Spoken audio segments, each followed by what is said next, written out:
Hello. Okay, we back. God damn, I had to restart my whole fucking PC and reopen everything over this shit. I don't know what the fuck happened, but my computer was tweaking, bro.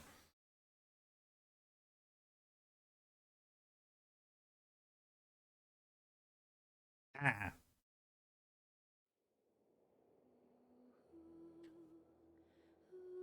Congrats on first, Red. Welcome back. Bro, my computer was fucking crashing out on me, bro. I don't know what the fuck happened. I'm gonna go back and rewatch the end of that VOD later to see what the audio sounded like because mine was cursed as shit. Red Tech 8 just subscribed. Aw, thank you, Red. Thanks for paying rent. Nixsha one hype, Nixsha one hype. Crazy that I have my own hype emote, but you're using Nix's to announce your sub. I'm just saying. I'm just saying. But thank you for the resub. And also welcome back everybody who's probably now, refiling in.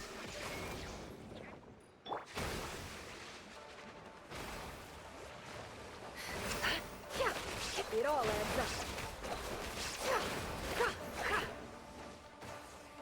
Motherfucker. You piece of shit.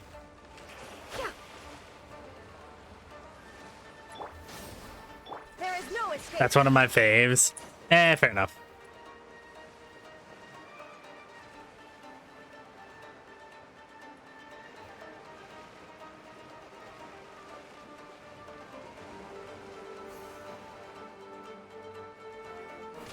Burn it down. Can't hide the truth. No more lies.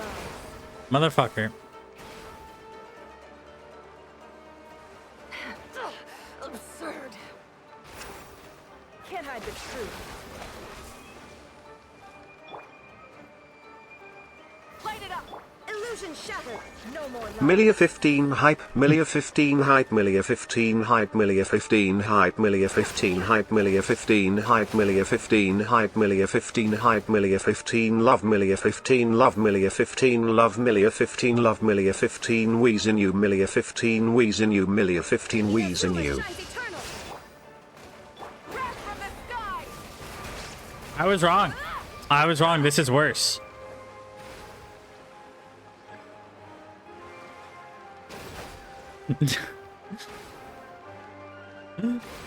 Thank you for the TTS.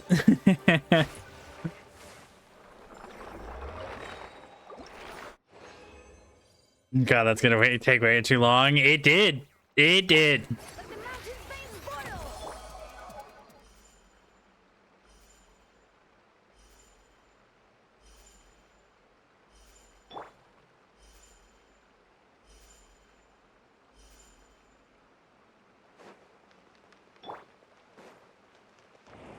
Burn it down. Shine down. The deception ends here.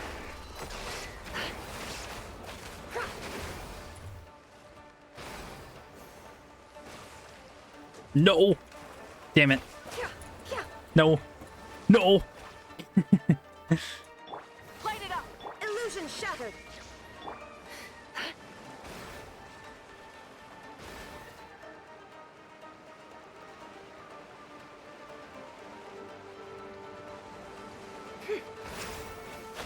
Can't hide the truth.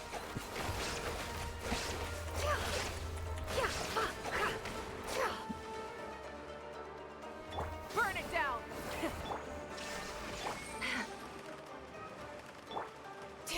Bring it.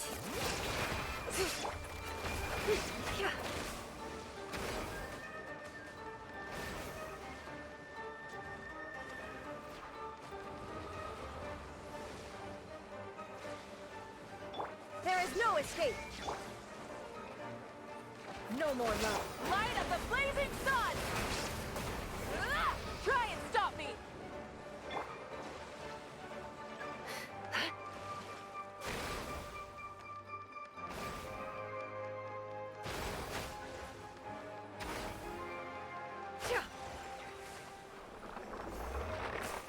Blah, blah, blah, blah, blah.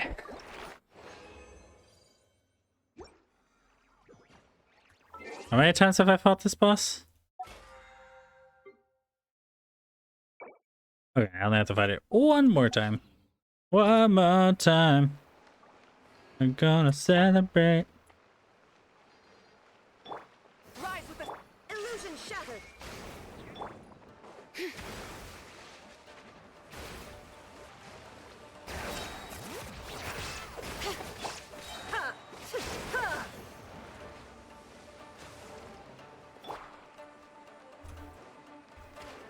Nice try. All adds up. No more lies. There is no escape. Burn it down.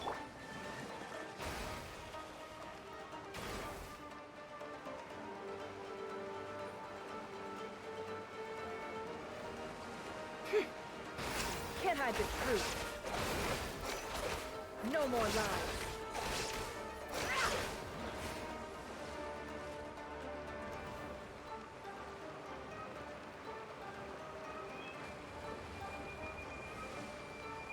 Light it up.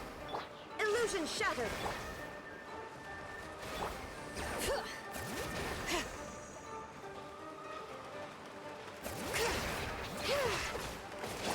Torn to oblivion. Shine down. Pyroclastic surge.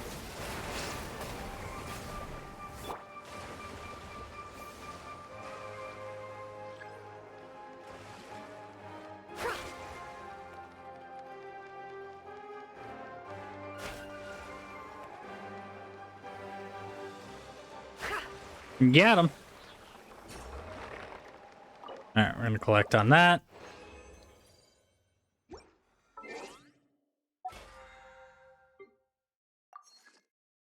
Dailies are done, and now we can finally continue with Durin's quest. Yippee! Teleport. Oh, and we'll switch the party back to the Archon's team. Witness my magnificence! Anytime and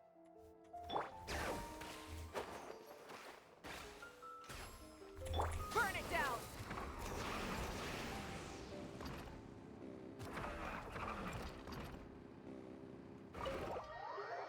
I love the idea of Mav just driving her bike through the doors. I wonder if we'll run into Lisa. Back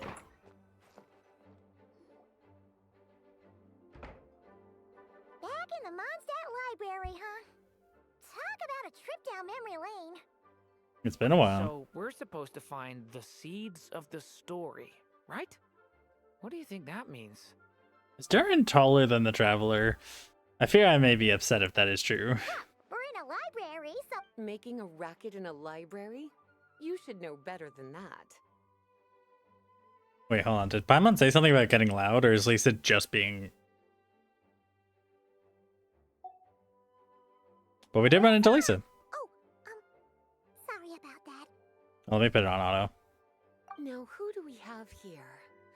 Ah, my golden-haired cutie.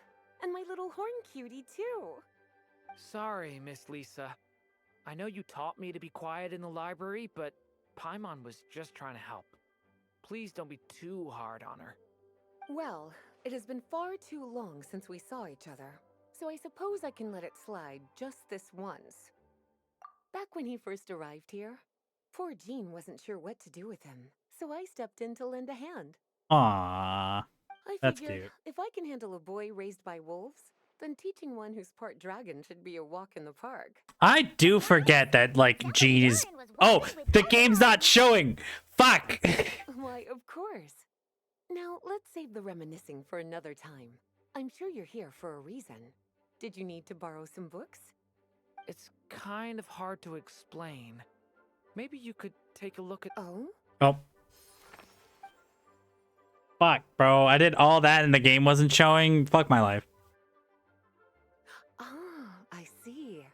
These so-called seeds of the story must be the books that inspired its creation. That's just how it is with stories. They grow out of the tales that came before them. And that mage, I can almost picture her here, hundreds of years ago, scribbling away at one of these very desks. But we don't know anything about this story. How are we supposed to figure out which books inspired it? As it happens, just before I found you here, I was looking into something rather peculiar. I've been One of the AFK, guides lol. reported seeing some Yeah. books that weren't listed anywhere in our catalog. Stranger still, just as he went to reach out for them, the books vanished into thin air. And then a while later, while he was browsing through other shelves, there they were again. Seriously? That particular knight knows this library inside and out. I'd be very surprised if he was seeing things. Something tells me these might just be the magical books you're after. It's very According to possible. the report, there are 3 of these books in total. I'll be relying on you to track them down, cuties.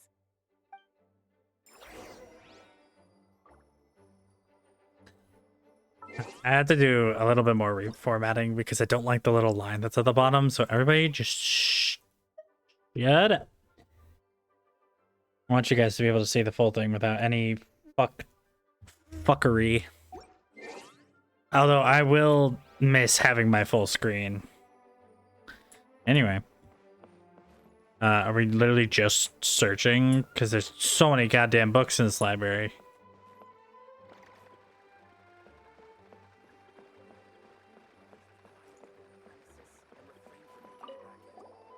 Second strongest blade. Huh. It's one of app.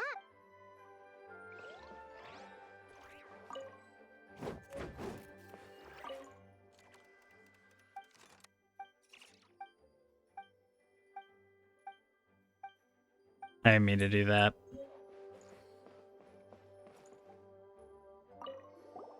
An experiment. There's something.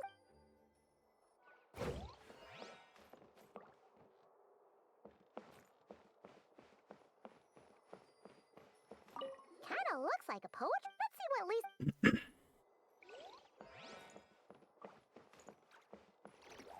Oh, wait! We better show it.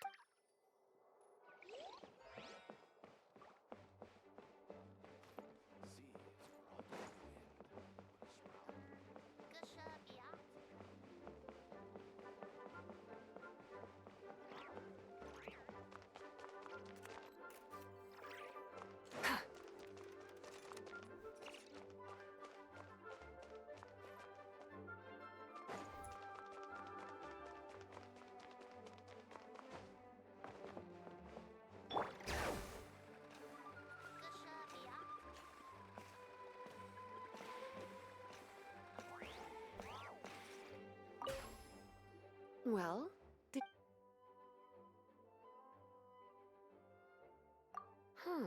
Yeah. Albedo was the one. Why? He said it's full, apparently. The danger it posed was so... Really? Still, if that mage... Well, did you manage to find... Yes, the issue lost 500 years... We're talking about Wait, actually, that's really it. 500 years ago, during the Cataclysm of Conria, an evil dragon descended upon Mondstadt. A fierce battle between them and Duvall ensued. In the end, the evil dragon fell, and Dragonspawn became its resting place. The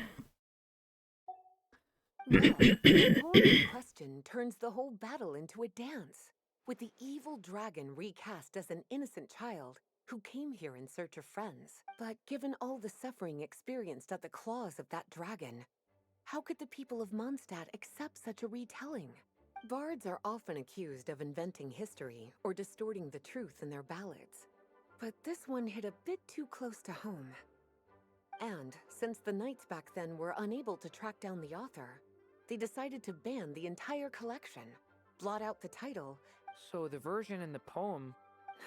I'm afraid that question is something only the dragon himself could answer. Well, did you manage to find... Truly extraordinary, and certainly not the kind of thing that should be just lying around. In fact, So, it's some kind of book of spell. it's true. This book does contain one of Miss Alice's spells.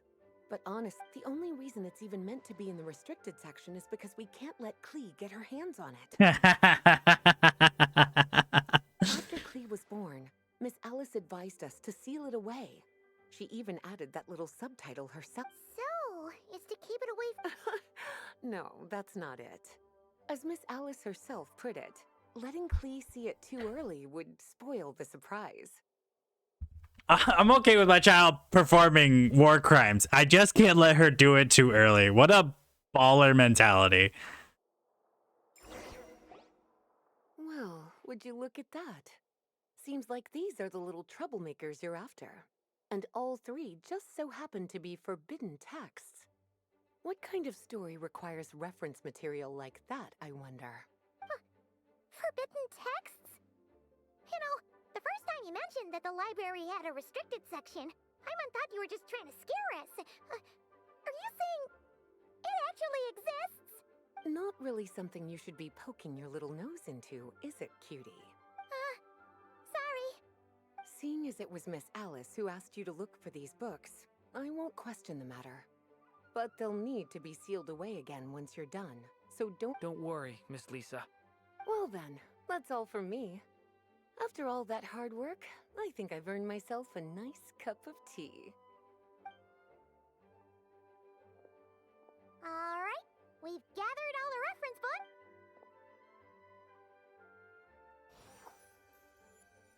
Wait, look!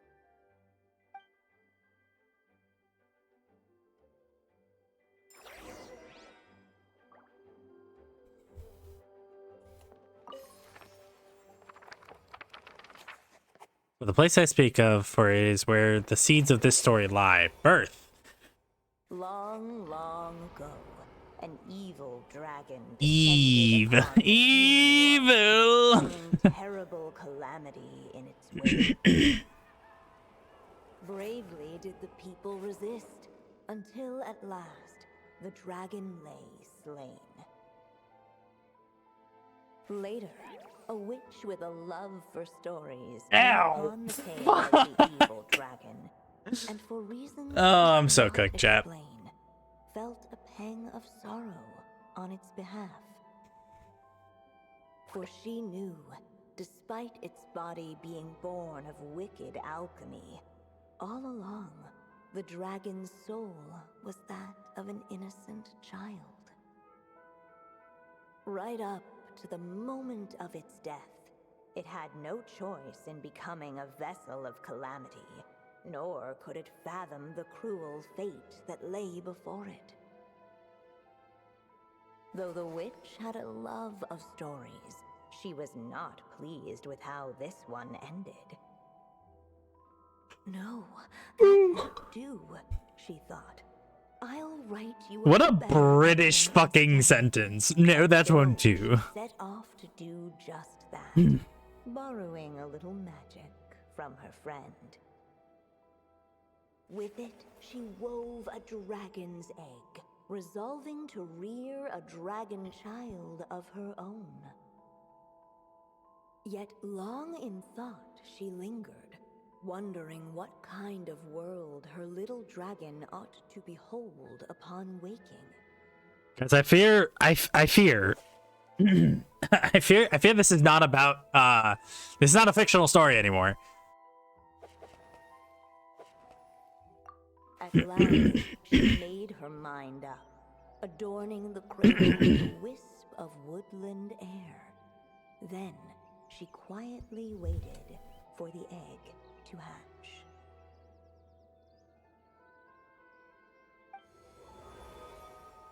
Whoa! We're actually inside the story! This must be Aunt Alice's magic.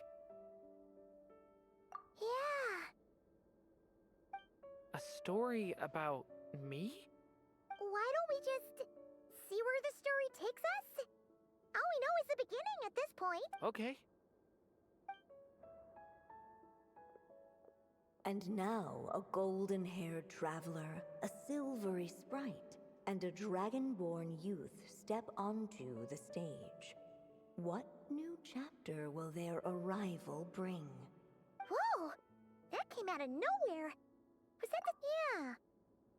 Yeah. I've missed this. It's just like the stories my mother used to tell me. You mean... Em? She used to tell you stories? Yeah, she loved it. Back when she was still alive. Sorry, we should focus on what we're here to do. So, now that we're in the story, what's next? The dragon youth wondered aloud. Yet all he could do was wait for the story to unfold. Of course, there's something to be said for helping it along. Perhaps a little exploration could prove fruitful. Oh, is that a hint? Yeah, I agree. I'm not gonna lie. I thought this would take a lot less time. Oh, trial Durin. All right. Say less. Look at all these books. It just so happened a dragon egg wasn't the only thing she was incubating here. Okay, now this is fascinating. What do you mean by that? Where else might a story be born? Oh,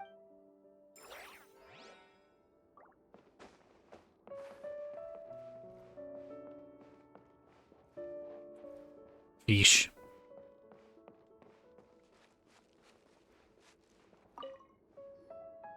this must be the Egg. dragon egg, right? So we've got a dragon egg about to hatch, a witch who loves stories. This is my story, isn't it? Okay, so It looks like it. supposed to help the story along. It feels like all we can do right now is wait. Apparently, it hadn't dawned on the group to look for a way to help the egg hatch faster. Oh, right. The narrator being like, these are all dumb bitches. So that has to happen before the story can continue. With the flames at his command, perhaps the dragon youth might be able to... What? You want us to roast the dragon? The silvery sprite's surprise betrayed her lack of reading. For in countless tales it is told that only by fire's embrace will a dragon's egg hatch swiftly. Huh, you... kinda... Okay, I'll...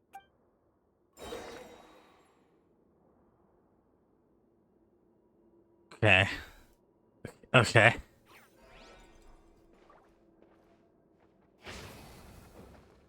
Stay back! The story has only just begun! Let every unborn life be welcomed with tender anticipation, and may that warmth stay with it for a lifetime. Oh, all right. Egg. At last, Egg. under the witch's expectant gaze, the little dragon broke free from its shell. Well, all right. Yeah, this really is just Durin's story. They're not even trying to. It's not even an allegory anymore. This just bar for bar is the story. That's mini Durin from like, like a year ago. No living being has ever decided the moment of its birth. You were no exception, my child. Aww. I brought you into being because I willed it so. Just like the witch who created that evil dragon. Well, let me auto this again. I keep forgetting to turn that on. But I promise you this. Your birth was wanted. You are loved. And you will have a different fate than the dragon that came before you. Oh, well, You've that's... never told me those things before, but for some reason, I always knew. Thank you for bringing me into this world. Aww. Well, now I'm going to Did sob. not feel lonely, for she had 3 visitors by her side. Together, they beheld the hatchling's first breath of life. Holding her dragon child close, the witch promised him a life unlike that of the evil dragon. And so, nestled in his mother's warm embrace, did the little dragon's story begin.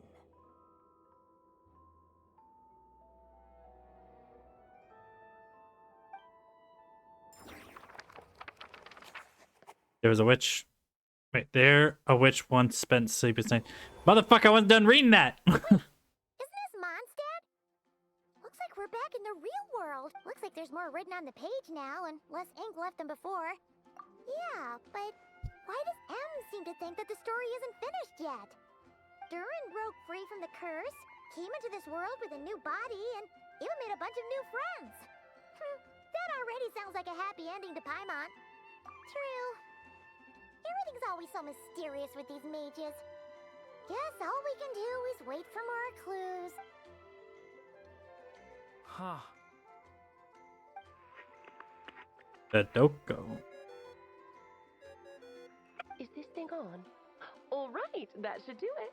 Hey, that's Alice's voice. Hello there, children. If you're hearing this, you've stumbled upon the little recording I left for you. I thought you could use a few hints about how the book works. By now, I'm guessing you've already begun to leave your mark on the story. You should know, however, that the book needs time to absorb the ink, so the next chapter's clues won't show up right away. Wait, so even magic? The good news is, you can return to any chapter you've already completed and continue to explore the mystical, magical storybook world you helped create. Have fun, dearies. Toodles! Oh, man. Paimon was... Maybe it's for the best. Sooner or later, we'll end up being whisked off to another world again, and if that happens, who knows when we'll be able to come back. So it might be good to take a break while we can. Okay, so here I'm assuming this is where like the days elements comes along. Yeah. Paimon has a sudden craving for the good hunter's sticky honey roast. And we happen to be in Mondstadt, so... So let's meet up here later. I need to find Miss Lisa to return those books anyway. Or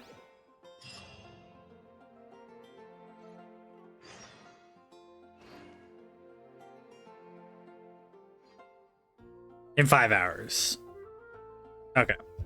So I cannot continue that. So for now, we're gonna go do the main story quest.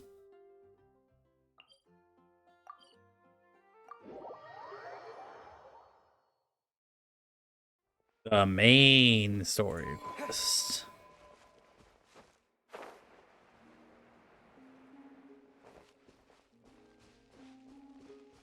The main story quest.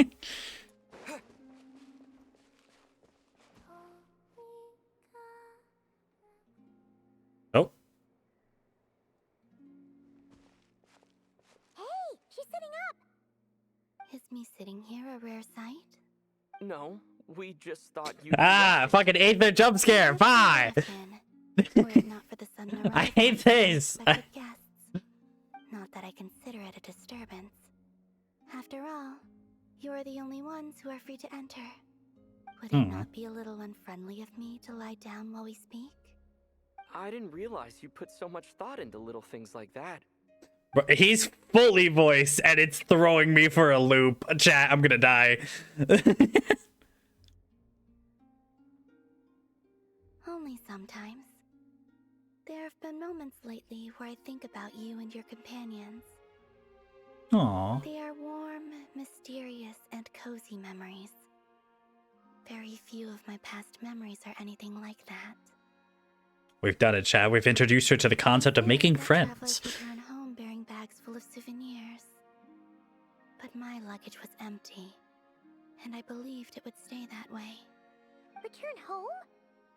So, you're still planning on returning to the moon? Yes. This planet continues to reject me, reminding me that I do not belong here. If I remain into that, there will come a day that I disintegrate. And I don't mean reduced to dust, or turned into food for the flowers. I mean, I will cease to exist entirely. Whoa, wait, hold on. Stop. We're sure gonna miss you. But Wait. Alright. This is bye. Chad, I want you to know this is the most like direct any bit of Genshin dialogue has ever been. No character has gone out of their way to tell us something so explicitly. That's a new that like whoa. Like just genuinely saying to us, I cannot stay here or I will just disappear entirely. Like stop being a thing. Like that's crazy. But anyway, all right. So How do you intend to return? damn it, Aether, stop talking. Actually, I think I'm so conditioned to not hear the traveler talk. I want him to stop. I want him to stop so bad. Kuvaki in this land will reach its peak at that time. I merely need to grasp the tide, and with relatively little effort. Oh, Paimon gets it! It'll work like a slingshot! You make it sound like she's gonna get blasted up to the moon. If I did that, I suspect I would crash into the false sky. I will be using a much gentler approach, but I do like the analogy.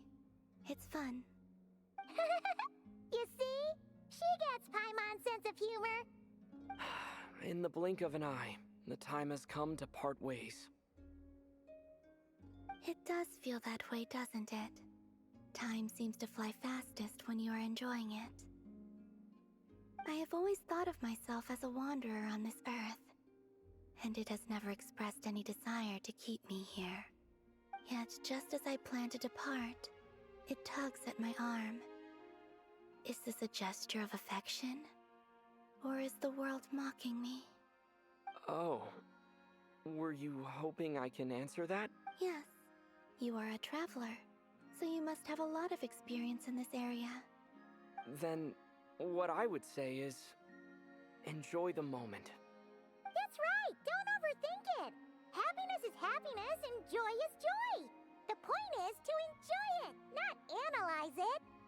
I see. Then what I would say is, even though I am very tired right now, I am still happy.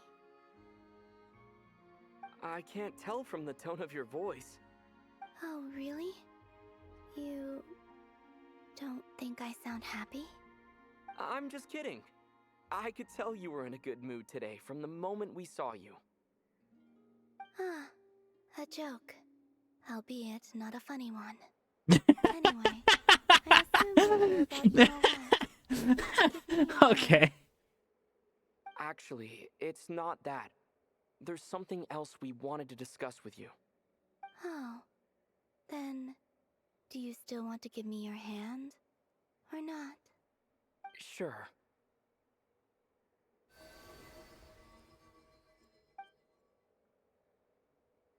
Thank you. So, I've heard that in the Moon Prayer Nights of the past, people here would hold celebrations in the Moon Goddess's honor. Since you helped so much in our fight against the Rehir of Solnari, I think you deserve a farewell party before you return home. I haven't asked everyone else for their opinions on this yet, but I'd like to invite you to join the upcoming Moon Prayer Night. I've never joined a moon prayer night before. I'm not sure what I would even do. Oh, don't worry about that! We take care of everything! All you need to do is show up. Of course, there's no need to force it if you're not feeling strong enough. It's just, this kind of felt like a golden opportunity. But they call me Kutar, and the Fatui have an arrest warrant out for me. I shouldn't appear in public right now.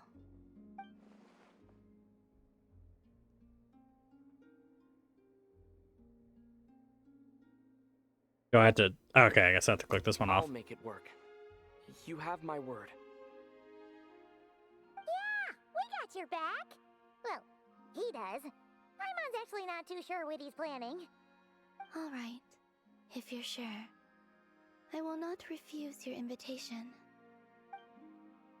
I suppose it wouldn't hurt to pack a few more sights from this world into my suitcase before finally learning what my homeland looks like. Oh, if you see Lauma, please tell her that my answer to the question she asked me is neither yes nor no. Rather, it is, there is no need. That was kind of cryptic, but sure. Guess it's between the two of you. We'll pass along the message. Bye for now.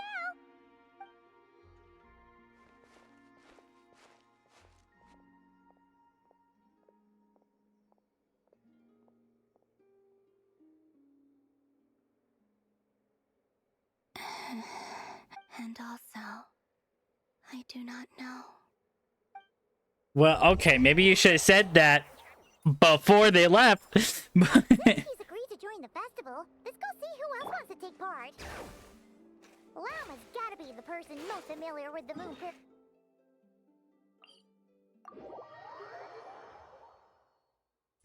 Also, what exactly is your plan to keep her safe? Not sure yet. He's even talking outside of cutscenes. I'm so uncomfortable. Even gave you her bubble of confidence back there. When did you become so sneaky?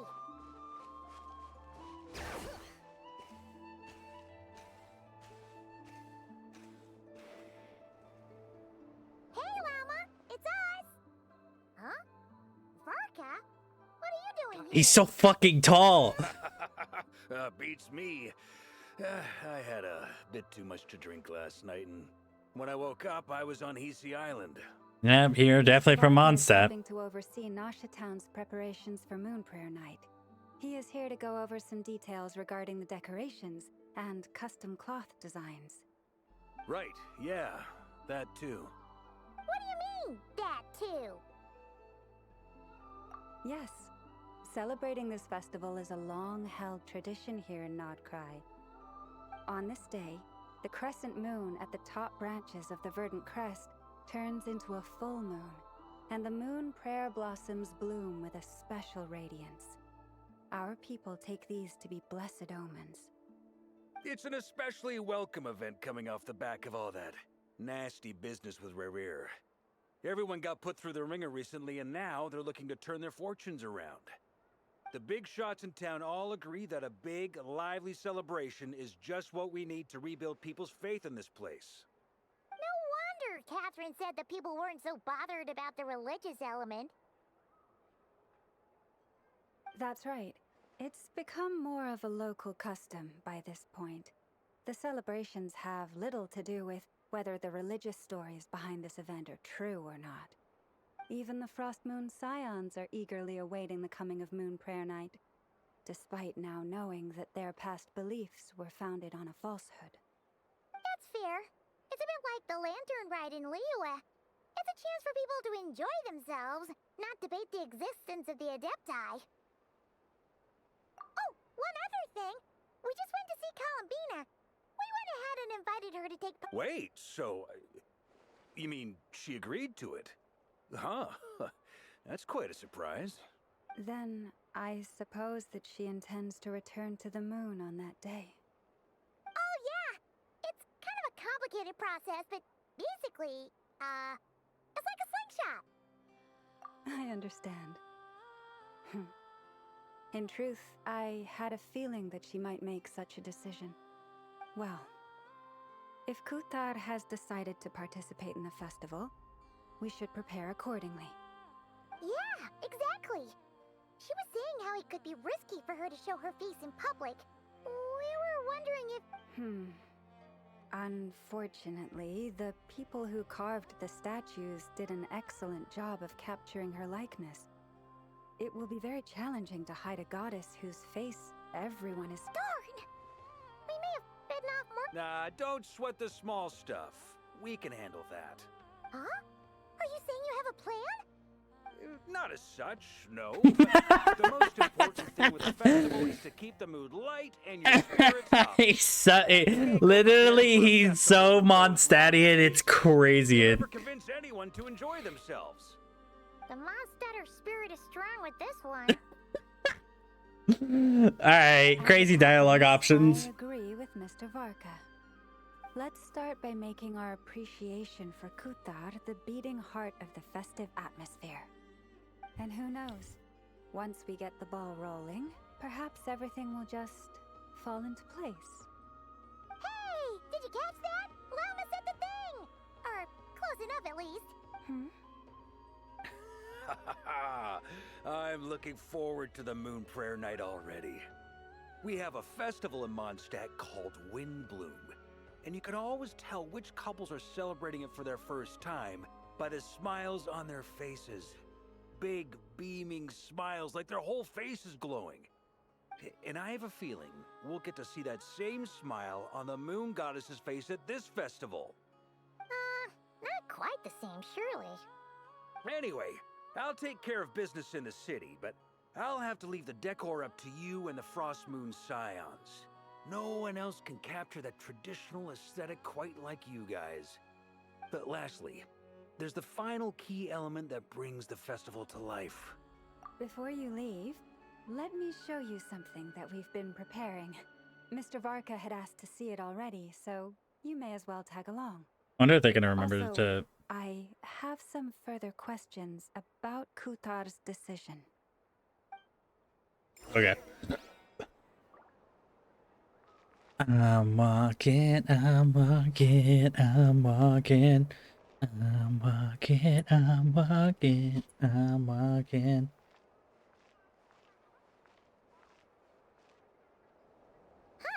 What's this? They sure look like they're having fun. Slap, slap. I believe so. Kuhenki seem very skilled at playing drums like these, although I'm not sure where they learned it from. Maybe it's an innate talent? In their eyes, they're probably just playing with toys. Wanatar!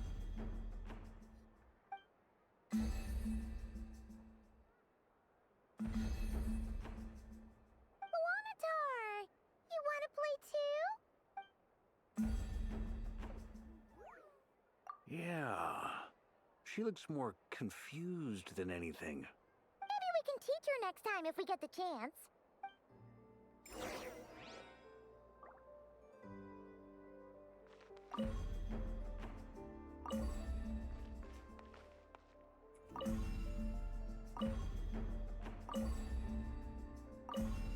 Okay, you can't time it right. What are these floaty things? Moon veils. We hang them from buildings in the city during the festival. Why are other people's walking speeds faster than our walking speeds by a lot?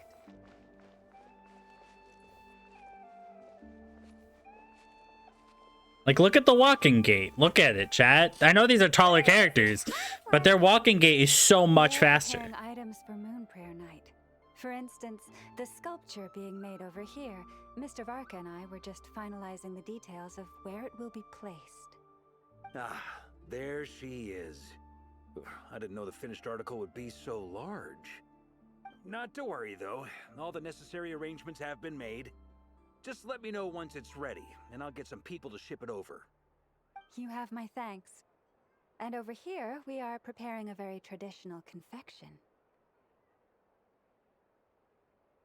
Oh, look at all these colors! It looks great! Can Paimon try one? Of course. I have a feeling you'll like it a lot. You bet! Sweets and treats are Paimon's favorite! If you included those in the Feast of the Moon, I bet Paimon would have joined the Frost Moon Scions by now. There will also be verdant crests like this present in Nasha Town during the festival. The timing of Moon Prayer Night is not completely set in advance. We make a rough estimate, then observe the changes in the verdant crests and moon prayer blossoms to guide us. As such, the wait itself is a fun feature of this particular festival.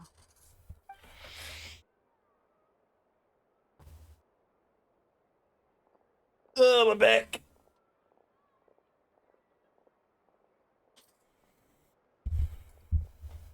Ow.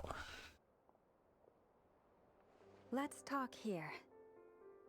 To tell the truth, I am very surprised to hear that Kutar is willing to participate in the festival. I once asked her if she'd be willing to stay with the Frost Moon Scions. I could introduce her to everyone, and we could be a family to one another. She did not answer, but she has not appeared here since. I took this to mean her answer was no. But if that were the case, she would not have accepted this invitation. Okay, well, we're stuck on this page. I need to use the restroom one more time because unfortunately my body hates me. I'm determined to not end stream, so everybody hang tight.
Oh, my body hates me with a passion. Anyway, let's keep going.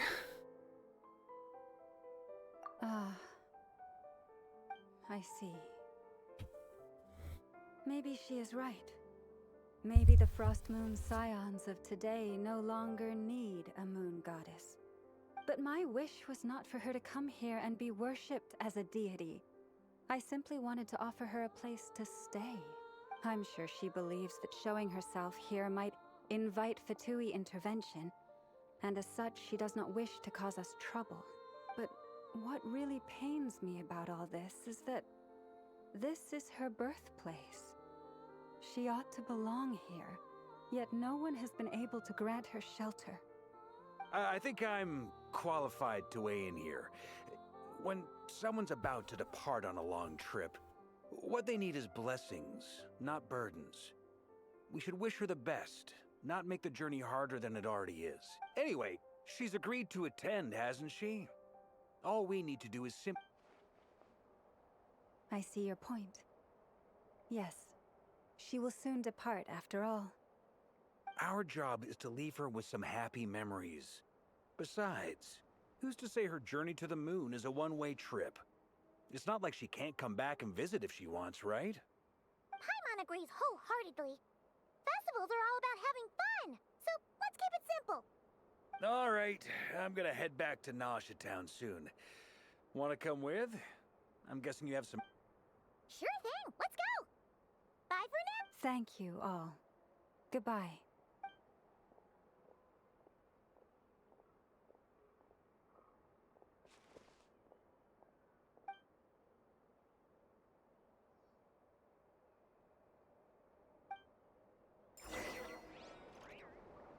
Interesting. It's like a fascinating kind of like, it fucks with your head a little bit because it's like, okay, so we know that she has to leave because otherwise she'll disintegrate, but also it sucks that she has to go because, you know, we're gonna miss her, and I know she's gonna miss. All right, I'd love to pull for Durin, but I simply can't. Yes, let's go. First pull, I got her. Yippee! I guess I could just do the other 10 pull, see if I can get Venti. Holy shit! Holy fuck!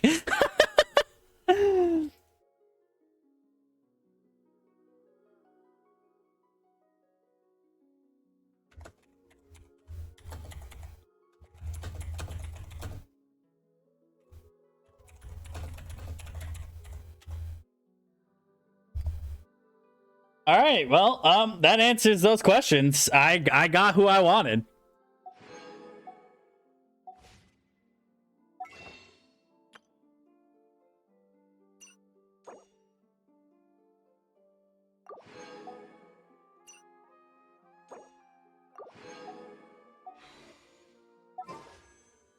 Guess I could try this. I'm definitely not going to get any C's for Venti, so I guess I should probably go for their weapon.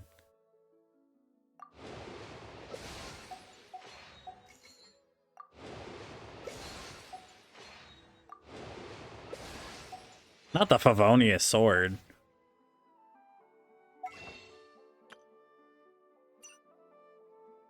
Alright, well, I guess let's check out characters. Because we just got Venti. And we got Yehoda. Yippee!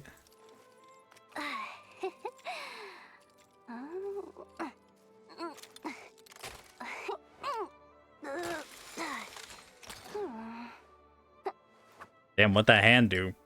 That's what I'm saying. Before y'all get on my case, Yehoda is an adult. I gotta get you a better weapon. Fa. Oh, and apparently I have to activate your fucking constellation because you came home fucking... Hatsune Miku, is that you? Wait, were you also a bow user? Are you... I got 3 Animo bow users on my polls. That is insanity. All right, anyway. What bows do I have? I guess I'll give you the Favonius Warbow for now.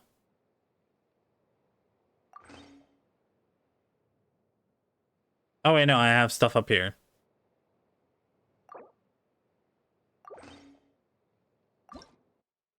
I could ascend the bow. No, let me focus on Venti for a second. What do I have for you? Attributes. Level up. Auto add. Light work, no reaction. Level 20. Ascend. Light work, no reaction. Level 40. I'm just a couple of flowers short. Wow. All right. Wow. Wow. I have a lot of stuff. I have a lot more stuff than I thought I would have. All right, well, I'll finish building you later, I guess, Venti. Oh, right. You gave me an Acquaint Fate.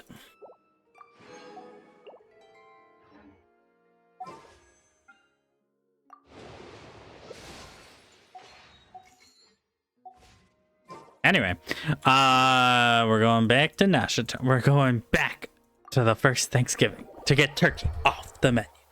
That's right. We're going back. Huh? Hey, over there! It's Durin and Albedo with twins! What could they be chatting about? Your mom, obviously. Your guess is as good as mine. Ah, Grand Master. And the Traveler and Paimon. Hello there. It's been a while. Perfect. We have some new volunteers for our investigation. Sorry, what investigation? Wait, let me guess. The righteous Lightkeepers are finally ready to hunt down the Abyssal Dragon? Yes, that too. Yeah, right. Oh, wait. Why does everyone keep saying that too? Well, to be precise, the facts match, but not the causality. Wait, so I guessed right? Half right.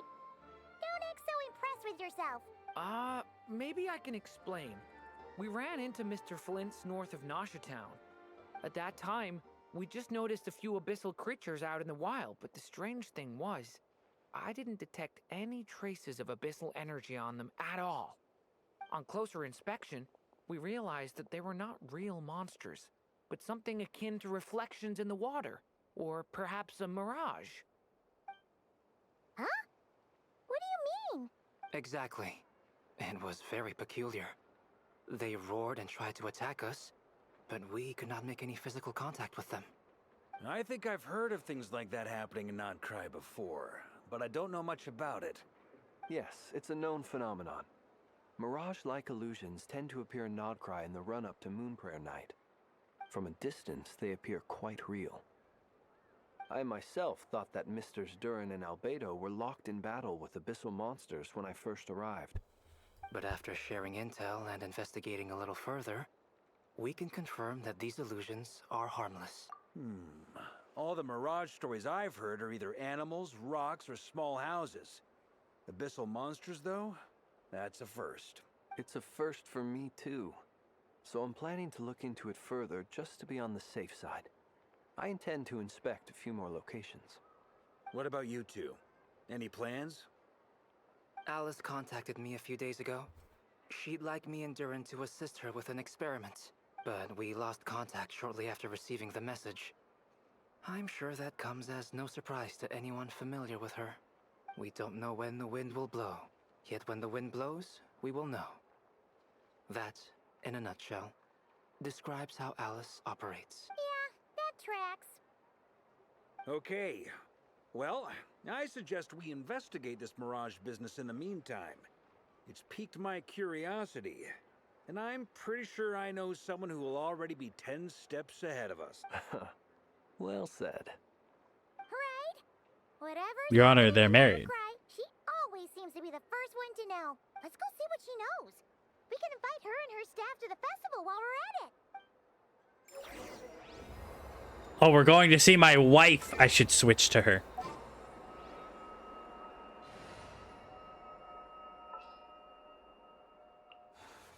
We'll discuss my...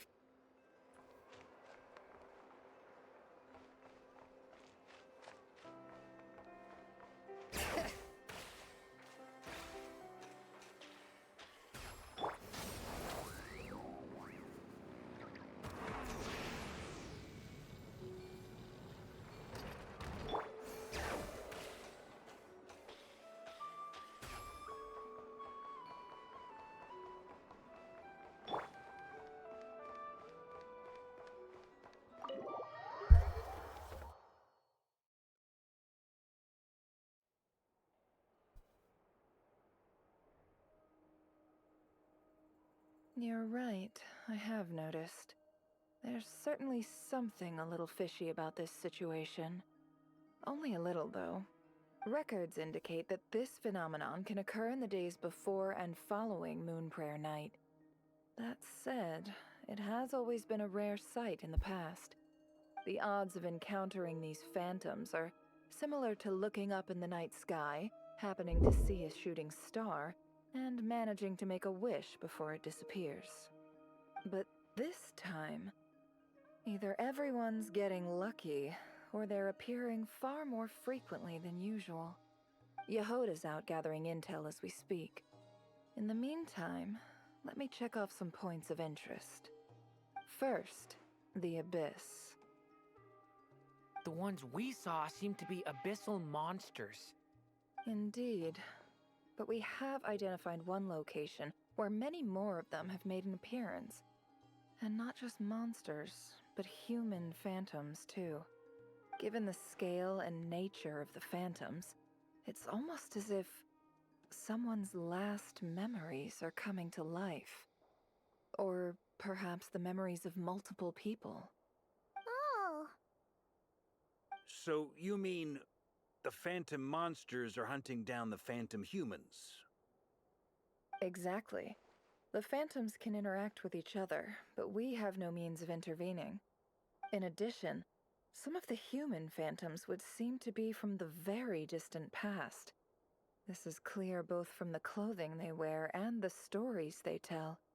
They claim to be from Hyperborea, a name which I've heard from Lauma before. If this is true, it means they must be from 6,000 years ago. Did Paimon hear that right? 6,000 years? It sounds like this merits further exploration. That'd be a big help. I'll leave it with you, Albedo. My knowledge of ancient history is non-existent. I used to doze off every time the pre-Knights of Favonius era came up in class. It's quite a miracle that you were able to understand these phantoms' speech, given how long ago they lived. I suppose you're right. But I'll leave the archaeologists to ruminate over that conundrum. As an intelligence broker, my sole interest is in the value of the information I gather, which, in this case, hopefully means earning myself some good favor with our dear Lady Moonchanter. So calculating. Whew, this intel broker... Never. I don't really think you had to do shit to get good favor with Lauma. Like we could split the work up. I think the abyssal phenomenon is best left to Albedo, Flint's, and me. Agreed. It coincides with my duty as a lightkeeper. For my part, I'd like to understand the abyss better. Even a little knowledge would go a long way. This is certainly a rare opportunity to study the abyss. But even rarer, perhaps, is the chance to make contact with the ancients. The Curatorium will take the lead on investigating the Hyperboreans. We put in the work to learn what we know so far. It seems only fair that we get some quantity of exclusive intel. That just leaves our trusty team of 2 unassigned. Since you became an honorary knight, of course. This was part of my grand plan all along. Oh yeah! By the way, we managed to convince Columbina to come to the Moon Prayer Night celebrations. Would you and Yehoda like to join too? She agreed to that? Huh. Quite an achievement. Never underestimate the traveler, I guess. I'd be happy to join. No point shutting myself inside when the streets are all decked out. I doubt any clients will be visiting during the festival in any case. And Yehoda loves a party, so I'm sure she'll jump at the opportunity. No! No! No! No! No! No! No! No! No! No! Way to contradict me in front of... Wait! No, that's not what I have bad news, boss!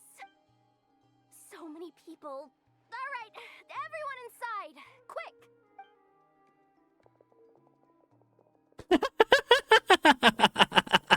I love her so much. She's so silly. But hear me out. I saw one of those phantoms at Star Sand Shoal, and it was some sort of flying ship. Like a spaceship? It's gotta be the one you came to Tibet in. You said you saw the same thing through the moon marrow, right? Huh? Wait. I thought I was gonna blow people's minds. Turns out I'm the last to find out. Wait. Are you telling me that the Traveler and Lumine first arrived on this planet 6,000 years ago? Is that what you're trying to tell me here?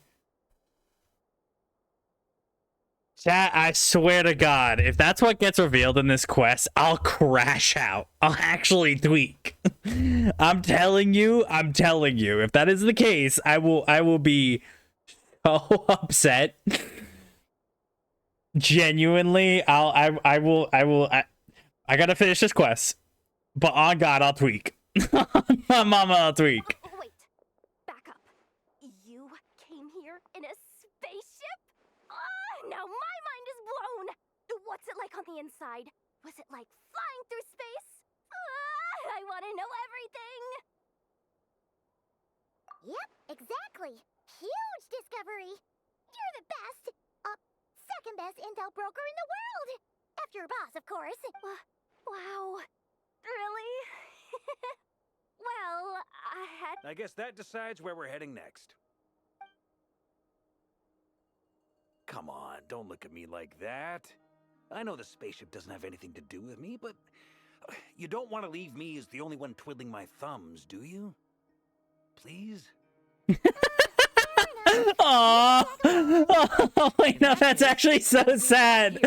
Varka is like the most ordinary, like he's very strong and he's very smart, but he's also just the most ordinary guy.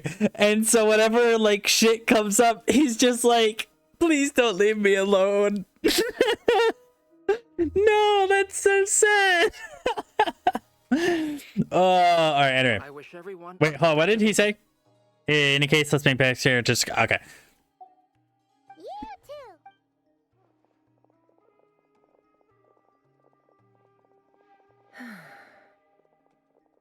What's up, boss? Aren't we gonna head out? Tell me, Yehuda, when did the curatorium start giving out intel for free? Oh. Oh.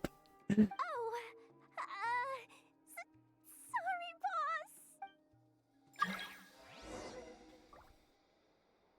boss. Also, I just got a shit ton of Twitch drops, so gotta claim all that shit. Ew.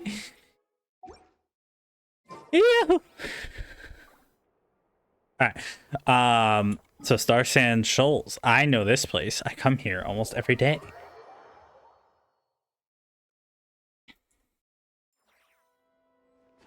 Oh my goodness, chat. Oh my god. We're about to learn something really interesting.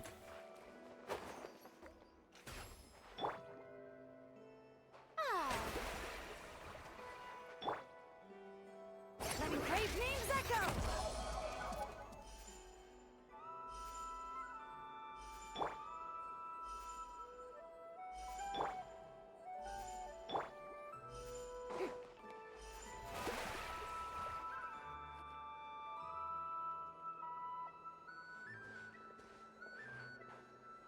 Well, what do you know? Yehuda was right on the money.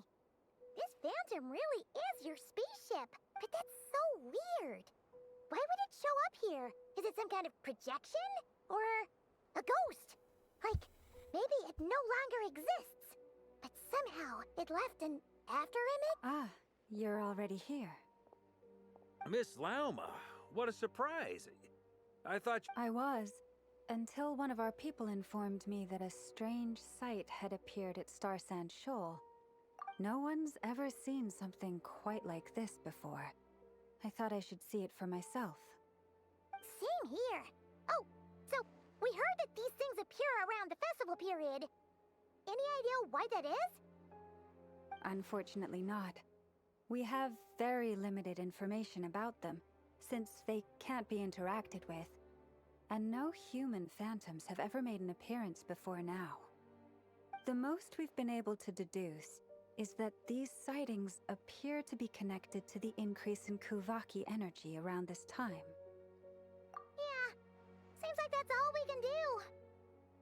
all so confusing. Allow me to lend you a hand.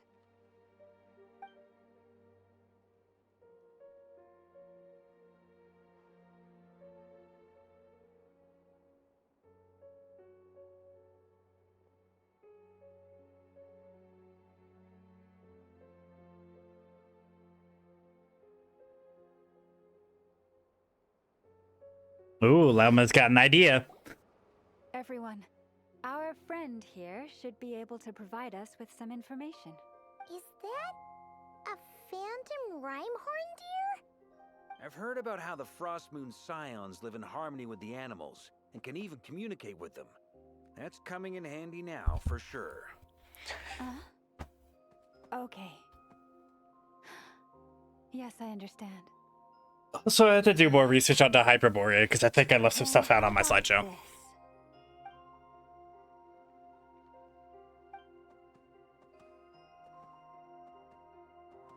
Oh, alright, see you. It's leaving. It appears to share our curiosity about this giant spaceship, so I asked it if it wouldn't mind investigating along with some friends. In return, I told it about some nearby spots where the wild fruit grows abundantly. We may live in a different era from these phantoms, but I trust that the terrain, climate, and ecology here are more resistant to the effects of time than some things are. Let's give them a moment and hope for the best.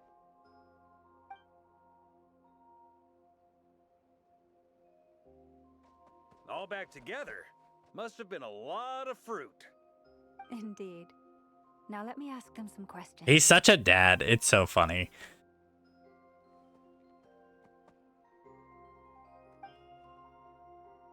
It did find a lot of wild fruit, enough for them to feast for a long while. This puffin circled in the air several times, but didn't spot anything out of the ordinary. Certainly nothing to do with the spaceship. Well, it definitely makes sense to get a bird's eye view. Indeed. Other than that, I was also thinking that the world these phantoms see is also different from ours. Oh, I get what you mean. The wild fruit exist in both times and spaces, but there might also be things that only exist in that space-time, which we can't see. Good point. Great thinking, Lauma. Blunthorn rhinos can use kuvaki to shift great rocks, but this one says it couldn't get that ship to budge by even an inch. Interesting. The sniffer mole tried too, but despite being a skilled digger, it could not get through. They say that the spaceship looks robust and undamaged. It seems completely impervious to any and all attacks. Whatever lies within is well defended from harm. So, just like us humans, there was nothing they could do about this spaceship either. Yes. Still, they deserve our thanks. Interesting. We are grateful for all your efforts, dear friends. Now go and enjoy your feast. I've noticed some other human phantoms gathered nearby.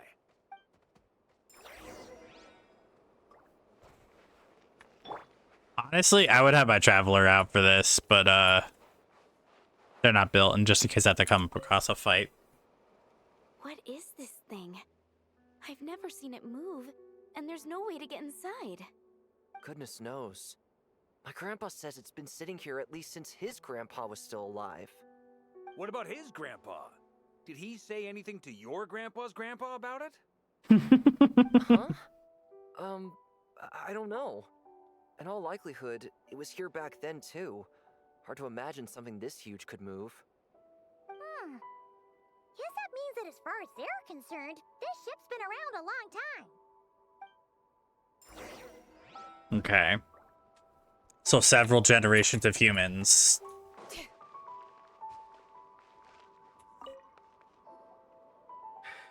Come on, brothers.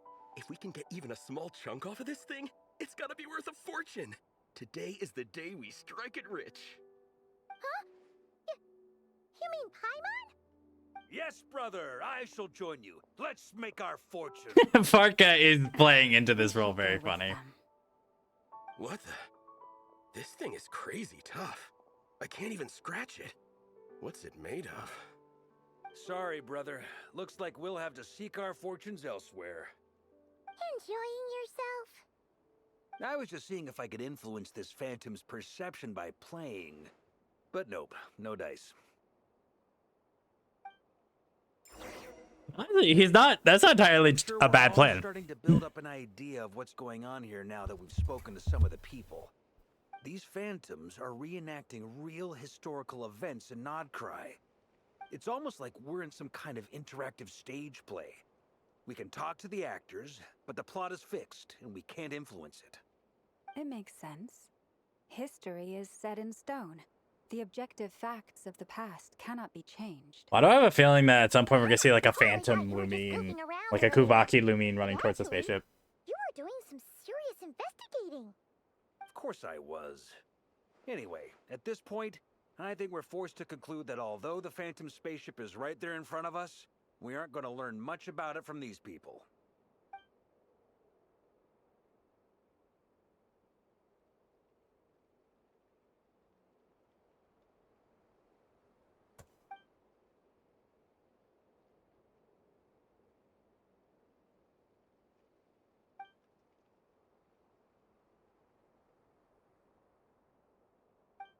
Don't be discouraged. If nothing else, this is proof of the ship's existence. And think about it. So many people tried to hack their way inside, but no one could get the door open. It's made of very tough material. To me, that says that we'll either find the ship itself or the story behind it. It's just a matter of time. Thanks, Dad. Every now and then, when Varka gets serious, he actually does seem like Grandmaster material for once. I wonder how the others are doing. Sounds good. Also, drinks are on me if Team Knights of Favonius is the first to finish. Wait, we have a team name now? Am I in Team Knights of Favonius as well? Aw, that's cute. You're very welcome to join. We've even got a cathedral ready for you. Technically blasphemy? You wouldn't dare make a joke like that if Barbados was in earshot. Nah, I'm sure Barbados doesn't mind a little harmless blasphemy once in a while. Honestly, knowing Venti, he would laugh. he would laugh.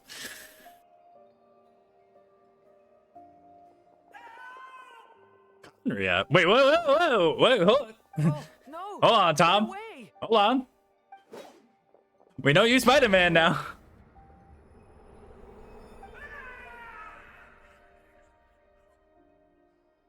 Oh, damn. Did that guy just die? Genuine death in Genshin Impact? I know it's hard to stomach, Mr. Duran. But as I'm sure you've noticed, there is nothing we can do to intervene in that which unfolds before us. But we have to at least try. Aww. Baby's first death. But are you aware of how many unsuccessful attempts you've made now? I wasn't keeping count. I'm afraid this is the 39th failure so far. Or the 5th if we're only counting this particular victim. There are no indications that these phantoms may be altered in any way. Aww. You seem to have calmed down a little. I'll make us a fire. You should rest and have some water. Well, this is making me sad, chat. Feeling any better now, Mr. Duran? May I ask a few questions? No. My guest. What exactly are we witnessing here? What happened to those people? My guess would be that we are seeing Nodcry during the Conrian Cataclysm. Would that be accurate? Conria. That is correct. As you know, once the Abyss senses even the tiniest crack, it floods in and spreads like wildfire. Also, I'm surprised how far some people were able to make it out of Conria. Because, like, Natlan and Sumeru make sense. They're right there. Like, that makes sense that they made it to those nations because they're literally right there. That makes sense. Nodcry is quite a ways off. So for them to make it all the way here during the events of the Cataclysm, for which, for as far as I understand it, didn't even last like the actual Cataclysm itself, that event did not last more than a year. They made it quite far and then still died to that event in this nation? That's crazy. But I digress. Let's continue. There was a time in the distant past when it permeated all of Nodcry, causing immeasurable harm. The people paid a terrible price to heal this land. Then, 500 years ago, the whole of Tevat suffered an abyssal disaster. Once more, Nodcry was dealt a devastating blow. I see. In the face of the abyssal onslaught, all were like grains of sand tossed around by a tidal wave. Be they human, fae, or god. The moment you witnessed is but one drop in a whole ocean of catastrophe. All right. I guess that answers my second question, too. I wanted to know why there's nothing I could do to help them, and that's because what we are seeing is history. That would be my guess as well. As I understand it, history and fate are not all that dissimilar. The latter may be unseen to us, but both are immutable. Yes. Fate was determined long, long ago. I still have a couple of other questions for you, Mr. Flint's. You mentioned more than one abyssal disaster that has struck this land in the past. How can you be sure that what we're seeing is from the Conrian incident? And also, how are you able to stay so calm when you're talking about these events? From everything I know about you, you're not cold or ruthless, and you're not indifferent to the suffering of others. No, he's just really old. Alas, I am forced to show my age. I must be 600 or 700 years old by human measure. Okay, so we got Flynn's age reveal. So, you... One is not easily moved by history when one has witnessed the truth firsthand. I'm sorry.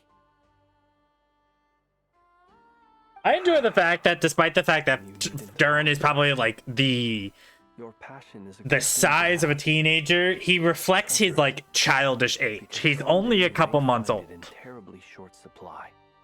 Now, at the risk of offending you, I have a question in return. Your curiosity toward the abyss, is it born from hatred or because you sense its call? I only ask because I kept a fragment of Rerear's body in my lantern for a short time. Specifically, his heart. So I know what a burden it can be to carry the abyss with you. And I hear its power growling from somewhere within you. In my eyes, your mere existence is a miracle. Aww. My honest answer is... I don't know. I don't think I have the confidence to say for certain. What I will say is the abyss is not the only issue that haunts me. Even before I became who I am today, the question dogged me constantly. Should I even exist at all? It's very funny seeing this scene after starting his personal quest from the event, but... Rerear, something became a little clearer to me. Sometimes it is the darkness within us that allows us to achieve the impossible. I certainly got the sense from your 39 attempts that you were trying to achieve the impossible. It sounds like you've resolved to see the truth for yourself. Absolutely. In that sense, he and I are quite similar. Then I wish you every success. I look forward to the day of your transcension. Well, if everyone's caught their breath, I suppose we should head back. Oh, and one last thing.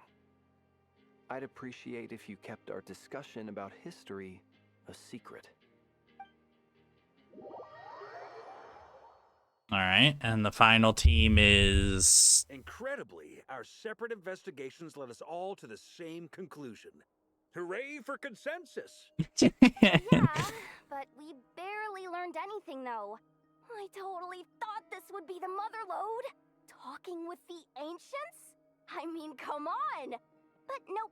All we got was useless snippets of conversation. And all this stuff about moons and hyperopia. What a load of baloney. Seems like people back then had a few screws loose. I understand your frustration. We found the same issue. Each phantom only showed a very brief moment in time. Oh, I have There isn't messages. much value to be found in these miscellaneous fragments of a civilization's history, no matter how glorious it may have been. If there's a silver lining, it's that these phantoms are harmless to the present reality. They shouldn't get in the way of the festivities. Paimon agrees. And not just because it's the first thing she understood in this whole conversation. Never. I don't like that look on your face. Nefer. Is something the matter? What do you think? We all worked our tails off, but the only one to gain anything from it was you, Lady Moonjanter. Well, please do share the Hyperborean records with me. I will gladly inscribe them in our people's documents. Oh, duh! Yeah! That was it! Hyperborea! Hyperborea. I'm serious. Only an expert in the Frostmoon Scions and their history can turn these records into valuable research material.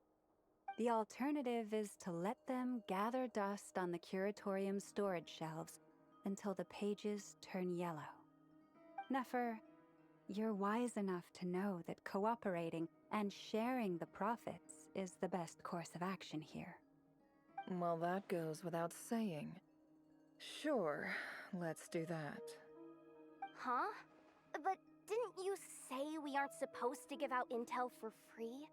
Sorry. Shutting up. Now is not a good time to push Nefer's buttons. Anyway, back to Moon Prayer Night. I'm thinking that we should prepare something a little special, aside from the usual decorations and so on. You mean a parting gift? Can't go wrong with food. Although... Perhaps a lantern would be a better choice. It might be dark up there. It could prove difficult to light a lantern on the moon. Magical stones might serve that purpose better. What about a clockwork mecha model from Fontaine? I've got a whole bunch at home. I use them for fighting. None of these sound like things she would be even remotely interested in. But we don't interact with her enough to know what she likes. Yeah. It would really save us the guesswork if someone could find out what...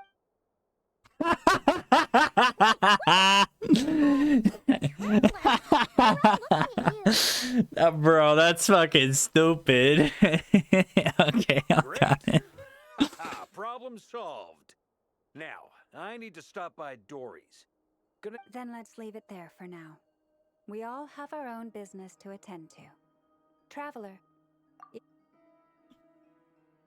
I feel like Nefer's hiding something from us. Like, she seems more upset about something. Is something the matter? Like, they would be making a lot more of a joke about, like, Nefer not getting any money out of this information or something. But Nefer seems to know something more. I need her to, like, spill the beans. But anyway, all right, you seem a little down. I'm fine. It's just... I'm still feeling a little rattled after witnessing the horrors of the Abyss. But it's okay. This is something I have to work through. Well, don't put too much pressure on yourself. If you ever feel like something's wrong, physically or mentally, we're here to talk. Come on. Stop treating me like a kid. You literally are. You are a month old. You are a child.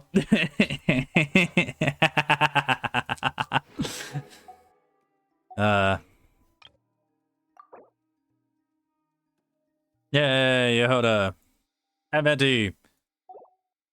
I don't think I've gotten that many primos. No, I haven't. Anyway, all right. What is it? Can I talk with Nefer? Is she still here? Or did she? I guess she's gone. Or is she in her office? She's in her office. I want to talk with her. You should get going. It's important. Something not right. Something not right.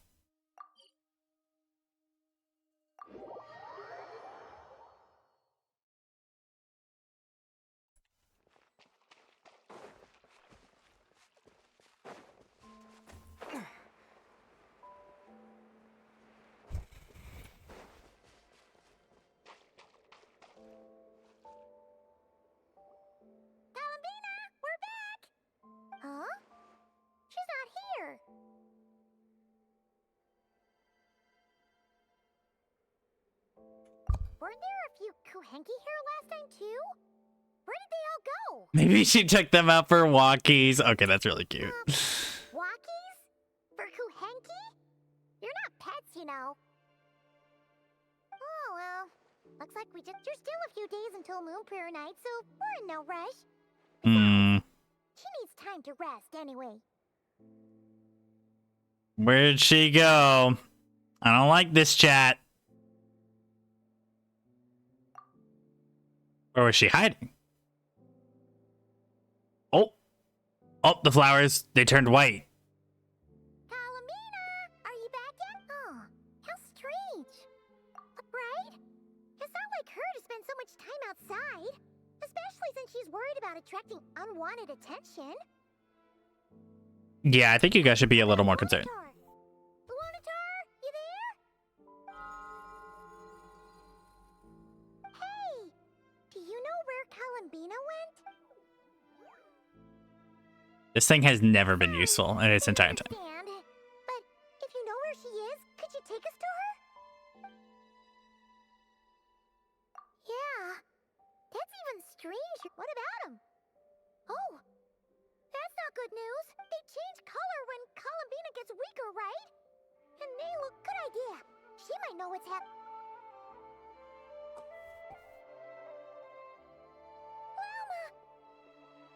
Ah, it's you. How is Kutar? Is she okay? No, she hasn't. I came here to check on her after I noticed the flowers had changed color. Based on past precedent, she must be very weak right now. Even getting up to walk would be a struggle. It seems unlikely that she wandered off outside. Not to mention that she doesn't do that at the best of times either. So yeah. No. Very few people are in the know about Kutar's whereabouts. And if anyone suspicious had visited, they'd have left some sort of evidence. Come on, let's go to Nasha Town. If anyone has seen her, someone there will know about it. It's not Cry's information hub after all. Makes sense. Let's go. I don't like this chat. I don't like this. I'm scared.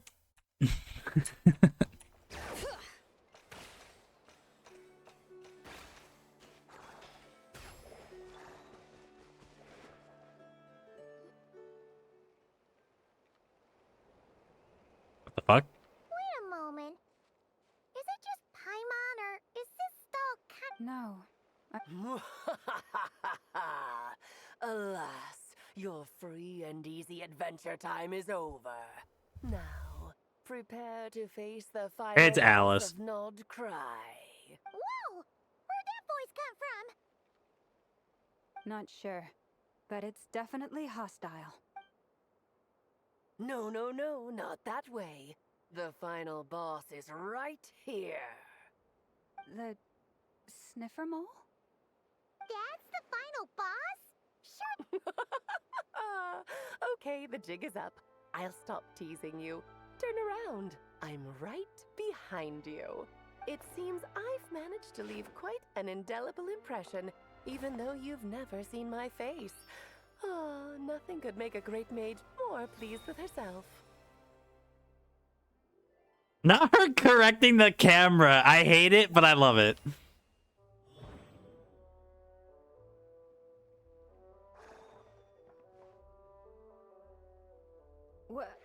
What is going on?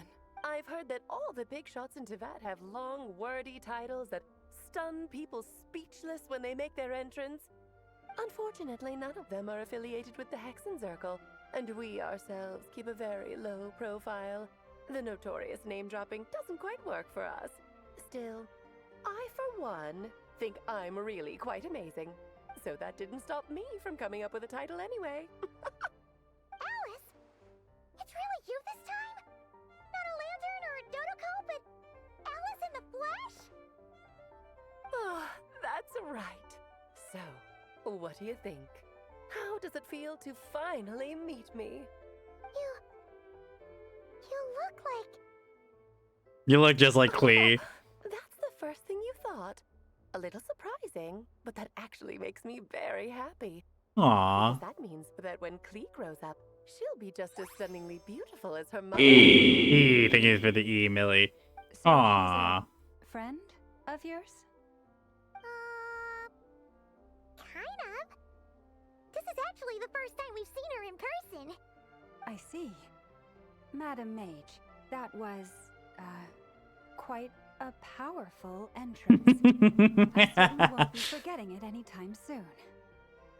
It's okay, Lalma, don't force it. Paimon will do the honors.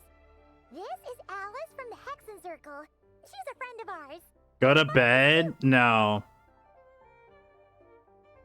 That's right. She's a good person, just kind of unpredictable. Well, what is the human heart? If Why not? Because I'm in the middle of a game, my guy. It's late. We differ from machines. You have work? Not tomorrow. I'm off tomorrow. Frost Moon Scions. It is a pleasure to meet you. Oh, I know. Before you got here, I spent a good, 15 minutes getting up to speed on Nodcry's present situation.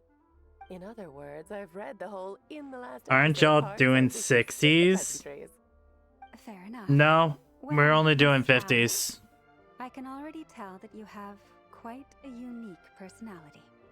He'll get used to it. Paimon sure is. So anyway, what are you doing in Nodcry, Alice? Oh, I thought I told you already. This time, I'm the final boss. And what a formidable foe I shall be. Powerful, confident, decisive, and good luck finding my weak spot. You will never succeed. Gay? That's crazy. Oh, drat. My one weakness, and you found it in an instant. Fate has been dealt a devastating blow. Thus falls the great Dodo King. Why are you playing along with this nonsense? Of course. What's wrong, Paimon? Are you disappointed in me? Am I a gigantic letdown? No, it's just... Gaslighting Queen of Mondstadt. And this is the one time you've shown up in person. Paimon figured it would be for something more high stakes than just goofing around. You're quite right. I'm here in Nodcry because something big happened. Something big enough it caught the attention of the Hexen Circle. The missile is very tired. He is eepy. The missile has had a very long day of splashing bandits and wants to take just a small sleep. He eeby and neebies to sleeby. It concerns the three moons, Tevat's borders, and of course, the moon goddess you are currently searching for. You know where Columbina is. Also, thank you for the missile is tired. Kind of. Why don't we discuss this over a pot of tea? Kind of is a crazy answer. On this trip to Tevat was, of course, to have some fun. But I do technically have a job to do as well, namely maintaining the stability of Tevat's borders. I'll skip over the complicated parts, but to sum it up, abyssal energies are all that lie beyond Tevat's border. We'd find ourselves in a real pickle if they ever made it through. And the phantoms you've been seeing are a sign that the border has been disturbed. No wonder they tend to show up around Moon Prairie. That's a lot of threes. You are correct. Is it because the real moon is now so close to us that its power can cross the border? In part, but only a negligible amount passes through. Just enough to influence the verdant crests and so on. And as you've noticed, there has been an unprecedented number of phantoms appearing this year.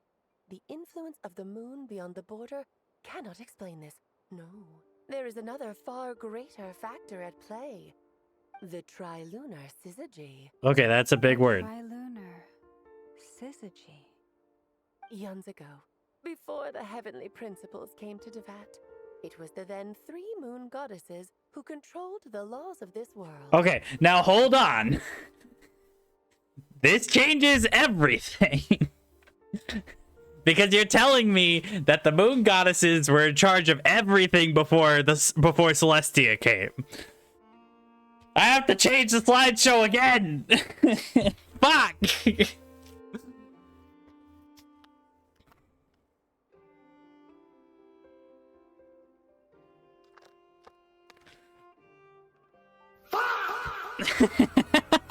Thank you.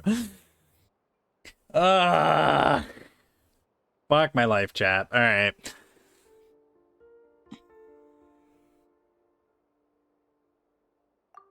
That's exactly it. The three goddesses split these powers amongst themselves, promising never to consolidate them into one singular body. This was meant to keep the world stable. But, fast forwarding to the present, the eternal moon's marrow is with you, while the iridescent moon's marrow, which should never have appeared in this world, has been retrieved. Add that to the presence of a moon goddess in the flesh, and the power of all three moons is gathered here in Notcry. There hasn't been an event like this since the War of Funerary Flame. And it's having a noticeable effect on Tevat's borders. Because I wish to give my darling daughter a peaceful, sunny environment to grow up in. Is that a good enough reason? Kinda sounds like you're dodging the question, but it does make sense. Well, that's one reason anyway, and the most important one. The others are a little complicated to explain. For instance, cleaning up after dearest Miss R. Albedo could tell you more about that if you're curious, but right now, I have a more important question to ask you. Why are you collecting the moon marrows? The way I have enough points for all but 3 things, close enough to one of those things too. Damn, crazy. I see. Nicole told me about that legend once. Nicole? You mean meet Anne? Oh, so you remember. Yes, of course. That was a story about fate, her area of expertise. But back to the story of our dear moon goddess.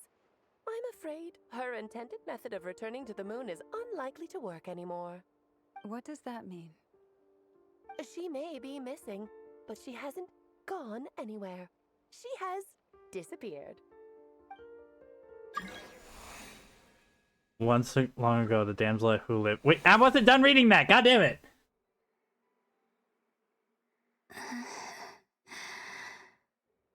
My body is so heavy. 141k, damn. It's my mind that's heavy. My arms and legs are as light as a feather. What's happening to me? I feel drowsy, like I've been asleep for too long. Is it daytime or nighttime? Is the moon out? I think I'll go for a walk.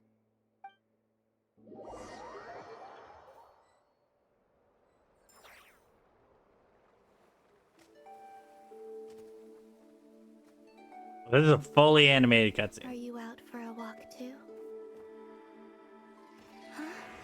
Oh, so she's like...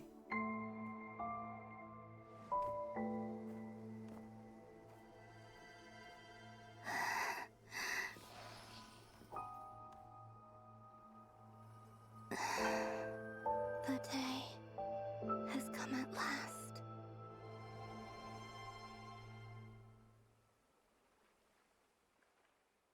Oh, shit. Have I grown so weak that I can't even sustain my physical form? But Moon Prayer Night is nearly here. I was so close to returning home. Death is near. Is this how it ends for me? Will I return to the moon after I disappear? Or... I don't want it to end like this. So far, at least, I still exist. Even if not physically, I can still feel. But as my power wanes, I'm sure that too will fade. I suppose I might take one final look at this world. Why is she breathing like that, though? I think it's just the way that the voice actress was, like, instructed to act out this character, because this character has always been super breathy. Maybe the last chance to promise me, okay, don't let it slip away. Okay. Like, the actress has always been, like, super breathy in the way that she talks, so... The Frost Moon Enclave. How much it has changed since I was born. These decorations, they're so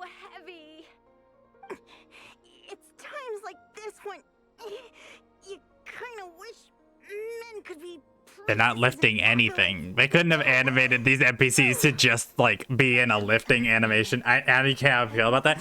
To be fair, it's a fucking anime game, so you're gonna hear weird noises. People would get so solemn and serious the moment I showed my face, like they were frozen stiff.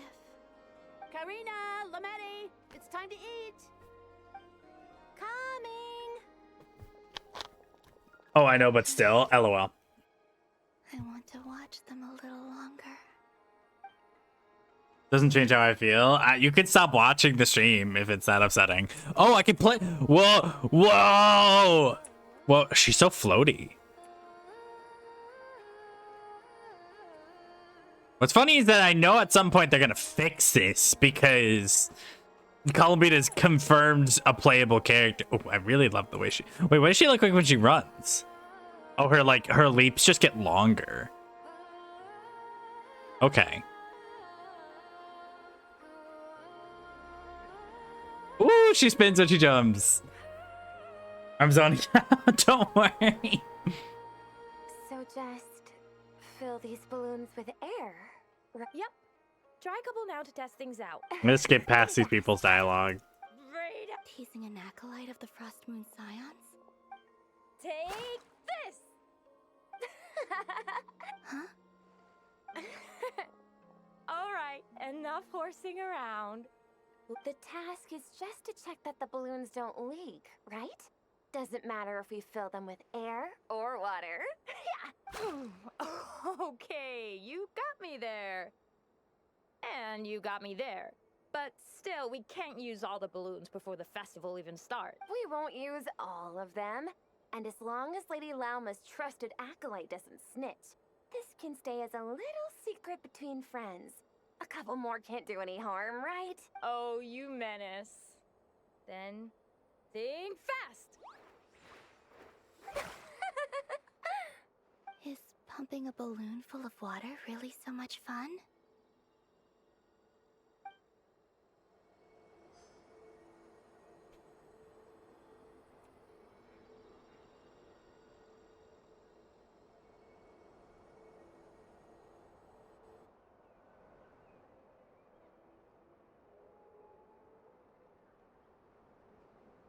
I'm sure you're both tired from playing all day. Come on, eat. A plain, humble meal.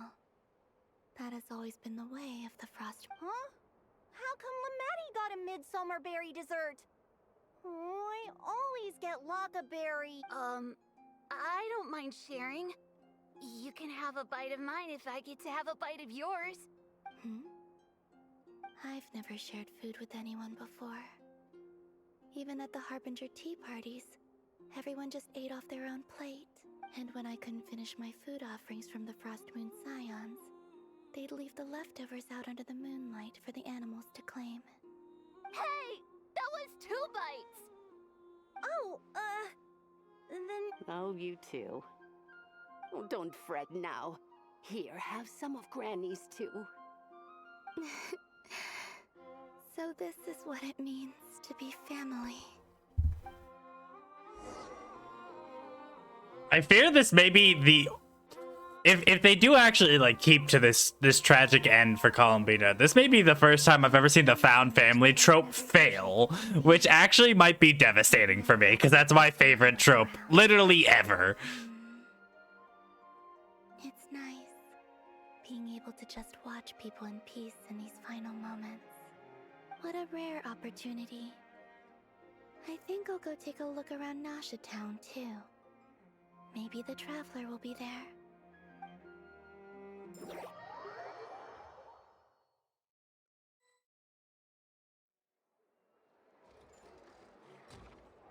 After the War of Funerary Flame, the Moon Goddesses were no longer recognized by Teyvat. They lost the whole foundation for their existence. That's why the Moon Goddess's strength is fading. She cannot withstand the world's rejection of her. To be more pedantic about it, the Moon Goddesses did something to offend the heavenly principles, and that's why they were ousted. Something of a recurring theme in Teyvat's history. Theoretically, speaking so candidly should put me in their crosshairs too, but they can't tell me what to do. I'll say whatever I want. Anywho, the Moon Marrow energies were but a drop in the bucket for her, and that battle against the Ray Hair of Solnari only weakened her further. Fortunately, it happened close enough to Moon Prayer Night when the Kuvaki concentration here is high. That's the only reason she managed to survive this long. What do you mean, fortunately? You said she disappeared. We're too late. Oh, what a headache. I thought this was all common knowledge. I guess I have some more explaining to do. Okay, buckle up. It's time for another lecture. Alice casually saying the Heavenly Principles can't tell me what to do is so funny. The foundation for their existence. The reason for that has to do with the natural order. Basically, the rationale for their existence in Tevat was lost. The same logic applies to the present Moon Goddess too. Consider her existence so far. Her comrades in the Fatui called her Damselette. And she was worshipped as Kutar by the Frost Moon Scions. But these connections have now been severed, whether by her hand or yours. So, the rationale that once sustained her existence is now gone. Wait, we did that to her? Oh, well, strictly speaking, yes. But let's not start pointing fingers, shall we? I'll only end up as the big bad villain, and that's not the kind of final boss I want to be. Of course I do. I'm only the greatest mage in the whole entire world. Now, if you wish to find your moon goddess, there are two problems we need to solve. Firstly, we'll need to strengthen the connection between her and Tevat, at least enough to sustain her until Moon Prayer Night. Strengthen her connection. But does that mean I'll have to rally all the Frost Moon faithful behind this? I'm afraid a bygone faith and a former home won't be of any help to her now. Do you know her name? Her name? Oh, yes. Names are very important things. A name is a fundamental concept that anchors one's entire existence. Then your first job is to find it. As a moon goddess, I'm sure she must have a name she identifies with. Neither Columbina nor Kutar is her true name, and she's never really accepted either of them. So, finding out her real name is enough to sustain her existence? Yes, I know it sounds like a small step, but every journey begins that way. So for now, that's all we need to focus on. The second problem is with her plan to use the moon marrows to return to the moon. Unfortunately, piercing through the false sky will take an enormous amount of power. Given her current condition, she won't be able to provide anywhere near enough power, even if she recovers her physical form. But no need to fret. Nicole's the expert in this field, and I'm sure she'll figure something out. Wait, Mage N is going to help us out too? That means we've got 2 Hexacircle mages on the case. This is turning into a pretty big deal. Actually, this is more of a side quest for me. That's crazy. That's crazy that she just dropped, like, this is a side So quest. I can't stay for too long. I'll have to return to Tevat's border soon. Okay, so she lives on the border of the world. That's so interesting. That's the upside you get for looking out for my little Klee. Aww. Hopefully that will incentivize you to carry on keeping her company in the future.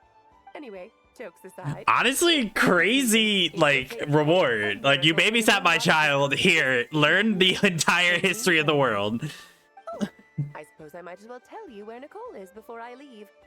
Off you go now. Time to meet your new friend. Oh, yes, and a little suggestion. Don't forget to mind your heads. What? I wonder how Durin's doing. I should really go see him before I head back. You really are super busy.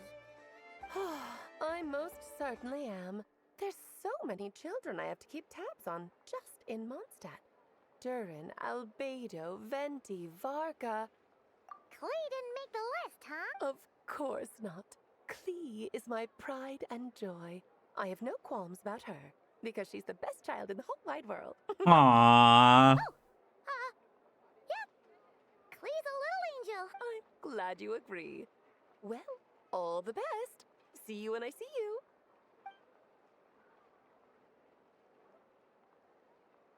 Honestly, the fact that she just walks away in a normal fashion is kind of the worst part of this cutscene. Like, I was totally expecting her to just, like, disappear. Batman style.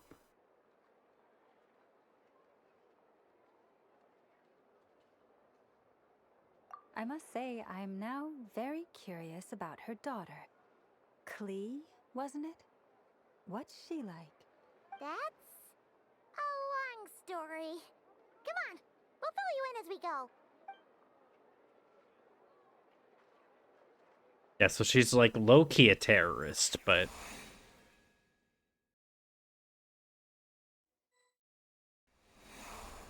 Oh. Okay, so I'm playing parallel stories now. That's interesting. What a lively place. I've never experienced Nasha Town like this before. Hey, you old geezer! Your hammer's rusted through! Who are you calling old geezer? Are they... I'm looking right at him! You've really gone downhill since giving your daughter free reign in the workshop. Can you even swing a hammer anymore? It shouldn't take you days just to fix a single chair! You might as well use that hammer to massage my back for all the good it's doing. Don't run your mouth, or you'll get a back massage that'll put you in bed for the rest of your life. What do you mean by that? The materials haven't arrived yet, all right? You know how busy it gets in the days before Moon Prayer Night. I'll bet you send all the materials to your little princess. Blood's always thicker than water, huh? All right, you've made your point, Uncle Koski. As soon as the materials arrive, fixing your chair will be the #1 priority. And Dad, if you've got time to chat, why don't you lend me a hand, See? Lolka knows what the score is. I guess they're... friends. But the way they spoke to each other was so ugly. Then again, it wouldn't be the first time I've seen something like this. Columbina! Sing outside my door in the middle of the night one more time, and I'll unscrew your vocal cords. You hear me? Oh, Sandrone. So that was her way of trying to be friends with me. What a pity. I won't get the chance to say any ugly things in reply. Okay, I was not expecting this Archon quest to make me laugh so damn much. Why this shit so funny, bro? Bro, they really said, alright, we about to make this the funniest shit you ever seen. Hey, where the fuck am I heading? Oh, that's fine. I love that she spins and she jumps. Oh, it's so pretty. Have you decided what to give her for Moon Prayer Night? I sure have. She's gonna get the surprise of her life when she's least expecting it. Then I'll whip out the ring and pop the question. The surprise of her life. What a fun turn of phrase. Cool, I get the picture. You can spare me the gushy details. Ooh, looks like we have a customer. Hello there, ma'am. Would you like some Moon Prayer Night candy? Huh? Is he talking to me? Can he see me? Here you go.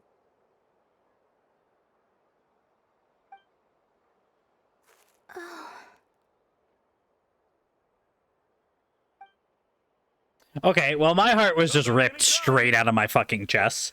Now, where were we? I don't know why, but I still held out hope.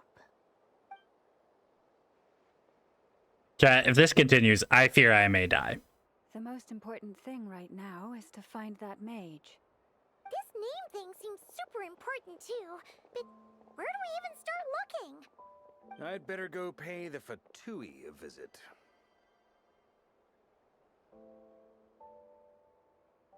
Chat, no, I'm actually not okay.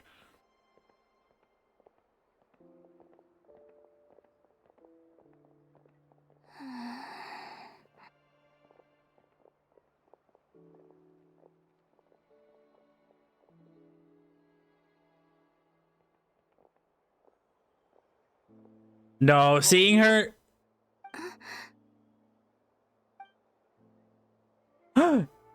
Traveler could see them because they have the moon marrow inside them. Oh my god, thank goodness. Oh no, they felt them just for a moment. Oh no! Traveler? Let's go! This is no time to be spacing out. No, no, this is so sad. No, I can't. This is actually so sad. I'm gonna cry.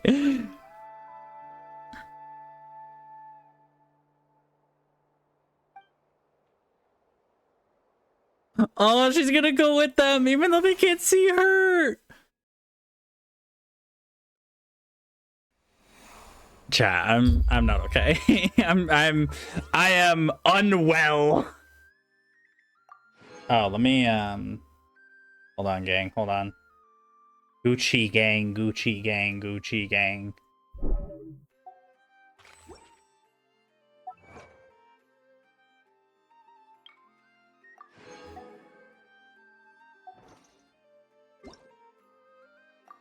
Okay. Let's see. I thought I was supposed to go to the Foismoon Silence. Ah, chat, I'm unwell. Where are they going? They mentioned a mage and a name? So, Mr. Varka, are you acquainted with this Nicole? Or should I call her Mage N? Ah, not really. We've never met, though she has come up in conversation. From what I've gathered, Alice kinda took Nicole under her wing. Taught her how to speak in a more ladylike fashion, that kind of thing. Huh. Hard to imagine Alice as an etiquette coach. Yeah, Alice is a larger-than-life personality, I'll give you that. But then again, that's why she's able to draw such an eclectic mix of people into her inner circle. If I remember correctly, being an interesting person is actually one of her main entry requirements. So, if you ever wanted to join the Hexen Circle, I'm sure you'd both be eligible to apply. Hey! Don't go around making promises on Alice's behalf. I wouldn't dare. I'm just trying to paint a picture of the Hexen Circle for you. Okay, sure. Anyway, since none of us have ever met Nicole, how are we supposed to find her? We can't just go up to every woman in sight and ask, hey, are you Nicole? Maybe something she's wearing will give it away? Wait a minute. Alice never said Nicole was from Mondstadt. Oh, true.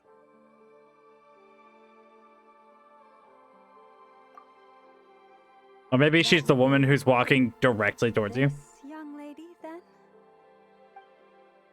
Ooh, tattoos on her back? Hey there. Sorry to disturb you, but are you Miss Nicole? Varka, Knight of Boreas of the Knights of Favonius. Alice might have mentioned me before. Have we got the wrong person? Well, this is up. When I shook my head, I meant, no, Alice hasn't mentioned you before. The voice is kind of throwing me for a loop. Huh? Where is this voice coming from? Oh, it's inside their head. Apologies. For certain reasons, I am unable to speak. This is the only way I can communicate with you. It might take some getting used to, but I hope you can understand. Hey, it's fine. I'm more shocked by the fact that Alice never speaks about me. As for you two, we have crossed paths twice before, but it is nonetheless a pleasure to finally meet you. It's really you! Thanks for all your guidance in the past! You're quite welcome. This time, things are different. We have reached the unwritten pages of the story. You might say that we stand at the crossroads of fate. Oh? Now then, allow me to formally introduce myself. My name is... No, stop! Alice! I can't believe it! Okay, that's really funny. Speech prepared. I'd agonized over every single word. She always picks the worst moments. Wait, no, this interaction is so cute. I love it so much. Sorry about that. Alice took the liberty of devising some bespoke self-introduction magic for each member of the Hexencircle. But I could have sworn I deleted all of the triggering conditions for it. How did it bypass everything? Oh gosh, this is so embarrassing. Okay, Alice is definitely on Heezy Island hiding behind a rock, and she did that shit on, like at the moment. Don't worry about it. We've seen that introduction magic once already, so it wasn't too much of a shock. Please go on, Miss Nicole. We'd love to hear what you have to say, or, well, communicate. Huh? Are they talking to this lady? But... Will you all I had a promise to forget feeling. that horrendously embarrassing introduction? Yeah, I had a feeling that Embarrassing. When?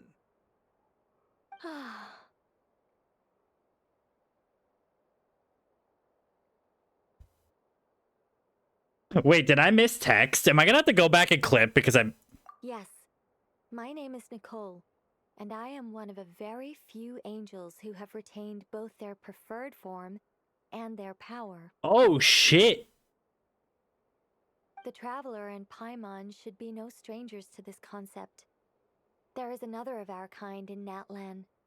They call her the Lord of the Night. Alright! Paimon remembers her! Yes. Well, I have retained more of my power than she. It's because I don't have a long-term duty to fulfill. To be more specific, no. We'll be here all day if I get into the specifics. Moving on. If I'm not mistaken, the ever so useful plot item of, oh, if I tell you this, it'll reveal too much. beyond the sky. That's right. Is that something you can give us any guidance on? Yes, I do know a way. It began with the Hyperboreans, who lived after the War of Funerary Flame. Wait, alright. Blank looks. Maybe I should start with the background of the war. Okay. So, what I'm hearing here is that 6,000 years ago, the Moon Sisters ruled over Tevat. Then there was the War of Funerary Flame, which killed all three Moon Sisters and put Celestia into the seat of power. This is devoid of knowledge about the Dragon War, because the Dragon War, as far as I'm aware, was like 3,000 years ago, roughly.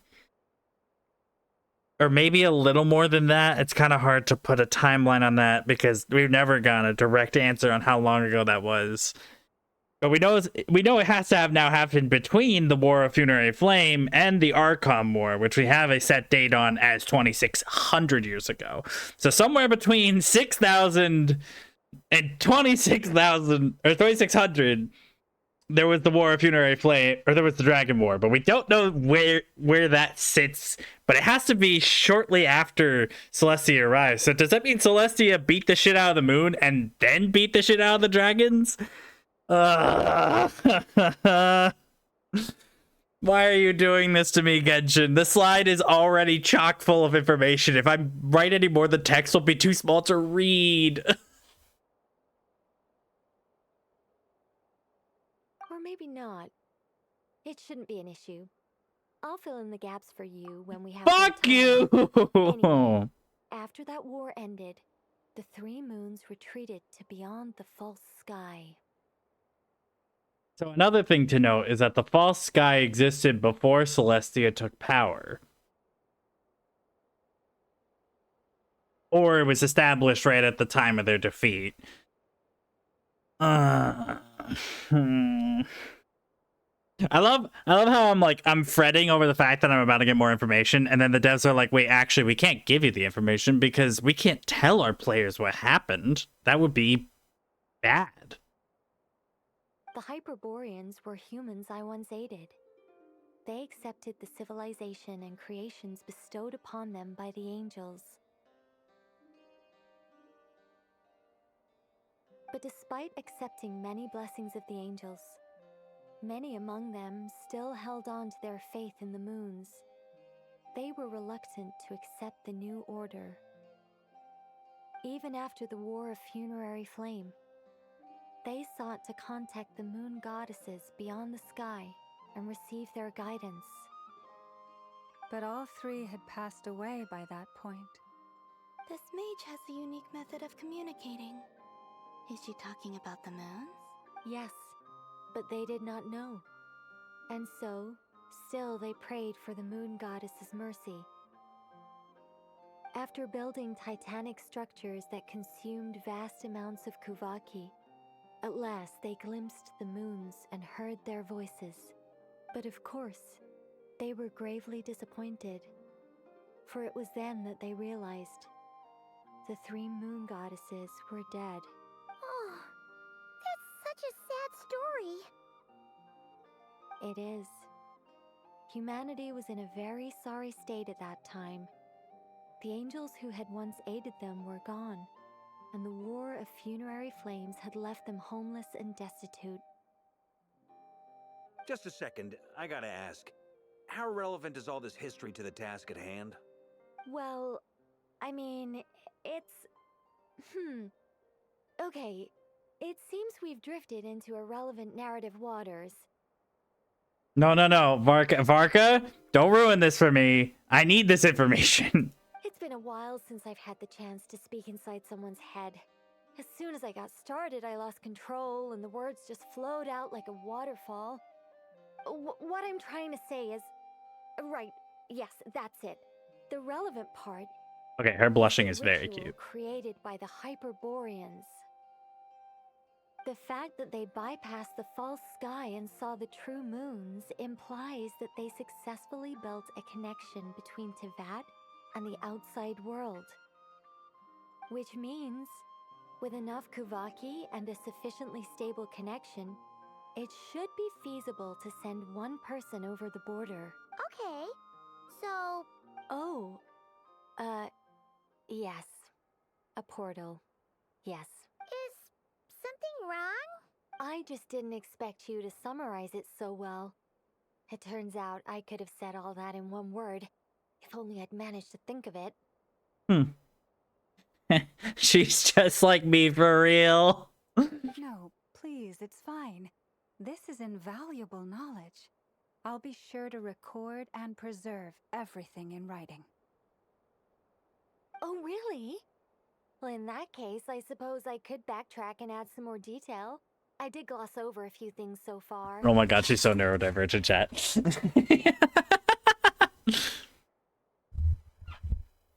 Whoa, time out. Let's summarize what we've got first. The Hyperboreans were the last ones to use this method, right? So we somehow need to find whatever structure they built and make sure there's enough Kuvaki to power it up. Luckily, we have the moon marrow of both the eternal and iridescent moons, so we're all good for Kuvaki. Which means the key issue we need to focus on is finding the place. Am I right, sir? Yes. Although I expect the structure is long gone by now. That said, what if we could take advantage of the phantoms to travel back? Her eyes are so pretty. I just realized they're like both blue and red, but in a like it's this fading. Oh, it's so pretty. Well, travel back isn't quite accurate. It's more like we'd be creating a handshake between 2 points in space-time. We wouldn't even have to pick a time when it still existed. It could just be a time when it still appeared in phantom form via projection, or we could project our own phantoms, fold them together at... You look lost. Was that too... Yeah, things got a little, technical there. I mean, it made sense to me, but maybe I'm just kind of brainy. Alright, let me think about how to put this more simply. Okay, got it. Over the next few days, I'll search for phantoms that we can use. Once I find one that meets the criteria, I'll let you know and we'll regroup. By completing certain rituals, specific individuals will be able to enter the phantom and make it to the Hyperborean structure. If everything checks out and it looks feasible, we'll just need to wait for Moon Prayer Night, and we can send the moon goddess back home. I'm really skimping on the detail here. Is this I think so. For now, we'll just wait to hear from you.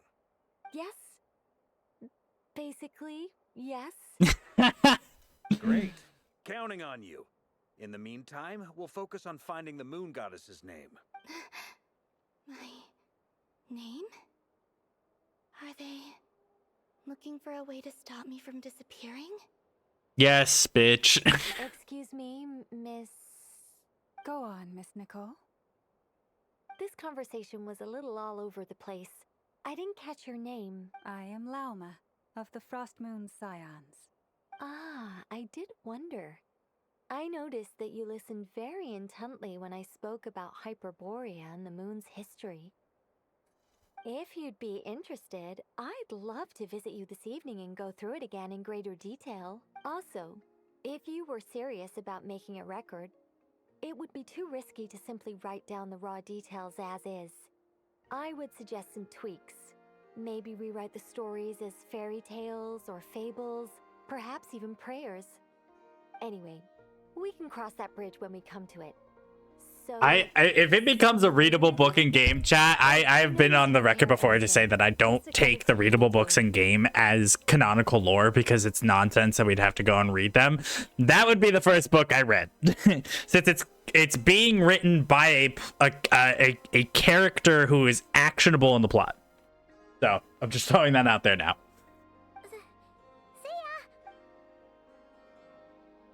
She seems friendly. It's just...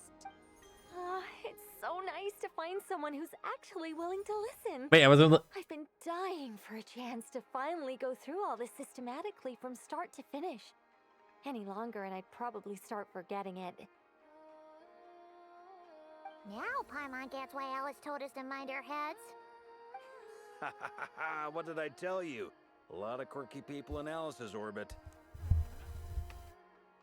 Now then, the next order of business is, where do we start looking for the moon goddess's name? Maybe the rest of what Nicole has to say might give us some clues. Once I've heard her out, I'll summarize the salient points and share them with you all. I'm also inclined to review our other documents.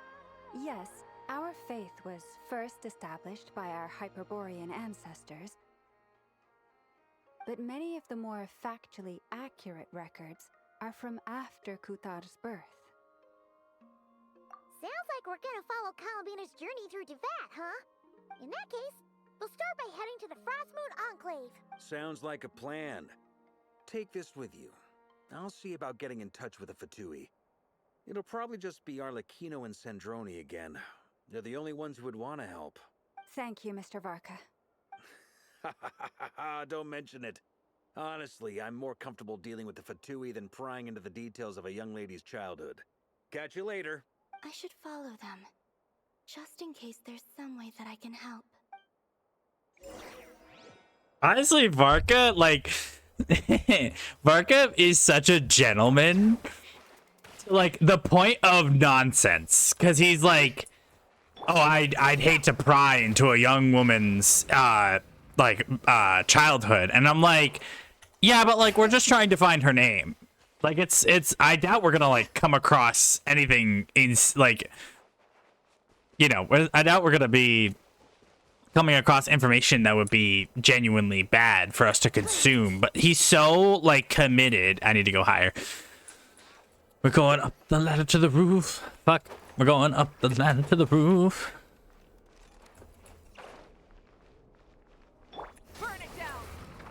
God, I don't like this game, but I do like Nodcry. I took the time to organize all documents in our possession that pertain to Kuthar.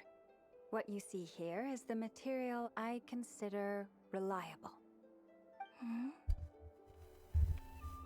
You're saying there's unreliable material too? Yes.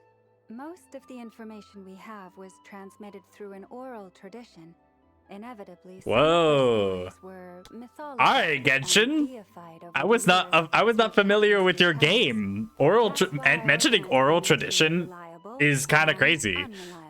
Most games will not, like, most games, I'm gonna keep it real with you right now. They are just going to have their history written down somewhere, or there's like there's this one character who was alive back then. The fact that they're explicitly going out of their way to be like, oh, we didn't have a writing system back then, so we used a thing called oral tradition, which is essentially just like there were wise people of the village whose job it was to memorize this history, this culture, and then to pass it down through generation to generation. And the fact that she considers that to not be reliable is actually super interesting, because it's a real thing we deal with in our real world. For example, like the story of Troy, it was originally oral tradition passed down with like myth mixed in with history, but what we gained from those oral traditions was the Iliad and the Odyssey compiled by Homer during the time of like Hellenistic Greece. And so it's, oh god, this is so fascinating. Oh, I love this. There's no sense seeking answers in history unless we can ensure the veracity of the historical record. Makes sense. All right, let's take a look.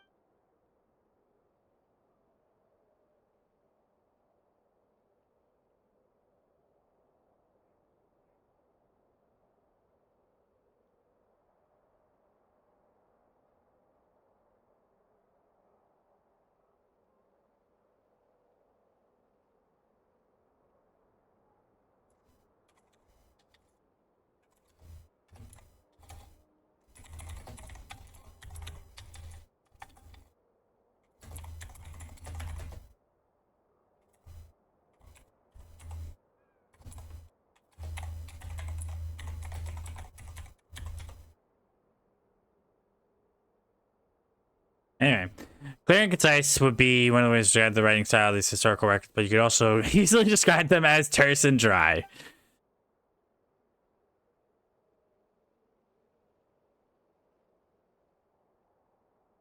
And since Alma already knows the material like the back of her hand, the quest to find new information in these texts is tough going. Almost all these records refer to Kutar instead of Columbina. Although neither of those is her real name. What we can gather from these records is that the Frost Moon Scions worshipped her as a god, placing impossible expectations upon her. I cannot fault them for their earnest faith, but for all their devotion, worshipping her day in, day out changed nothing. I imagine that none of it resonated with Columbina. It wouldn't surprise me if, even back then, she had already begun to reject the name Kutar and everything it represented. Lama speaks the truth. When I heard them call upon Kutar with hope and expectation in their voices, they may as well have been calling upon somebody else.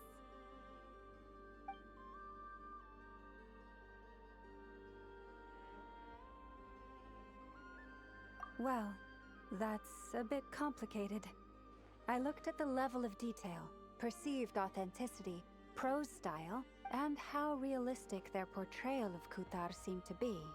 Amongst the Frost Moon Scions of today, only I know of her existence, and I alone have spoken to her face to face. As such, I know that there are certain things she simply would never do. That being said, I have sensed some changes in her lately. Changes? Me? Seems like this is getting us nowhere. For what it's worth, why don't we check? Sure. Give me a moment.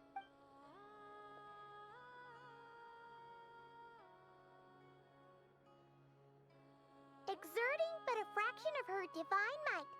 Could... I probably should read that.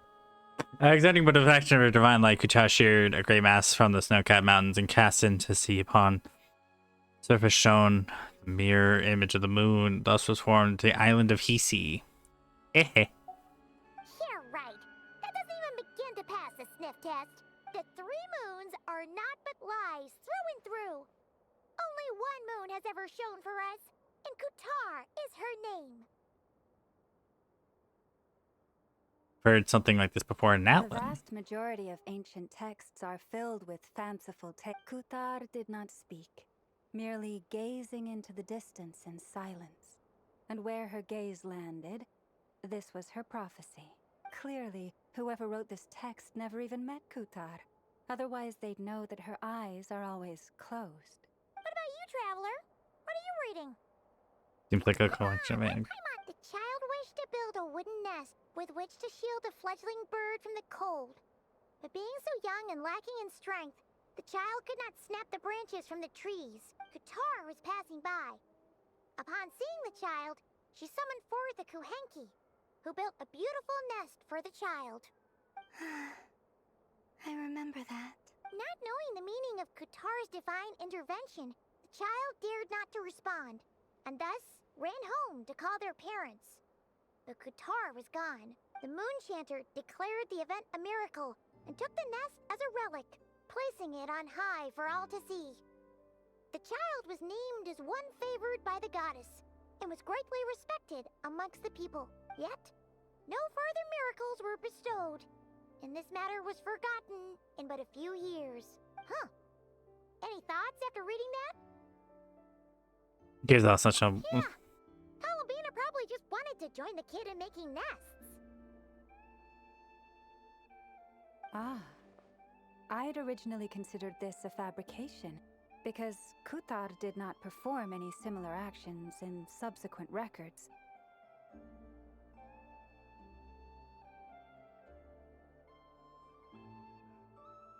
But now that I think about it, it does seem like something... She didn't know how other people would interpret her actions. She was probably worried about making things difficult. Yes. Oh, that's so sad.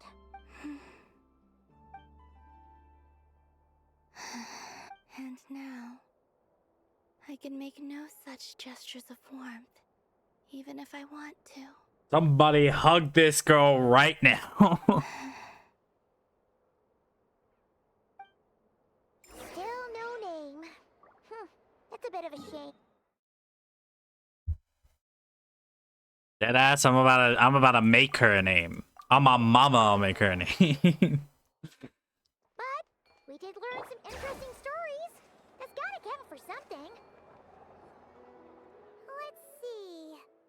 There's Varka. Oh, and it's Durin and Albedo too.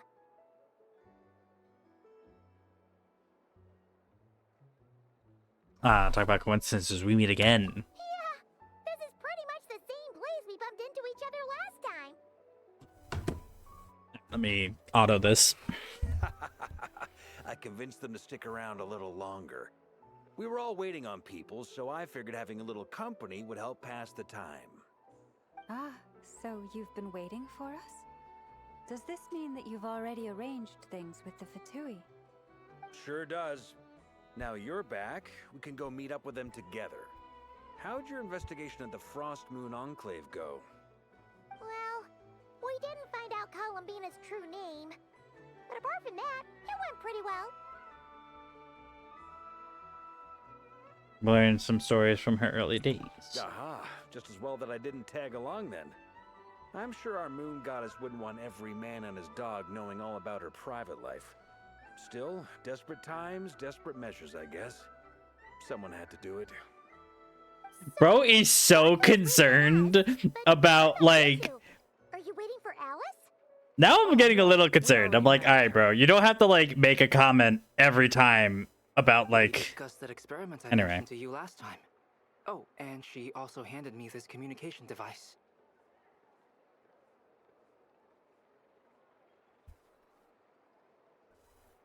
That's right. I understand she informed you about the relationship between the phantom phenomena and Tevat's borders, yes? She wants me to help her with some more experiments on that front. She said that she'll contact me through this device with more information. Ah, I see. Following instructions and making observations. Pretty common research method. Takes me right back to Albedo's lab. Wait, then who exactly are you meeting? Someone you know. Albedo's met him too.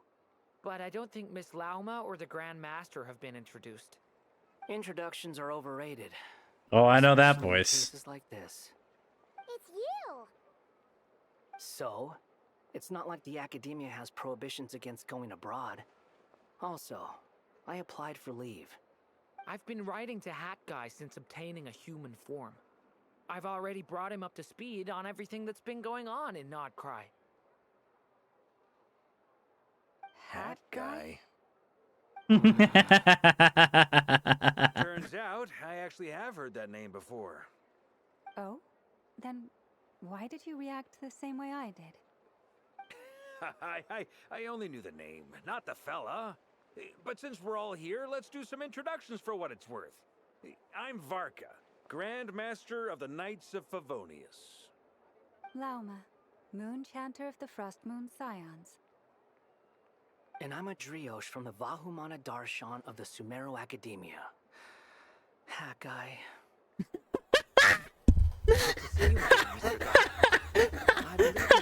Him closing out the introduction with Hat Guy is peak. Mind you, the only reason I came here is because there's someone I want to look into. Who's that?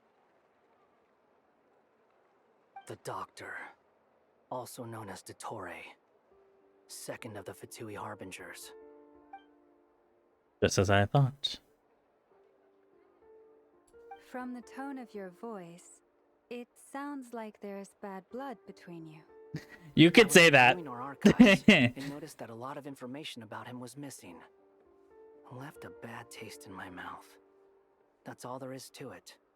Dottore, or Zondique, as he was then known, once studied at the Academia, but he got kicked out before he could graduate.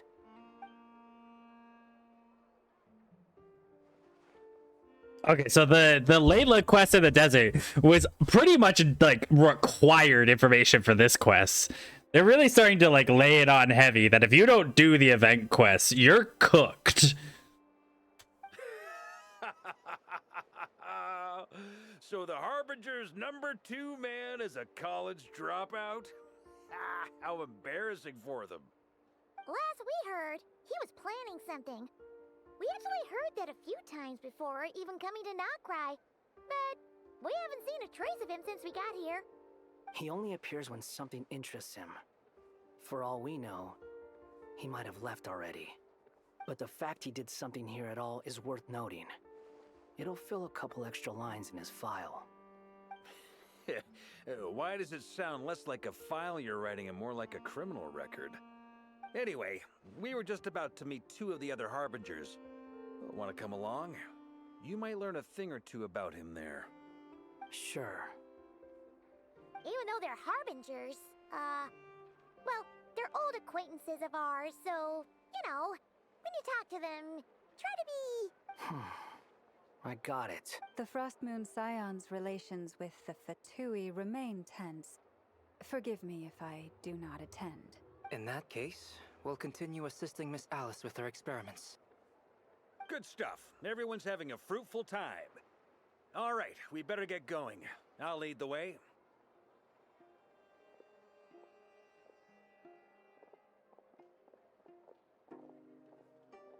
Good stuff. Everyone's having a fruitful time. Oh wait, no, here's it. Hey, Heike? Oh, I forgot I named him that. You're here for revenge. That's obviously part of it. But I'm not the only one who has a score to settle with him. I'm not surprised. You, nor Lesser Lord Kusanali, nor I want to see him meddling with things again. What's the hurry? Don't worry. Pigeons always know which way home is. After a conversation ends, the group splits up into 2 teams led by Varga. Okay, motherfucker, can you give me time to read the text? You made it. Who is this? A scholar from Sumeru. They call him Hat Guy. He's an old friend of the Travelers. Wait, this is the Academia representative you wrote about? He doesn't exactly look the part. I believe this will prove my identity. You'll notice it bears the seal of the Sanctuary of Surasthana. Well, what do you know? So it does. All right then. My mistake. It's fine. I expected as much. What? So as I mentioned in my letter, the Academia's got its eyes on Dottore, but this matter remains top secret. Apart from those assisting in the investigation, the fewer people who know, the better. If anyone asks, I'm here in Nodcry to pursue my personal academic interests. Gotta say, Barca, you did pretty well to keep all this under wraps for so long. Sounds like you got in touch with the academia about this way back. you flatter me. Where do I even start? Remember that time we fought Rerir at Star Sand Shoal? He sure let me have it then, didn't he? I'll bet Dottore had that all sketched out, with me as his convenient little pawn. He could not care less about us if he tried, but hey! The feeling's mutual. Does Dottore really strike you as the sort who values his relationships with his colleagues? Fair point. Definitely not. Which is why I always keep my guard up whenever he starts making suspicious moves. To that extent, our motivations align. On top of which, I consider you trustworthy people. Now, back on topic. In the wake of the Reihir of Solnari episode, Sandrone and I grew suspicious about Dottore's complete inaction during the entire affair. So we tried to find out what he'd been up to, but unfortunately to no avail. He never lets anyone in on his plans. The more he cares about something, the more secretive he gets. Indeed. Perhaps he believes that by keeping a low profile, he can avoid trouble. But that trick isn't going to work on his colleagues. Yeah, I mean, he's been researching the ancient moon's remnants. And he's been trying to get his paws on the moon marrows. Only an idiot would believe he doesn't have something more planned. With this in mind, I returned to Snezhnaya and relayed my thoughts to Her Majesty the Tsaritsa, entreating her to have him recalled. That's pretty direct. Did the Tsaritsa agree? Yes. I made it abundantly clear that the Fatui's business in Nodcry is almost concluded, and we do not need 3 harbingers in this territory. Accordingly, Dottore has returned at her orders. I imagine he is continuing with experiments, which no one besides he would ever have any interest in. Common sense might mean nothing to him, but he's not stupid. He knows that no good can come from opposing the Tsaritsa. Smarts alone won't get him all the way. He needs the Rooster's resources and Regrator's Mora, both of which the Tsaritsa can strip from him by waggling a finger. But doesn't he have a track record of publicly following orders while going against them in private? He probably has it down to a fine art by now. Wouldn't put it past him. We worked together on a research project once. Only briefly, but it was enough to show me that we're fundamentally different people. He has no interest in doing things methodically, stage by stage. His thoughts jump all over the place, and the moment his curiosity is satisfied, or he gets the results he wants, he disappears. The only similarity we share is that, once we set our minds on doing something... Oh, we definitely saw some of that in your battle with Rerir. You got so competitive. Ugh, do not remind me. Then I believe we all concur. Dottore will not simply give up.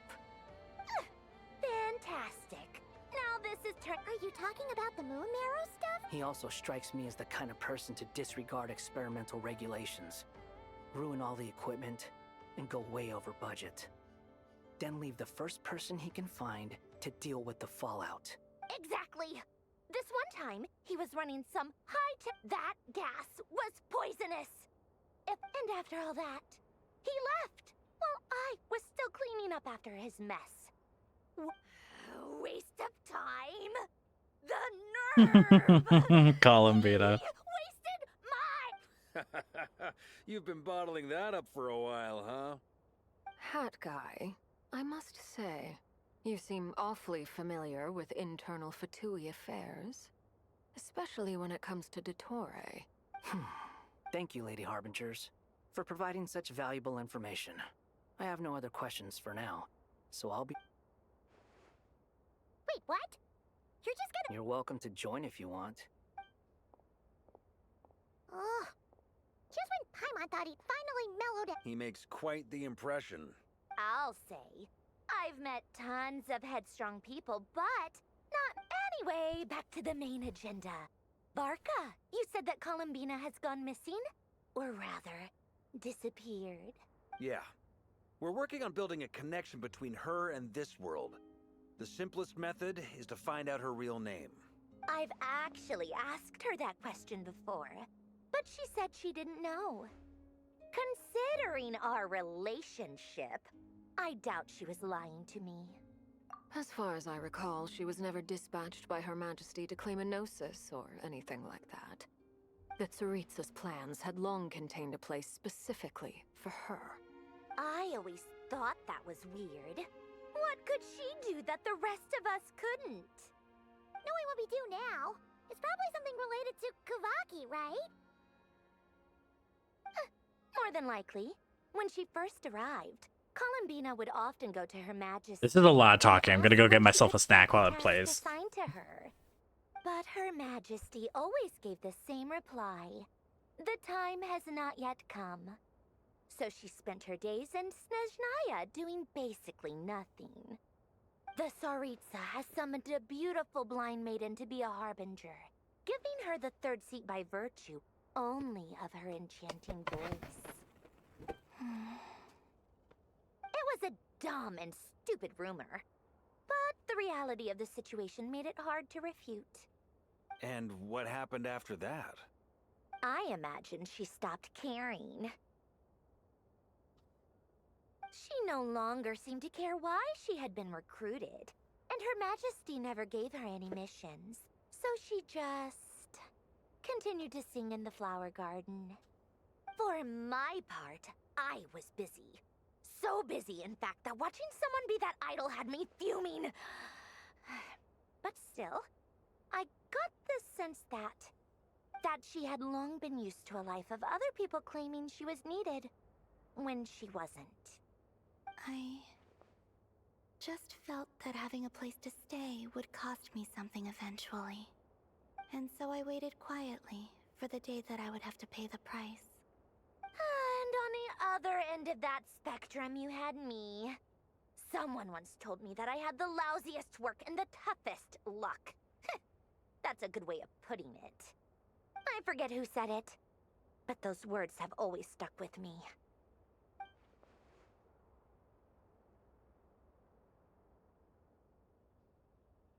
But you've done your job exceptionally well all this time. Because at heart, you are a conscientious person. What is it? Something come to mind?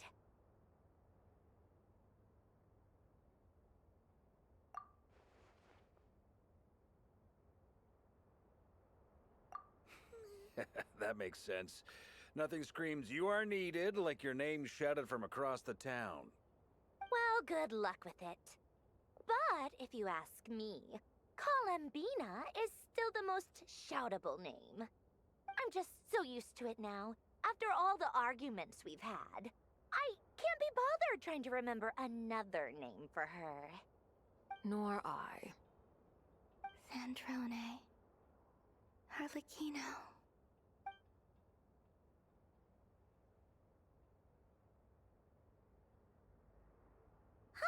It's a Sealy! Does that mean Nicole has news for us? Ladies, I thank you for your hospitality. If the chance ever comes up, I definitely owe you both a drink sometime. I'm sure it will. I love how so uninterested Arlecchino is in even interacting with this man. She is clearly only here because she cares about Columbina and considers the Traveler at least a little cool. That's so fucking funny.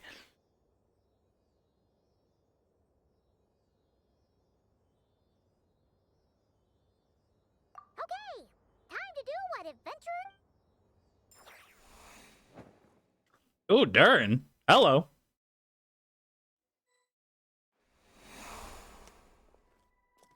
Here you are. Damn, we're getting whole buildings now. Oh, that guy. How come you're back so soon? Did things go all right with the Fatui? Fine. Totori's been summoned home by the Tsaritsa. Couldn't get much more than that. How about you?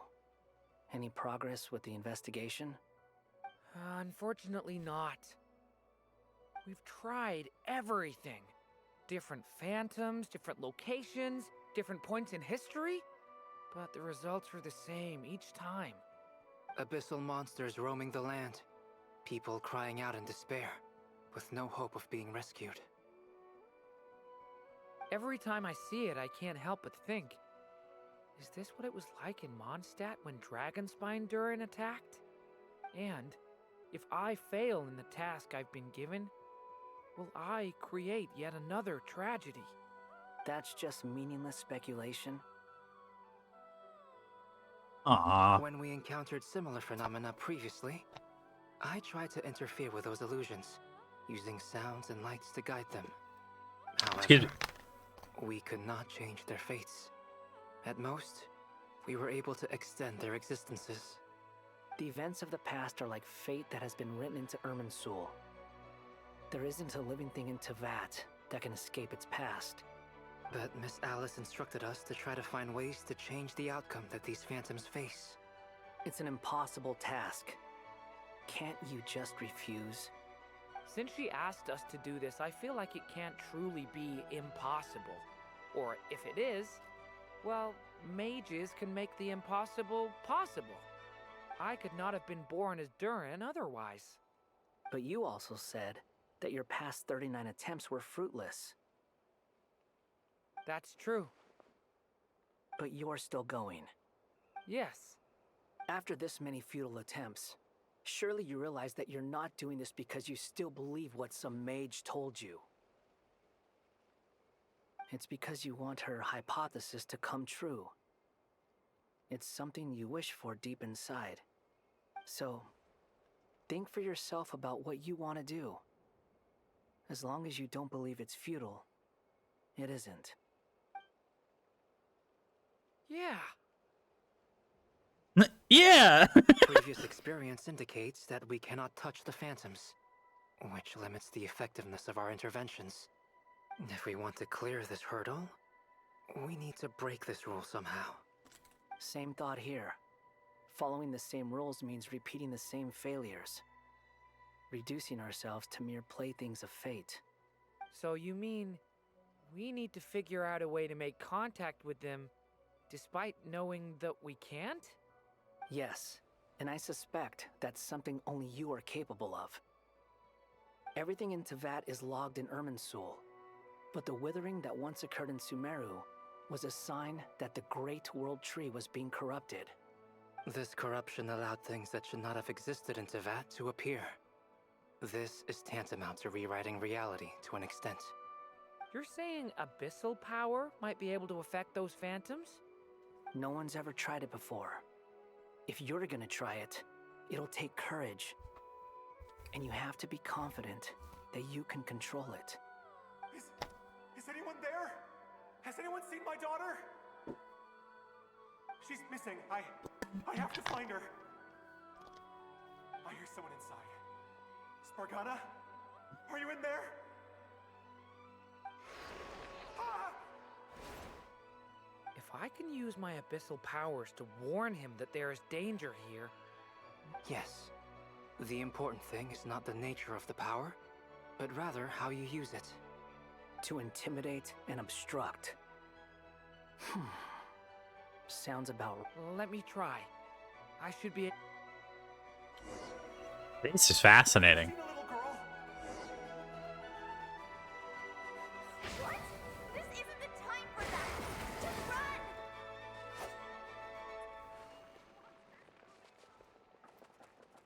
Make use of the stone pillars. I hear someone inside. Spargana? Are you in there? Durin can use the power of the abyss to affect the world, which...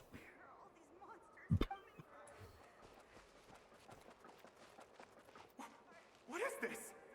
Looks dangerous. I should get out of here.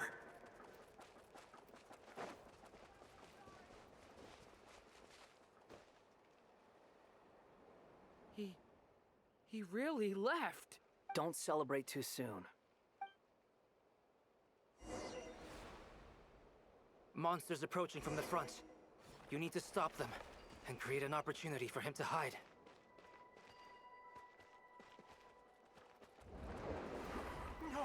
There's monsters ahead.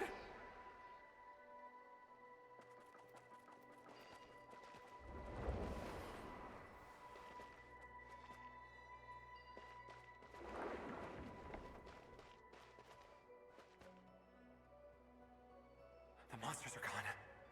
Is it safe now? This is fascinating.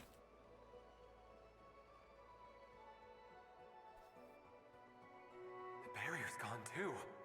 How odd. Anyway, I guess I'll keep going. Quickly, let's keep up.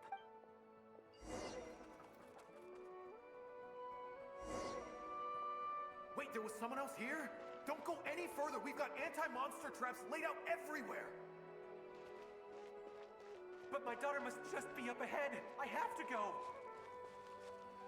This way's blocked.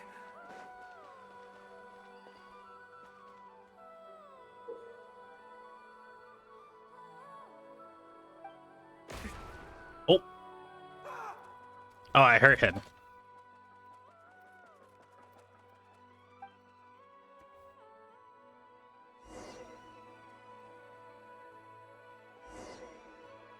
Wait, there was someone else here? Don't go any further. We've got anti-monster traps laid out everywhere. But my daughter must just be up ahead. I have to go. This way's blocked.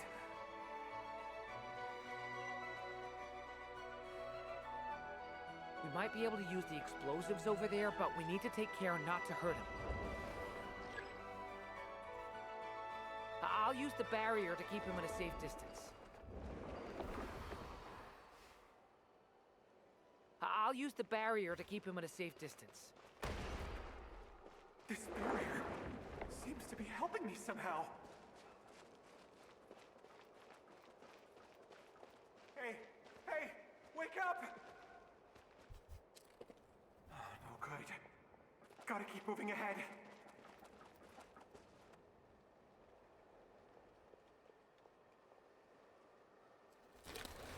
So many monsters!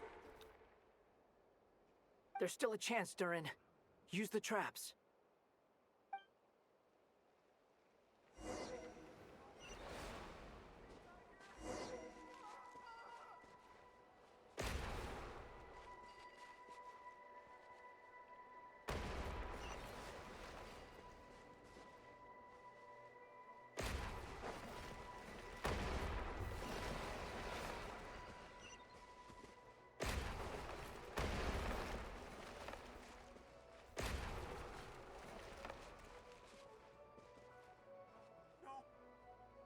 This is a new development. I've never seen this happen before.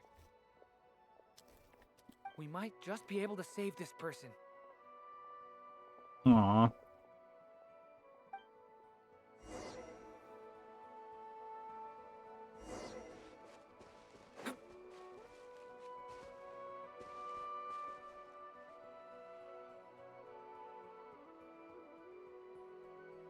Hello there. Have you seen my daughter? Spargana's her name. She's carrying a large backpack. Get out while you still can, you fool. You won't find any survivors here. But I can't just leave her here. She must be so scared right now. Sorry. Wish I could help, but I haven't seen her. You'll just have to keep looking. Okay, thank you.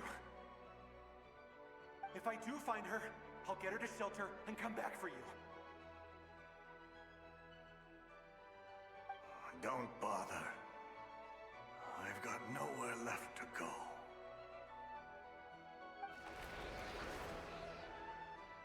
What's that noise? Monster! No, if he goes inside, he'll be walking into a trap. Let's try this once more.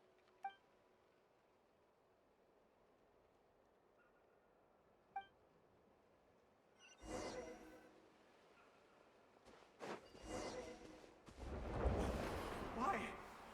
How will I know where Spargana's gone like this? You know what? I'll trust this strange barrier. It's gotten me this far after all.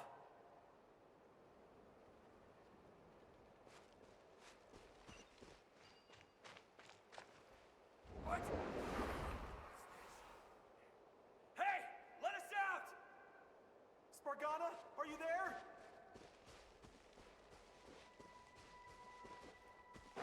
Where is this dude? Huh?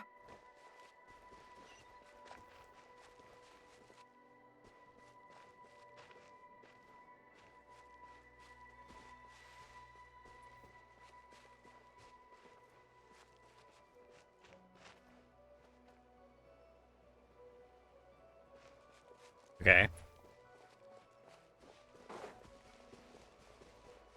Oh, alright, we've reached the end of the quest area. Huh? That looks like one of my daughter's books. Thank you. Thank you. Yes, it's one of hers for sure. That's her name on it right there. She left her backpack here.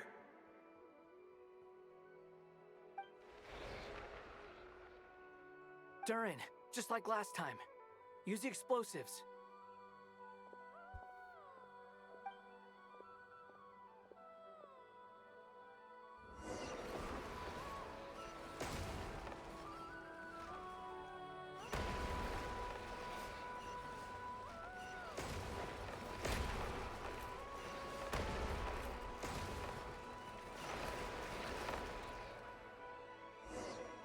Jesus. It won't work. There's not enough left. If he makes it in, he'll die.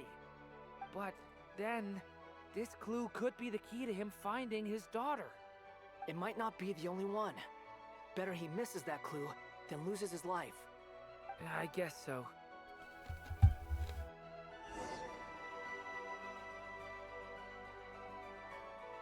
Stop him, Durin. We can't let him get any further in. That's my daughter's book! She's passed this way! Why? I've searched and searched and searched. I no longer have anywhere else to go.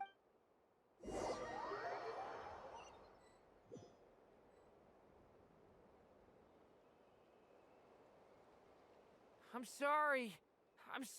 He refuses to go anywhere else. Whether he opens this door or not, all that awaits him now... Albedo? Hat guy? Let's try one...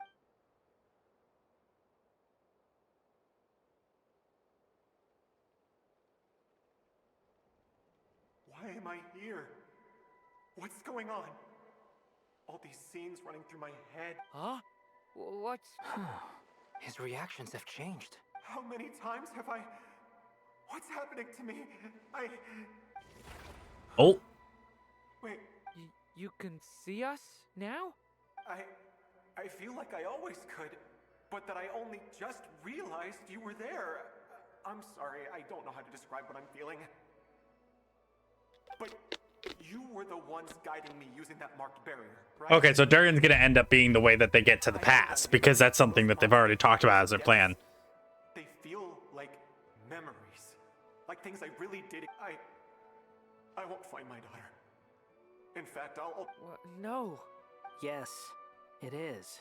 Even so, we're trying to find a way out of this. You've not seen my daughter either, have you? It seems she really isn't here. I'm sorry we couldn't help you. I'm just... tired. Maybe this is dust. How long do I have left? Experience says 15 to 20 minutes. 15 to 20. Thank you for all your help. Let's rest a while. Now's not the time for you to start pitying. It's not pity. I'm just realizing that I've only got 10 or so minutes left. You know? This is fascinating. You say you're from Mondstadt, yes? A place with windmills? And you're from Sumeru, where they've built an academy into a... Yes. It seems you've never... Those names are unknown to me, I'm afraid. Yes. Have you heard of Hyperborea? I have, but I I heard that it was destroyed in the distant past. I see. That was where my ancestors once lived. What about Delphi Pytho? Was it later rebuilt? I've never heard that name. Then what about Sal Vindagnir? I have seen that name on stone tablets on Dragonspine.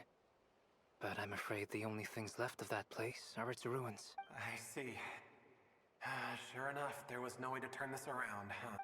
I'm sorry. I was the one who asked to chat, but it seems like we're too many ages apart. There's barely any common ground to start from. It's all right. We did hear something new, at least. From how you speak of your lives, things must be going all right for you, I guess. They are. Mondstadt is a place of freedom and happiness. There's a lot of good people in the church and the Knights of Favonius, and even outsiders find that it's an easy place to feel at home. We have festivals a few times a year. Sumeru is a lot more uptight. Not really the kind of place where you can relax. It's a nation fraught with problems wherever you look. But if all you want in life is to seek knowledge, I guess it's pretty much paradise. That's wonderful. In other words, after this all-devouring black tide passed, humanity did not merely avoid extinction, but rose to build I mean, I can see you all right now. That must mean the future isn't a total— That's true. Well, time's almost up. Let's part ways, I think. The chances are slim, I know, but I'd like to spend these last few minutes looking for Spargana. Celestia is I'd love to tell her about what— shockingly close, don't you all think? May we meet again. Well, or not, most probably. In that case...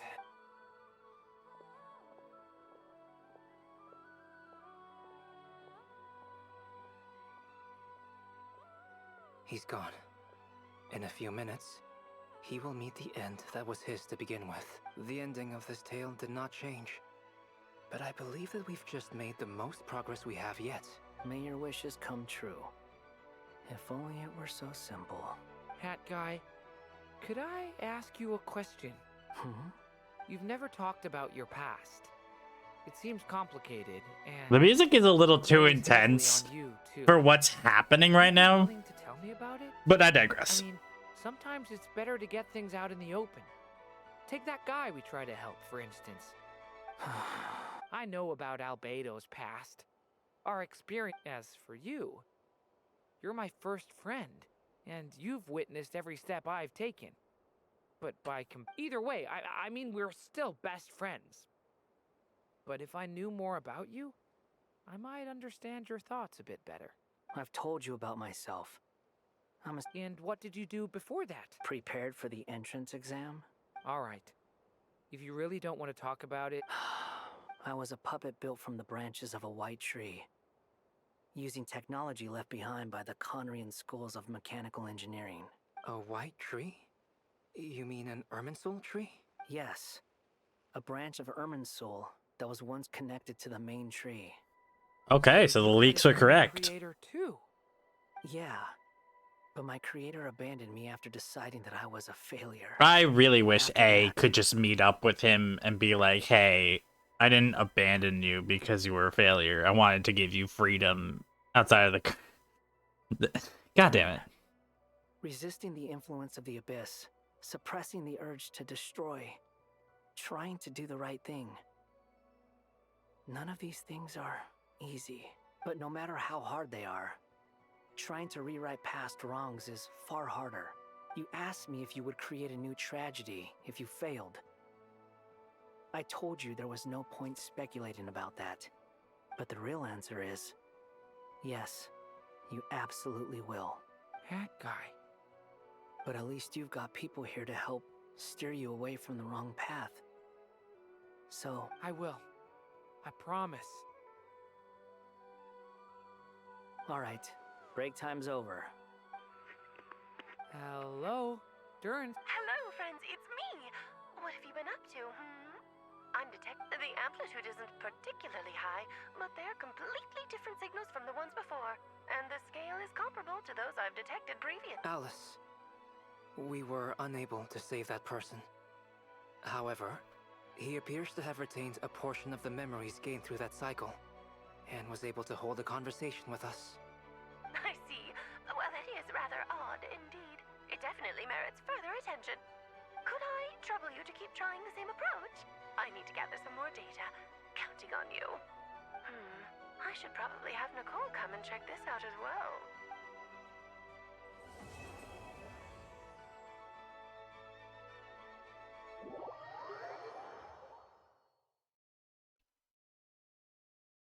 Oh. There you are. I was worried you might stop to collect treasure chests opened by the Seelie along the way. It would have taken you so much longer to get here. I am delighted to see that you understand what takes priority, and that your adventurer's instinct has not swayed your resolve. Really, I must applaud you for it. You should know. Paimon's head. Okay, I'll try and keep it short. My senses are telling me that this is where we shall find the entrance to the ruins. Oh, cool! Well, what are we waiting for? Patience. This was a sanctuary of great importance to the Hyperboreans. Why do the Hyperboreans have like to open the gate. Aztec Mayan vibes to them? The Eternal Moon's marrow? Okay, so what's the plan? Need us to do anything? And just the short version, if you can. All right then. I was planning to start with some background on the invention of these techniques. Are you sure you don't want to hear it? It's quite informative. Remember what you were saying about priorities? Fine. Simply put, we need 3 human representatives to successfully undergo a process of Kuvaki resonance. Think of it as a test from the 3 moon goddesses to see if the entrants are qualified, with the most recognizable qualification being Kuvaki. Pretty sure Lauma would ace that test. Oh, wait.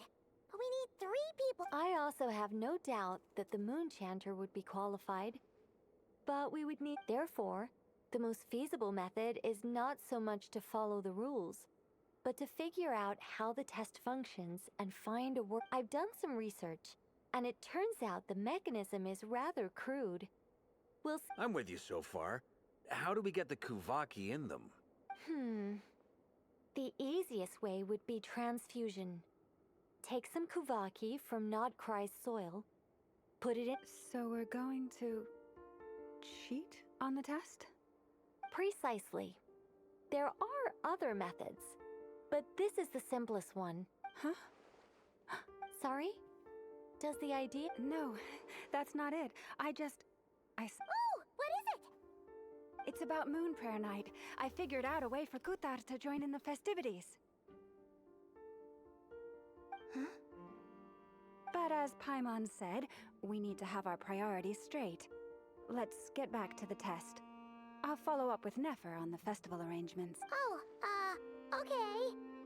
Anyway, is this really... If you think that's dangerous, wait till you hear the other methods. I'd be more than happy to go through them if you'd like. There are several... No need, we're good. Let's go with this one. Very well. Kuvaki transfusion it is. Now, I should mention that the risks can be greater or lower depending on individual compatibility. It would be rash to simply infuse the Kuvaki and hope for the best. If the body rejects it, the reaction can be quite severe. The symptoms are similar to another condition that some people living here suffer from, known as congenital Kuvaki sensitivity. So, before we execute our plan, I will perform a simple test of my own to see who is compatible and who is not. Once that is done, we will have to complete the resonance process as rapidly as possible. The participants must remain stationary while the Kuvaki circulates and bonds with them, and they mustn't eat or drink anything. What? No eating or drinking? That's some hardcore fasting. They'll all be monks by the time they're through. 3 days. 3 days! Oh, it's so long! And we have to find 2 more people who are not just compatible, but also willing to volunteer. Fasting? What are they talking about?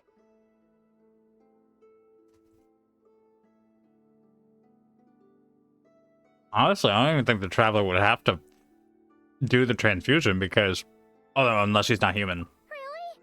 Don't you want to think this through? Haha, count me in too. 3 days without food?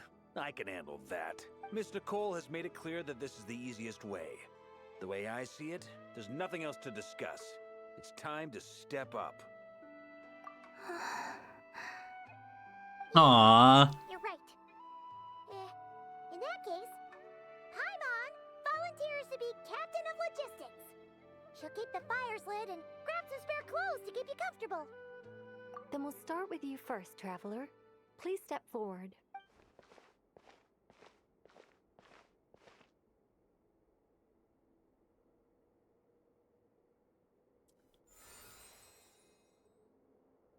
How's it going? Do you feel anything?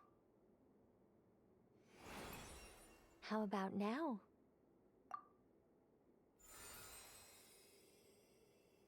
And now?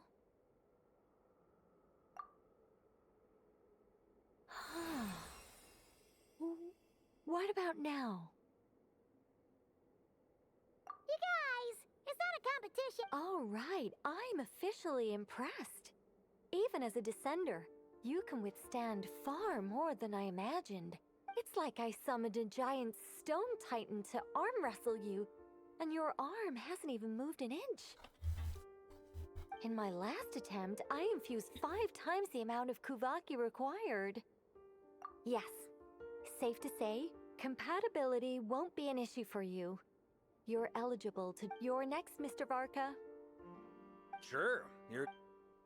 All right, I'll start where we left off. 5 times the required Kuvaki dose. Wait, I don't think that's a good idea. Whoa, hey, wait a minute. Oh, he's gonna hurl. No, not great. Look at his eyes! I love this. Feels like I've been drinking too much. A few bottles of wine, then a big stein of Dark Horse. Some... You think this is funny? I just lost to a young lady in an arm wrestling contest. I'm never gonna live that down. My apologies. I'll lower the concentration and try again. Oh. How's it going now? I'm not as dizzy as last time, but I can still feel it pulsing around. In that case, you wouldn't be an ideal choice, Mr. Varka. Let's try someone else. Okay. Let's go ask some of our other friends.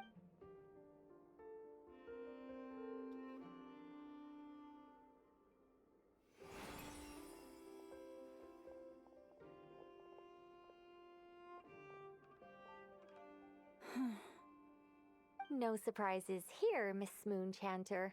You're perfectly compatible.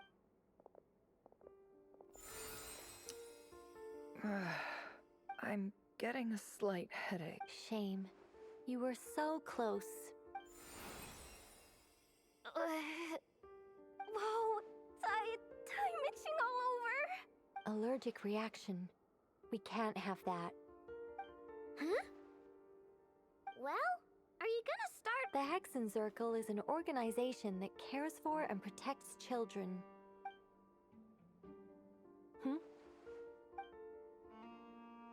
Is something the matter? The candidates have to be human. I guess that rules me out too. Huh. Everyone except the Moonchanter got beaten. Guess I don't need to feel so bad after all. I mean, Perhaps I could ask for volunteers among the Frost... I'll see about talking to some trusted Lightkeeper call. In fact, I think we had some former Frostmoon Scions. Can you give me the scientific explanation for how the test works? I can probably make some kind of test bot. Then we can just zip through Nasha Town, going up to people and pressing a button to check their status. Wouldn't that be way No. Wow! No elaboration for once. how about I contact the Knights of Favonia's garrison in the Wave Chaser plane? Shame that Lohan's already left. And that guy's even tougher than I am. Strange. The moon goddess is clearly revered by many people. She mentioned that the world has rejected her from the very... And when we fought the Raikir of Solnari, it... Also, Paimon's not sure revered is the right word how people feel about her. Gratitude, certainly. It's basic reciprocity. She helped us, so she deserves our help. Yeah. Even though she looked like she didn't care, she still saved a ton of people, including me. A review of the relevant data leads me to conclude that Miss Columbina is a good person. All her friends are saying that they love her without saying. Guys, I'm gonna cry again. No. I'm super surprised that Columbina isn't her actual name, though. I think it really suits her. It's light and graceful and... I know, right? Unfortunately, that's not our decision to make. Columbina. Excuse me. That was the code name the Fatui gave me. But it also came up in the song I heard when I was born. But is that really all there is to it? What do I... Is there anyone left who will still call me by that name?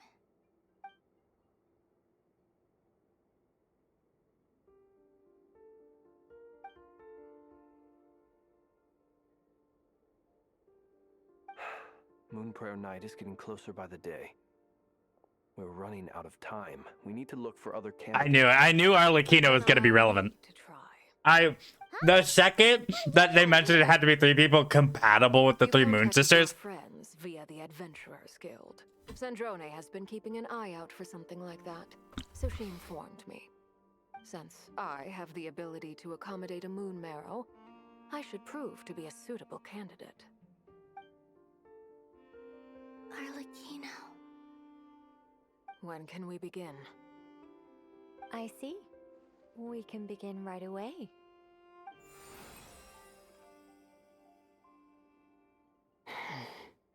How was it? Did you feel any discomfort? Not at all. Then it seems we shan't need to look for additional candidates after all. What a fucking stacked cast this room is at the moment. Alright, like Paimon said, the rest of us can take turns making sure the 3 of them stay warm and comfy. Then, my job is to take care of the caretakers. I will ensure everyone receives food and accommodation. I'm ready as well.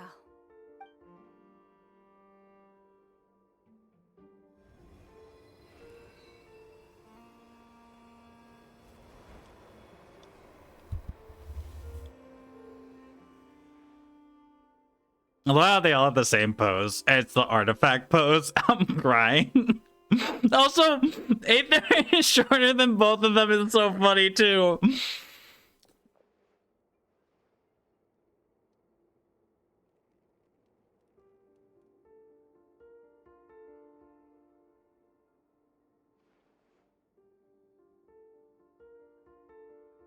I wonder if at some point, if they do get Columbina back. Uh-oh, Aether's starting to waver.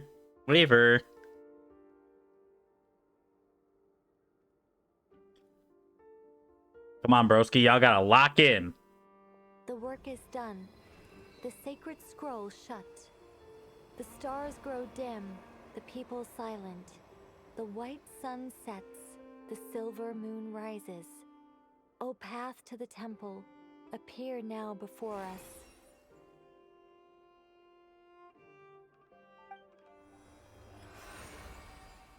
Wow! It really opened! So that's what all this is about. They've been trying to open this gate. Come, let us enter. Like, you all guys sound so sinister about it. Chill. It might be best to eat something first. Take care to chew properly and swallow slowly. It will give your body time to... They will head in soon. They will need to enter this gate.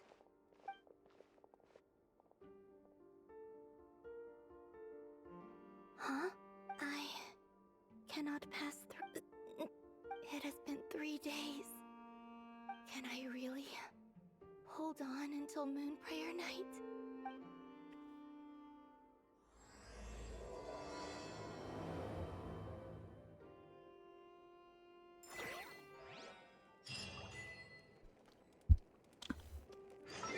Well, hot damn.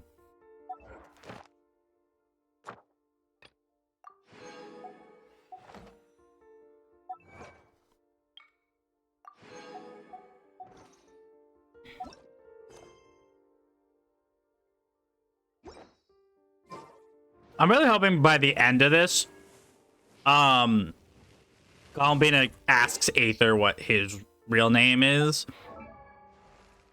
Because I just feel like it sucks that we've like had it explicitly mentioned that like when they call him the Traveler, they're not calling him Aether, they're calling him the Traveler. Whereas in that one scene with Lumine in the now forgotten domain, Lumine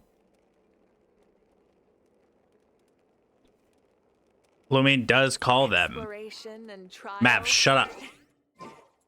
Adventuring is right up my alley. Damn, everybody else dipped out. All right, well, what about you? Let's talk to Inefa. I like Inefa. I have confirmed that you are all in good health. With that, my work is now. I love her so much. All right. Let's do it. Let's do it.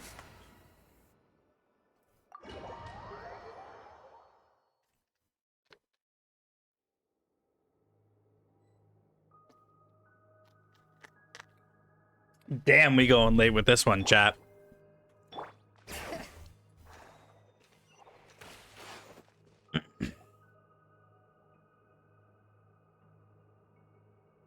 So only 4 people are able to enter, which are the people who succeed, and then Nicole, because Nicole just Nicole said fuck you. Oh, because she's an angel. From the distant past. That could mean they have some clues about the moon goddess's name, right?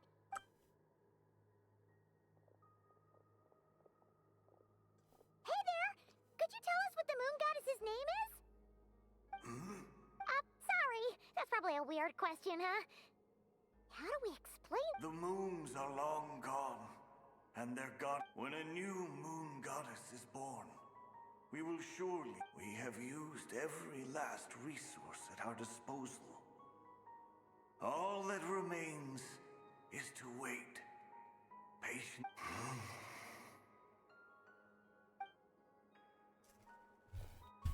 Were the people of the past all this devout? It looks like this phantom doesn't intend to converse with us any further. Surely the new moon goddess he speaks of must be Columbina. Alas, Kuthar's birth came long after the age in which he lived.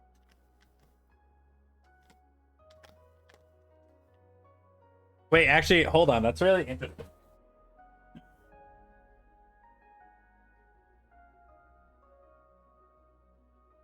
These are people who make up the remnants of Hyperborea, which was supposedly 6,000 years ago. But then...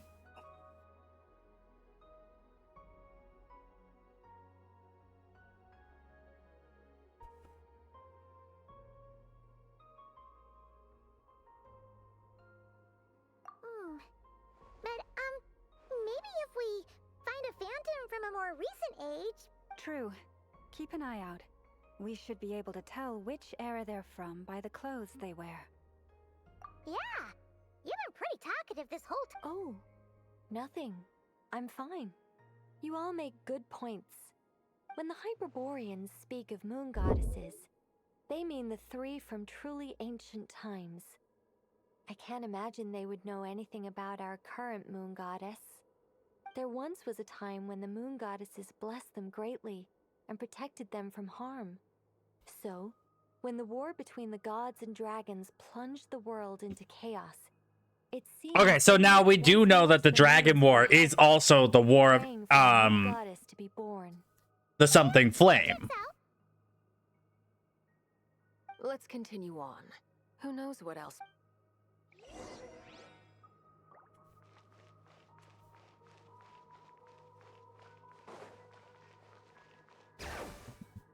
Oh, I know those bookshelves. This is Conria. E. Thank you, Millie. How are you? Try this. Please don't repeatedly spam it.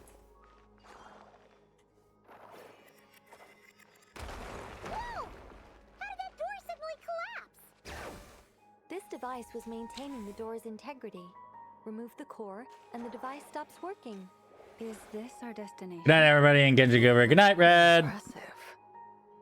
More Literally clicked the precisely, reception this once, is a I did when I device went that will twice. help Oh, us okay. reach our destination. Let's go. We still have a long distance to cover.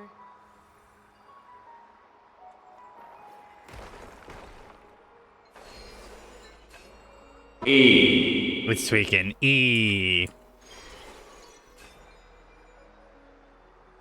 I think I'll take that redemption away soon enough.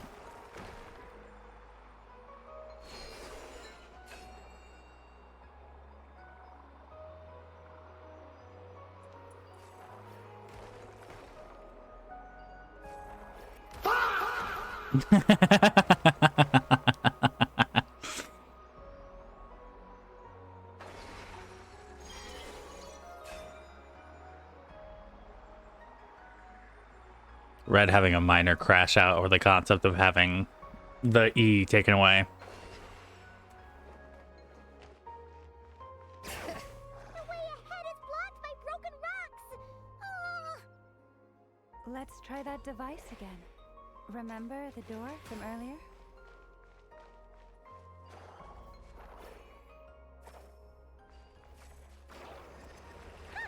So it works in reverse, too! Whoa, okay, now that... Whoa, okay, we're about to get some crazy shit here. Hold on. Motherfucker. All phantoms, but the monsters are real. What a fascinating place. There'll be plenty of time to admire it later!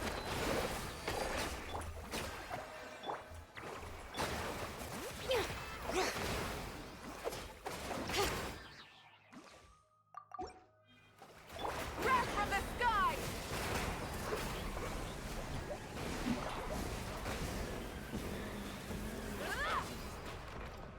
Are we done? Ah. This is important. This right here, chat, this is gonna basically tell me everything I want to know. Whole bunch of artwork in here. Seems pretty old. Nicole, this is probably your area of expertise. What do all these paintings mean? Let me see. Those are the three Moon To Sisters. understand these murals requires some knowledge of the history surrounding the War of Funerary Flame. I shared a little of this with Lauma before. Yes, I think I follow. The dispute between the Moon Sisters, the transformation by Nibelung.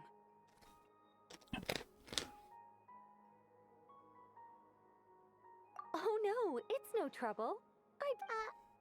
Tevat's three moons and their goddesses were brought into being by the will of Nibelung. Whoa, wait. Okay, so the Moon Sisters were made by Nibelung, King of the Dragon Sovereigns. So they were the first ever, like, gods, essentially, is what I'm collecting here. But when the heavenly principles came, they changed the world completely, down to its very foundations. The moon goddesses were nowhere near strong enough to challenge this entity. But the heavenly principles did not view them as heretical entities that had to be removed. Essentially, the three moons existed to keep this planet alive and operational, which did not directly conflict with the heavenly principles' aims. Nevertheless, the inherent precariousness of this arrangement would soon be revealed. Nibelung returned. Yes. He did, and thus began the War of Funerary Flame. A battle Right, for because dominance between information... Nibelung and the heavenly principles. Right. So Nibelung made the three moon goddesses, and then he fucked off the planet, leaving the moon goddesses and the dragon sovereigns in charge. He found forbidden knowledge out in the universe and brought it back to that. At the same, or this was after the heavenly principles arrived. And thus began the War of Funerary Flame, where the Dragon Sovereigns, under the leadership of Nibelung, fought Celestia. Discord would soon emerge between the three Moon Sisters. One would voice the opinion that they should follow Nibelung, for it was he who first hung the moons in the sky. Okay. Another would argue that taking sides in the conflict would only bring the world closer to ruin. There was no telling where it would lead. especially since their creator had returned, bearing the perilous power of the abyss. Nibelung would eventually discover their disloyalty. He had all three imprisoned before transforming the moons into weapons with which to fight against the heavenly principles. What? Weapons? Yes, the very moons that had once defended the planet became instruments of death and destruction, striking terror into the hearts of all living things. And although the heavenly principles and the three moon sisters had once been at peace, it now seemed that the moons posed an unacceptable threat to Teyvat. It is possible that the heavenly principles did not know of the goddess's imprisonment. If so, the weaponization of the moons would surely have been viewed as an intentional breach of the peace agreement. Regardless of who knew what, when, the heavenly principles shattered two moons and flung the other beyond the skies. Whether the goddesses managed to escape Nibelung's captivity after his fall, nobody knows. But this much is certain. From that day on, the moons no longer belonged to Teyvat. The rejections slowly drained their power until eventually they passed away. So that's the full story. You say the moon ceased belonging to Teyvat from then on. Why then would Columbina be born here? That is perhaps due to the lingering connection between the Frost Moon, which was not shattered, and this world. You could see it as the three sisters' dying wish. They never desired war. All they ever wished for was to protect this land. I see. If the final fate of the three goddesses is as you say, then Columbina faces the same grave danger. Our investigation has yet to bear fruit.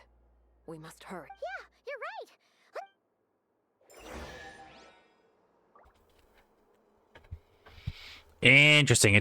Interesting.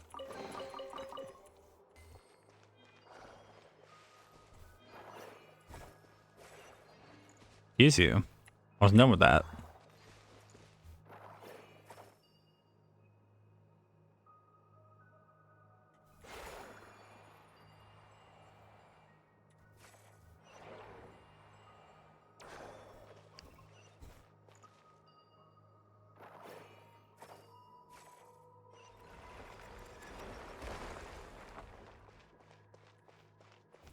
Ah, I didn't mean to do that. Well, I sure hope it does.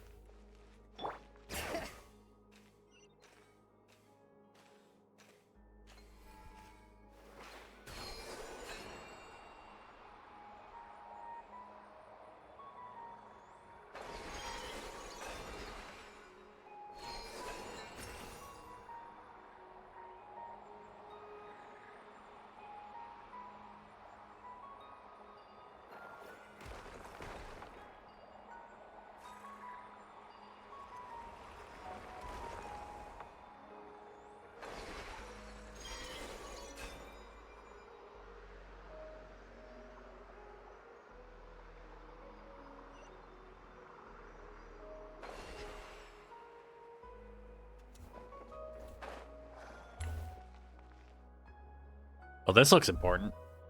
We're finally here. Guessing we'll need to activate this thing? Indeed.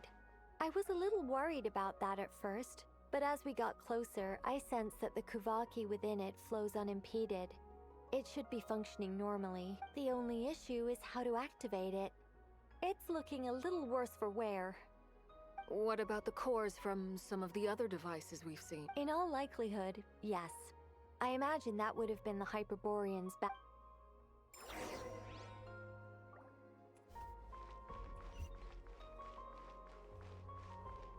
Okay, we need three rocks for 3.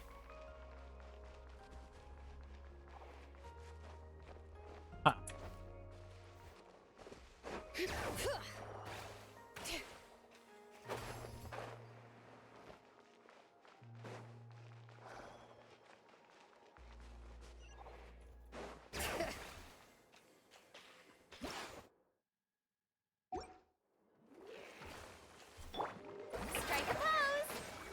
Can't hide the truth.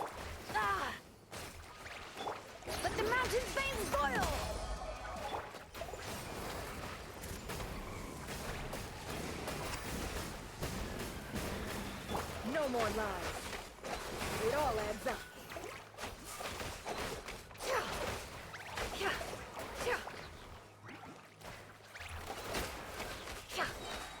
Light of the blazing sun!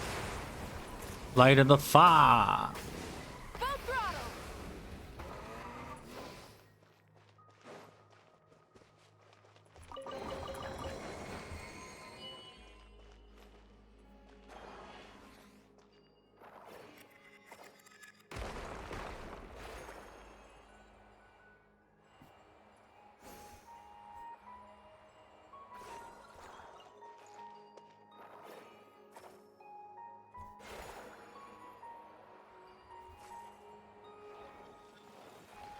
Alright, well, that's the first one.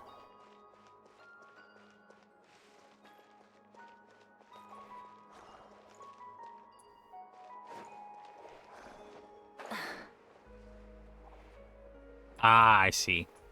Bring it! I used the stone to destroy the stone.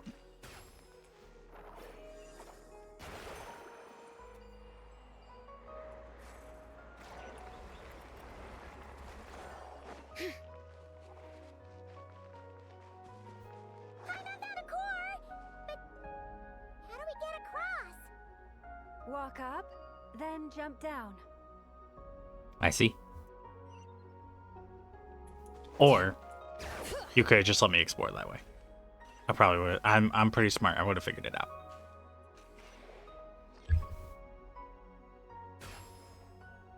God damn it. I left my core downstairs.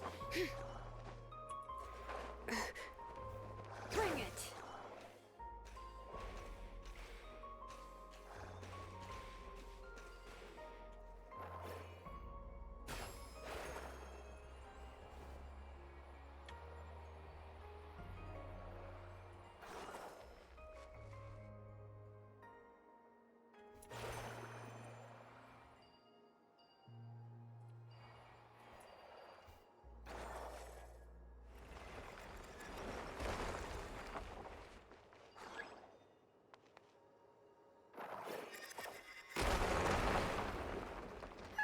That should be enough cores. Let's head back. Healing in? Do me a favor, honey. Oh.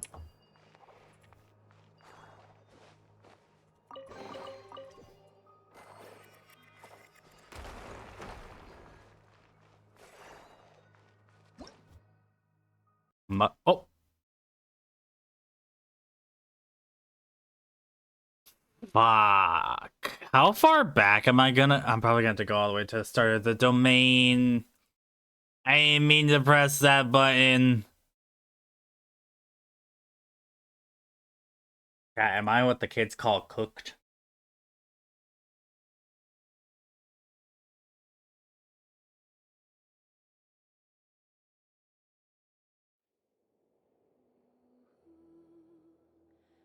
I'm gonna play this shit for myself.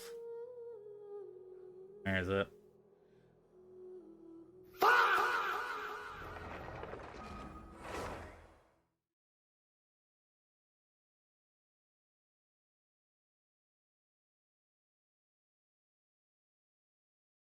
I'm assuming I'll probably be right outside that domain.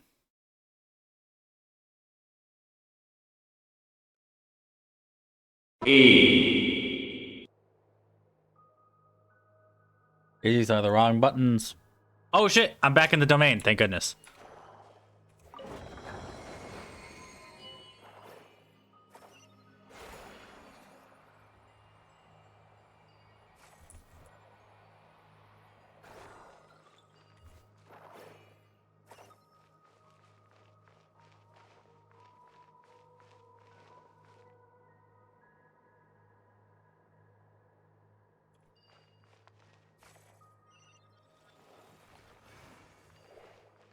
Alright, all three devices are repaired. I guess let's do this. The device is up and running. It's hard to believe that the ancients were capable of constructing such things. Given the fact that this game will not stop making ancient civilizations, I'm not surprised.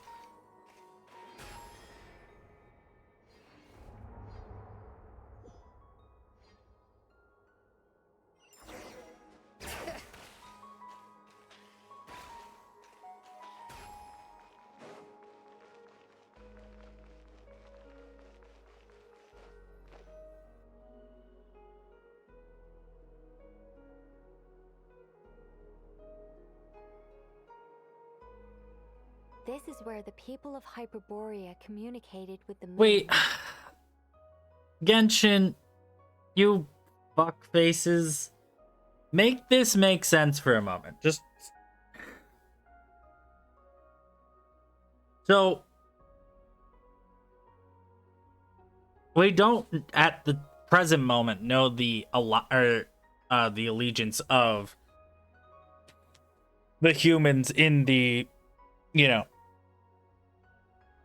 elemental sovereign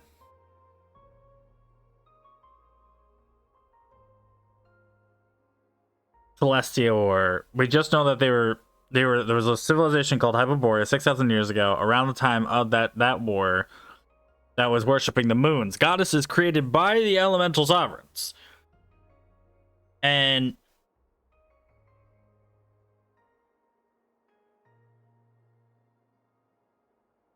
hold on, give me a second.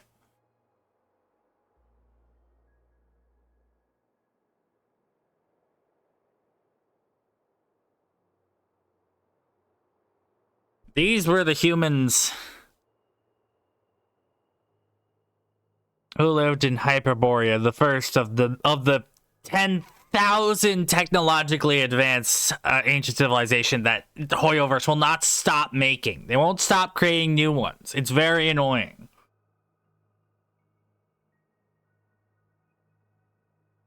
So the moon goddesses die, the dragons all get defeated, either fuck off or die themselves. Sometime in between then and the Archon War, two events happen. First, the dragon sovereign lords in Natlin, who were not actual dragons but AI created by the original Pyro Dragon Sovereign, go to war with the Natlinese people, or at least the humans who were living there at the time.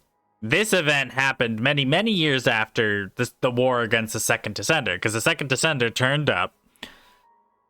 The Celestia at some point had managed to win over the humans that they kind of fucked up in the first place,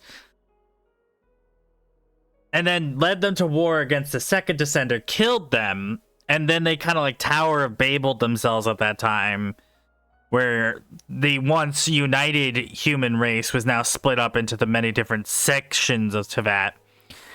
And Celestia, seeking to benefit off of this already predetermined kind of division, then starts the Archon War to create clear lines based off of gods that would run these like pre-select divisions known as Archons, and those Archons would be the leaders of their respective nations. This is 2,600 years ago.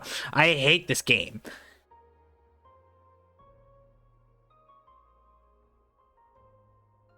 We need only place the moon marrow upon this platform on Moon Prayer Night, and we shall be able to open a portal to the moon and send our moon goddess back home. The assumption being, of course, that we can find her first. That's right. You want to know if it's safe there, don't you? And yet, she has no choice but to return. You know this. That's not the only issue here. This is the end of the line, right? Despite looking at historical artwork and talking to people from Hyperborean times, If it's not too much trouble, could you tell me exactly what Alice said to you about finding her name? Oh, sure. What'd she... Then your first job is to find it. As a moon goddess, I'm sure she must have a name.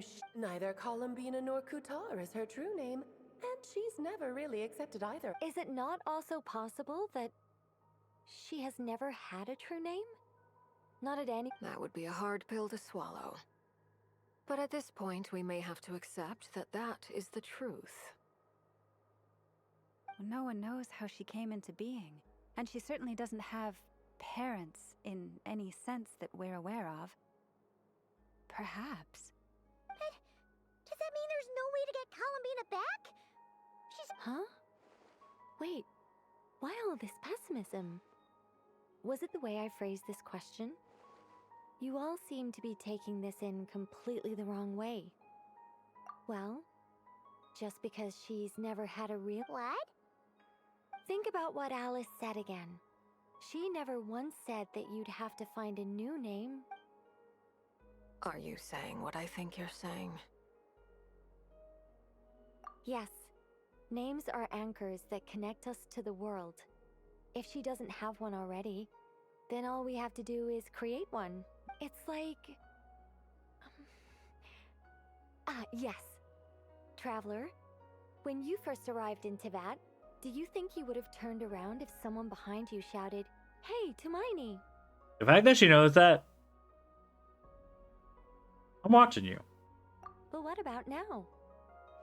I understand what you mean. Life is a long journey. Even the friends and family by our side can change over time. When people call you by different names, what matters isn't so much the words themselves. And of course, whether that... Lumine. So, close your eyes... Wait, actually, come to think of it, it's kind of crazy that we have a sister whose name literally means moon. You say? Columbina. Hi, Columbina. Mom will call her Columbina. Well, she has long forsaken everything that Kuthar represents. Well, it sounds to me... Are you sure? Is it really that simple? For a journey like this, the process is every bit as important as the outcome. Had you not searched far and wide, rejecting every other answer you were offered? How could you have come to an end? Oh, it all makes sense now. Are you suggesting that Mage knew from the start that Columbina never had a... I can't say for sure. But I can definitely imagine her chuckling in satisfaction somewhere right now, saying, "Ah, what fun." Llama! Your antlers! You should hurry. The festive moon has begun to rise. Do not worry, for when you called the name Columbina just now, I could sense that the power... The power within... Yes. So, the thing is...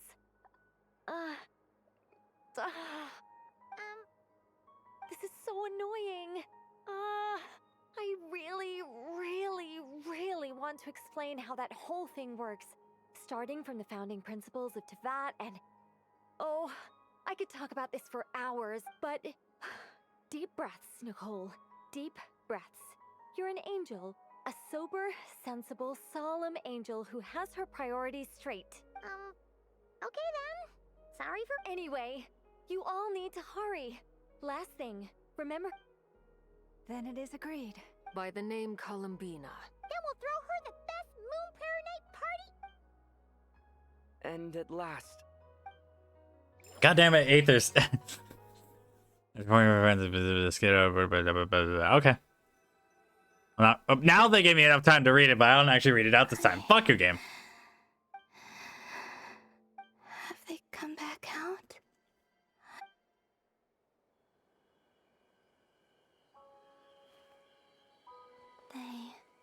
They didn't make it.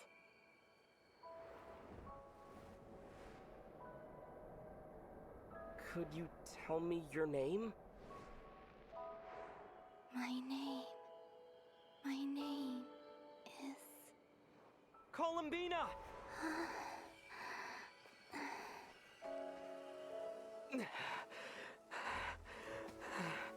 Columbina! Are you here?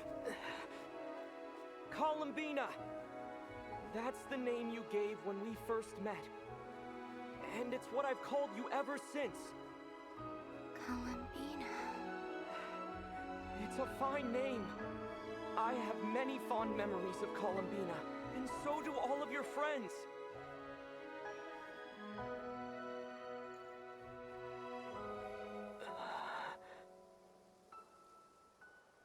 If you like this name...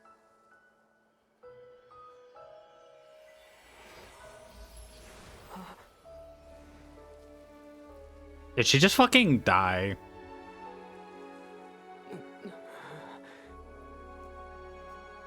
Looking for me?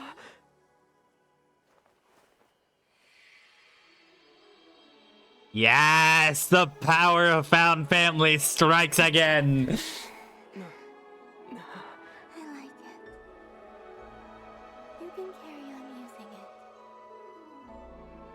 My name is Columbina Hyposelenia. Okay, but then ask for a moment. Why was that kind of so romantic? Columbina Hyposelenia. That's a wonderful name. I never thought that Columbina would become my real name, but after I met you and my other friends, the things that this name stood for slowly began to change. It went from being a Fatui code name to something my friends call me. I'm just so happy for you. Thank you. We can go and meet them very soon. Great. I'd like to thank them as well. Everyone's done so much for me. Searching for my name, entering those ancient ruins. Huh? Wait, so you were... Yes, I was there. Not physically, but my consciousness was still holding on. I followed you the whole way. Starting from when? You turned around and called out my name while you were in Nasha Town. Do you remember?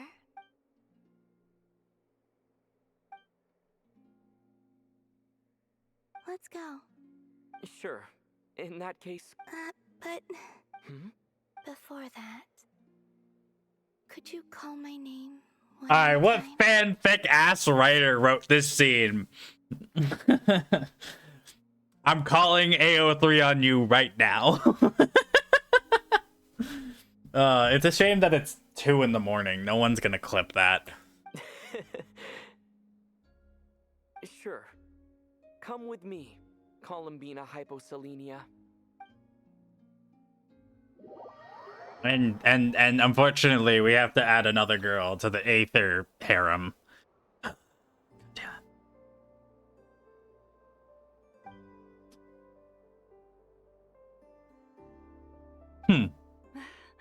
Columbina. Oh, this truly is wonderful. Aww. Llama, I can't breathe. Just in time for Moon Prayer Night. It's good to have you back, Miss Columbine. Yeah, we were worried sick. Now I'm just waiting for Dotori to like pop out of the ground and be like, yes, now that she's back, I can use her for my machinations. Thank you, my friends. With your help, I now have a name that belongs to me. Columbina Hyposelenia. Where's the... That's right. Born beneath the moon. Yes. And by extension, it can also mean born beneath this world. A fine name. Now, as much as it pains me to interrupt this beautiful reunion, I feel obliged to remind you that the Moon Prayer Night celebrations in Nasha Town have already begun. Don't you want to enjoy the festivities? There's so much to see and do. And some of... Nicole? What? So you're Miss Nicole. Thank you for helping us, and for helping me find my name. It's nice to finally hear your voice. You're quite welcome. Guiding lost people to hidden treasure is what we Seelie do. And if you ask me, spiritual treasures are far more precious than material ones. Chests are all well and good, but this was what it's all about. Ah, so satisfying.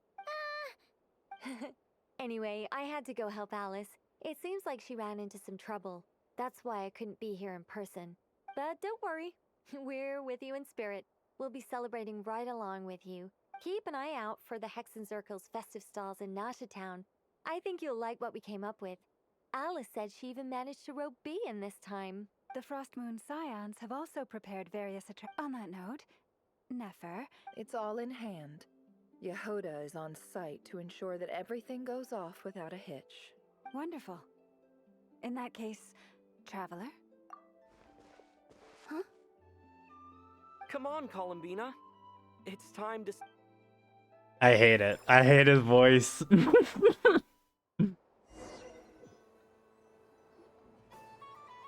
Never mind, I like the voice actor. I think he's like a physically fine person. I just can't stand. Hey, young lady. Would you like some Moon Prayer Night candy? Happy Moon Prayer Night. Oh, yeah. I almost forgot to say. Welcome home, Moon Goddess. Okay, that is gorgeous. On the soundtrack, chat. Welcome home, Moon Goddess. Welcome home, Moon Goddess. Welcome home, Moon Goddess. I'm gonna take a Turning bet. into her home is a festive gift. A rather brilliant idea. Perhaps this is what Nodcry, Columbina's home, should have been like all along.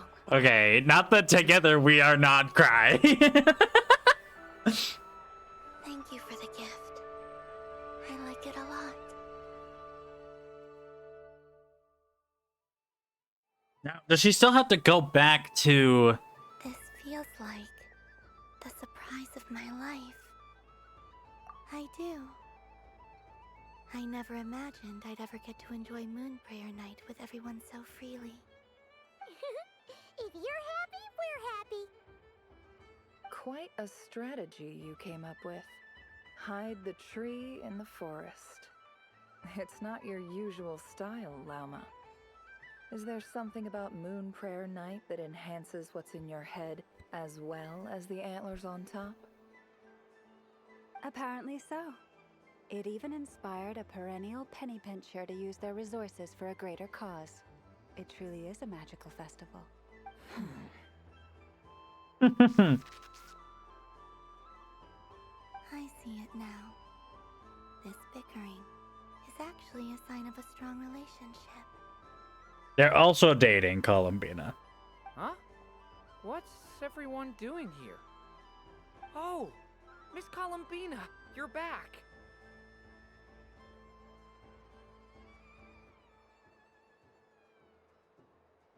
Yes, I'm fine now. How's your progress with Alice's assignment? Very well indeed. I've never heard her sound so excited. Not like this. This time her excitement seems more serious. She said she'll contact us once she knows more. In the meantime, Enjoy the time off while it lasts. I have a feeling that our next task won't be so simple. I should go. I still have... And I think I'll take a look around. With any luck, this once-in-a-year festival will come with once-in-a-year opportunities. Hold up a second. I believe he made a beeline for the flagship the moment he entered Nasha Town. Ah, that's Mondstadters for you. They know what they want with... Goodbye for now, Columbina. I will.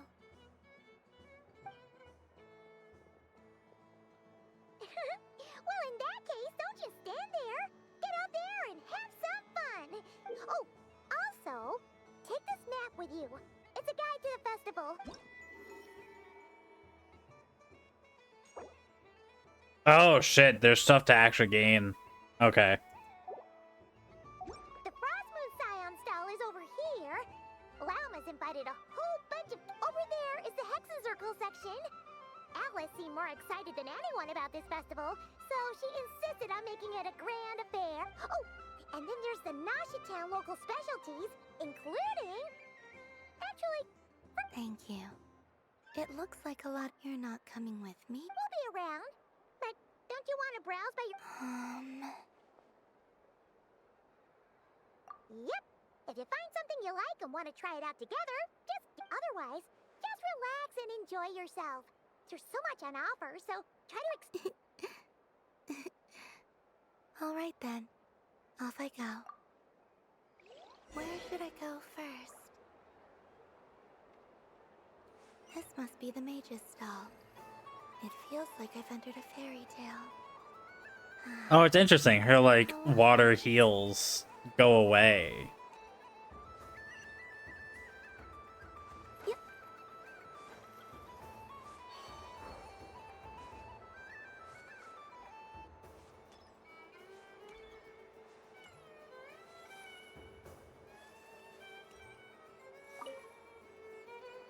Welcome home, Moon God.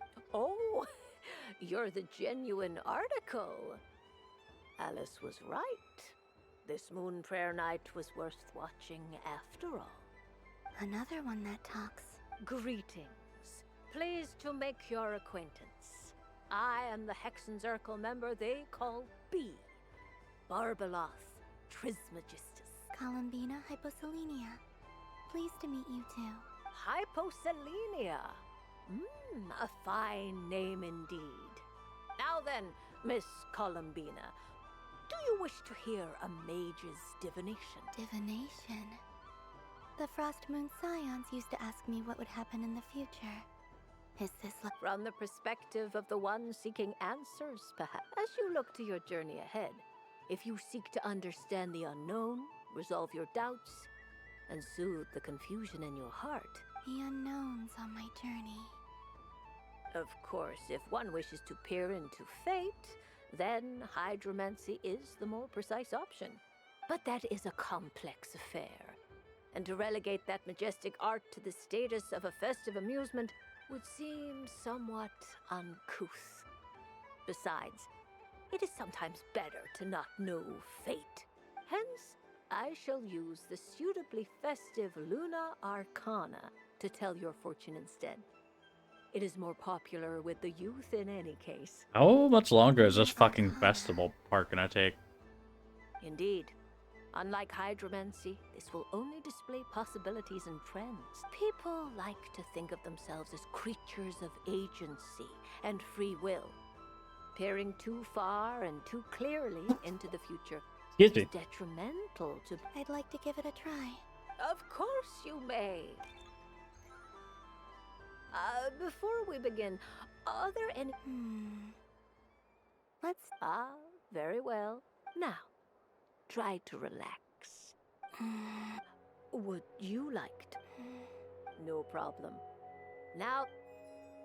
Oh, okay.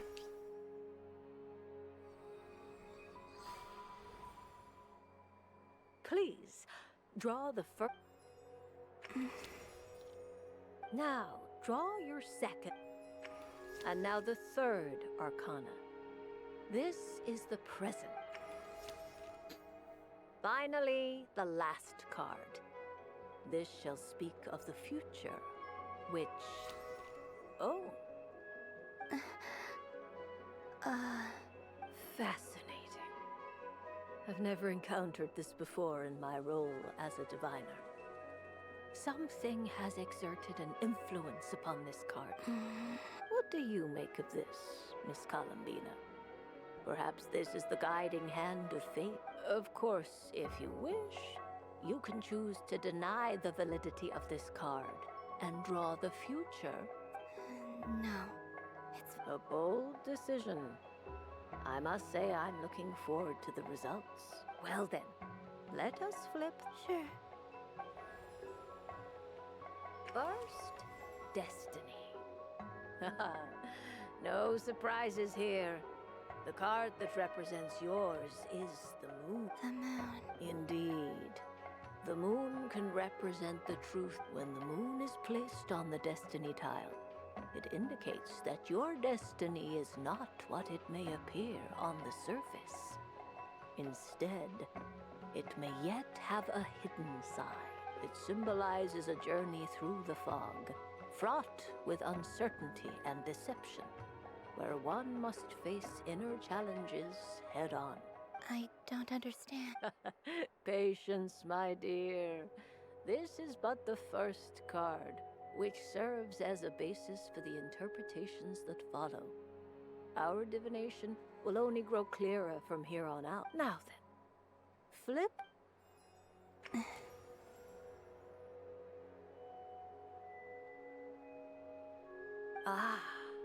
Inverted? Yes. The hermit symbolizes solitude, introspection, and the pursuit of truth.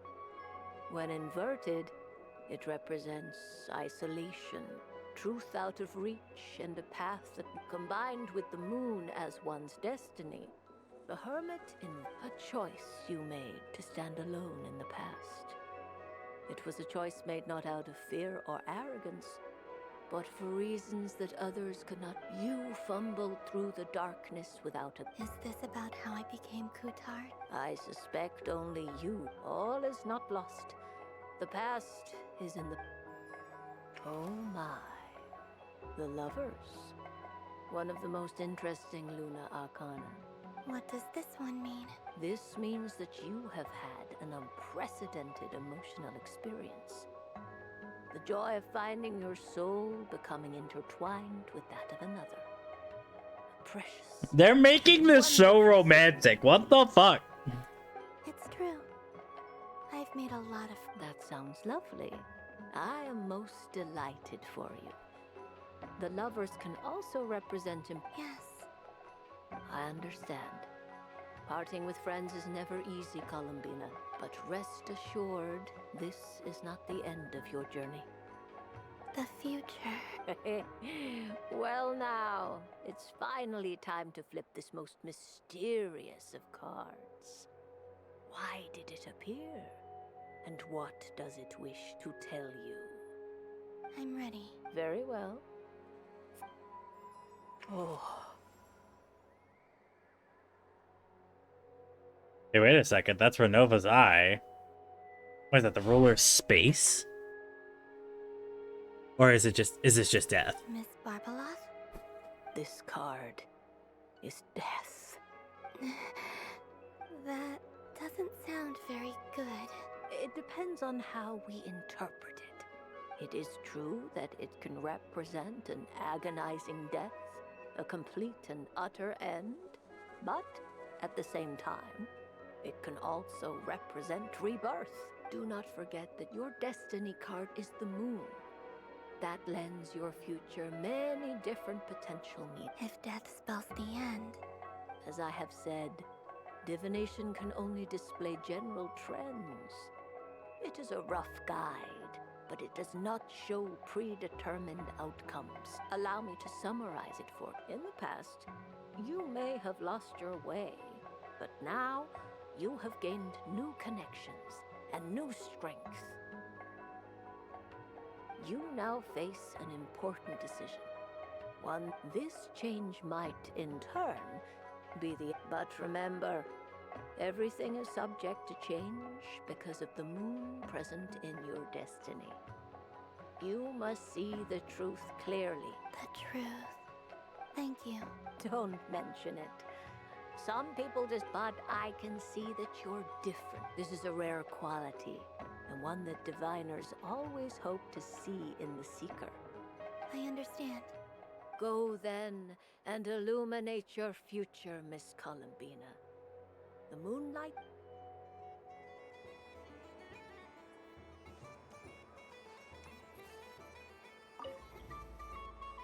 A soft and furry creature that bounces in. Welcome home, Moon Goddess.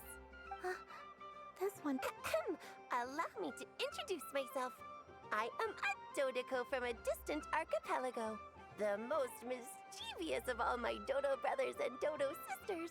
When the going got tough, I powered through, and when That sounds like a lot of fun. Doesn't it just? Oh, but then the troubles. Recently, I found a lovely beach. Only to find it overgrown with seagrass, and I made it back to... Couldn't you just... Oh, I want the last thing I... Yeah, I'm gonna keep it a buck with you, chat. I'm just gonna skip past this shit. Wondering if you might lend me your... Are you roping me into a crowd? Oh, let's call it a what? All the festival goers tonight are dressed up as the Moon Goddess. But there's nothing to say that the Moon Goddess can't... Besides... I'm afraid I'm not well acquainted with Dodocos, Madam Maid. Oh, that's quite all right. We Dodo, many like myself are missed in our eyes, but perhaps in yours. Yes. Oh, wonderful. Oh, okay. Time to lock in, chat. Actual gameplay time. Oh god, what is this? Just defeat them. How do I defeat the spiky fish?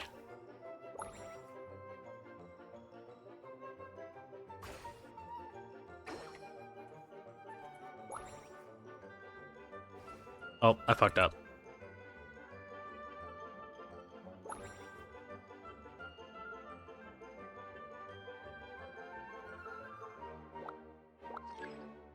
Oh, I didn't mean to do that.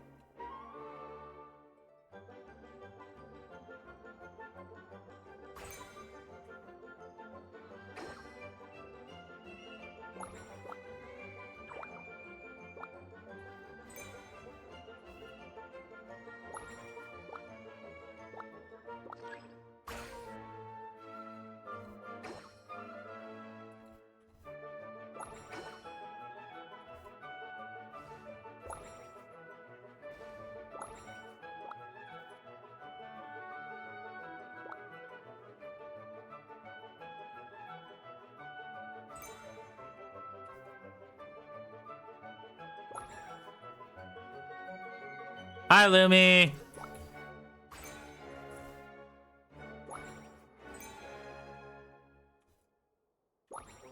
Oh, shit.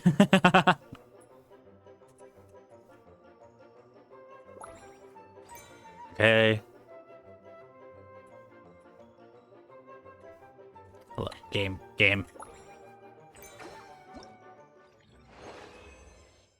Oh, my back. This is gonna take a long time to get there, isn't it? Ooh, a remarkable talent. Me too. Ugh. So, what do you make of it? Oh, also, fair warning, spoilers on all things new in the new Archon quest. I'm in like the middle of it right now, so you might want to dip before I do any more dialogue. Oh, I know, I just want to say hi. I appreciate it. I hope your night is going well. The use of Jumpy Dumpties doesn't come as naturally to me as Kuvaki, but their unpredictability makes it fun. I think they call this novelty.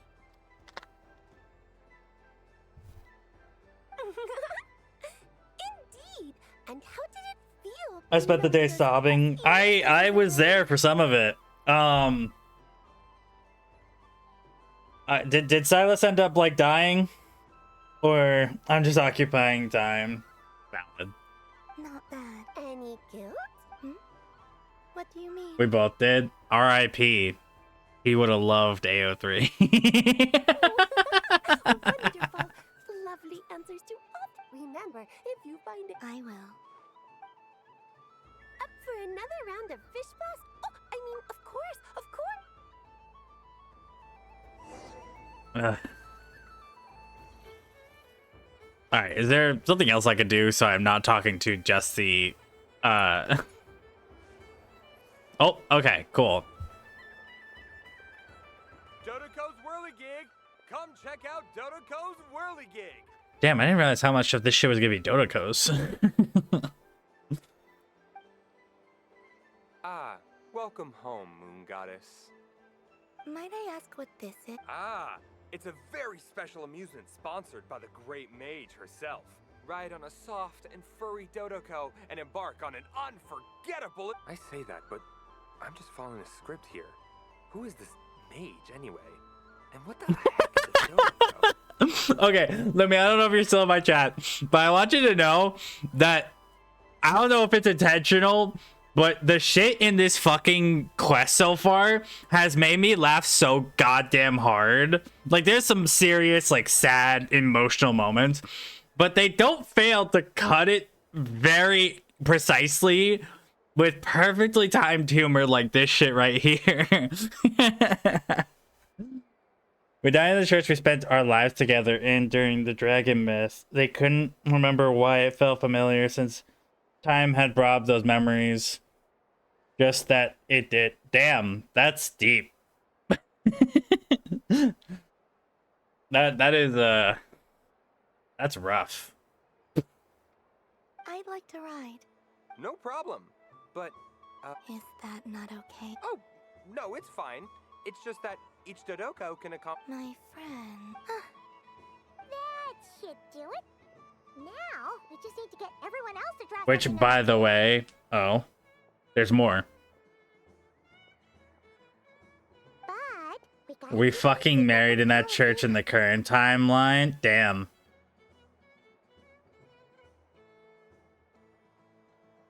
So y'all stuck in this like cyclical shit, you know?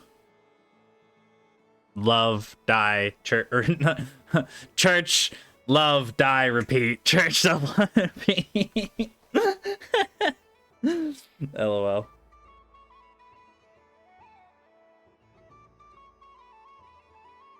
I think the writers of those quests are trying to tell you something about churches. Traveler.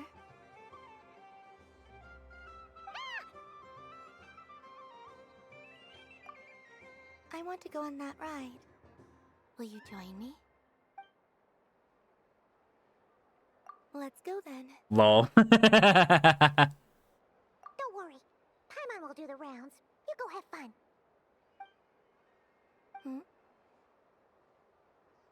All right. Please take your seats. For safety reasons, you mustn't try to leave the ride before it comes to a complete stop. For a hot second, I thought they were gonna be like on a motorcycle style setting. With how fucking romantic they've made this fucking Archon quest so far, I was fully expecting for them to lean into it further. They didn't though, which, you know what? Typical Genshin restraint. Typical. Honestly, as good as it was, the Lumerian myth is still my fave and made me cry harder. But this one left me more raw since I relate really heavily with the MC wanting to find a way out of her pain. I'm sorry, you're on my stream.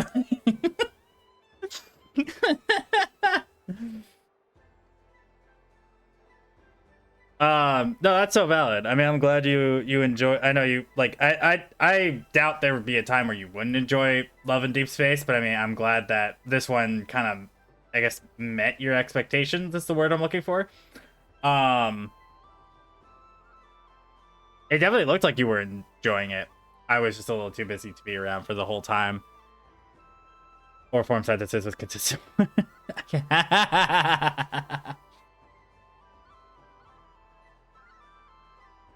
Oh, you were saying shh to me making fun of your typing. Okay, now that's you're not getting away from that.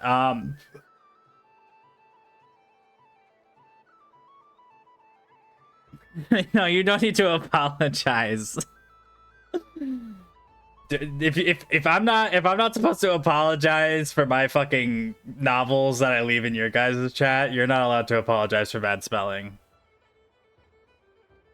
I'm pointing at my camera, even though I have a VTuber. LOL. How are you feeling, by the way? Because I know you were... Maybe I'm confusing days here, but I could have sworn it was either today or yesterday where you weren't feeling super hot. I mean, I could probably throw a dart on a calendar and find a day where you weren't feeling too hot, but like in particular today, or maybe I'm confusing it with another day.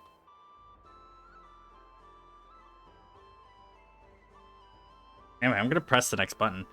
All right, you're all set. I wish you both a wonderful journey. I'm so paying for streaming as much as I have for the necessity of not sleeping. Oh, I bet. Hey, Aether, you want to uncross your arms, buddy? You don't look very happy to be on your date. I gotta stop teasing him. And then absolutely sobbing. Whenever I cry, my head hurts like a motherfucker. Because the problem is I'm releasing motions that I don't release. So it's like years. It's literal fucking years that are coming out in like one moment because something drew the emotion out of me. And then I'm like, oh, why does my head hurt so bad? You're traumatized, you dumb bitch. Smack, smack. And I expect how much harder it would be when I was forced to say the sad things. Like the myth was brutal as is. I imagine. My guy, uncross your arms. I'm begging you. But then I have to read it aloud. No, yeah, no, that sounds... But to be fair, reading a lot over a long period of time is rough. Because I was playing Ace Attorney earlier. I did a 45-minute long case reading out not just one person's dialogue, but every character in the room. And that shit left my mouth so dry. I took like 5 minutes in between that and the next game I switched to just drink my drink because I'm like, Not bad. It reminds me of riding a moon lane. Sometimes the Kuhenki circle around me like this, playing their beautiful melodies.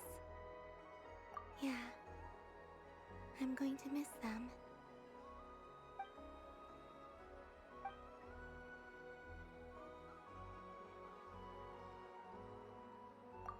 I should be reading out Aether's lines, but I don't have the energy for it.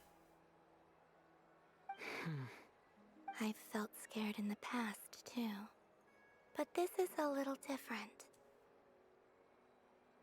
What a fucking crazy picture. You know something? Let me do the math. Wait, what? Math on what? Oh, how many words you spoke, or how many hours, or how many like hours you were speaking, is what I'm assuming. I saw how the Frost Moon Scions act around their families. So different than how they used to act in my presence. And I also saw how they interact with their friends. It made me curious at first. Why do people act so sincere when they're worshipping gods, but save their truest... Okay, starting from the 29th, I've streamed every day, and it's been... That's 4 days in a row. Slowly, I came to realize that it's because they trust one another. They know, deep down, that they'll be accepted for... I know. I knew it the moment you started calling out my name. I'm not gonna lie, the found family trope did devastate me. I will be crying to the edits because I know they're coming. I'm gonna open up TikTok and I'm gonna see some fuck ass edit and I'm gonna sob for hours because they do this every time. But at least I got to experience it before it got spoiled to me. What I fear now is the end. I fear losing all this the very night I have gained it.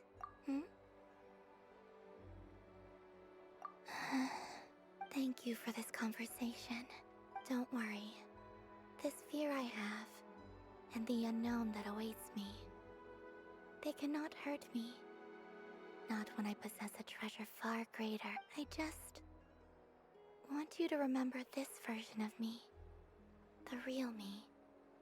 On this final night together. Dear passengers, Dodoko's awesome adventure has come to a close. Please leave in an orderly fashion, and we look forward to seeing you again in the future. Hour, minute, 6:20, 4:34, 2:33, 5:06, and 7:26. So whatever the fuck math that is. No, I got this. I got this. Calm down. Calm down. 10, 20, 24.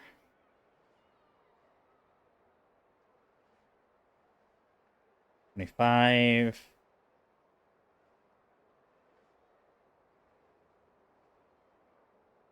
25 hours and 59 minutes is based on what you've thrown in my chat here.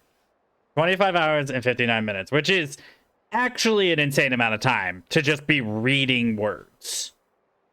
And then also doing a little bit of fighting in between. That's crazy. But honestly, good for you. You're getting golf claps.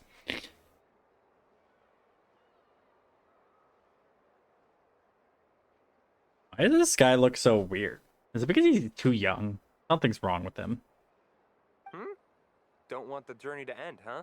Don't worry, you two. There's always another adventure waiting just around the corner. Oh, okay. So this is the Frost Moon Scions area. It feels very familiar. It's funny because just talking that much isn't so bad, but straight reading is so much. Yeah. Because you're putting a lot of intentionality into it that you really can't get when you're having a candid conversation.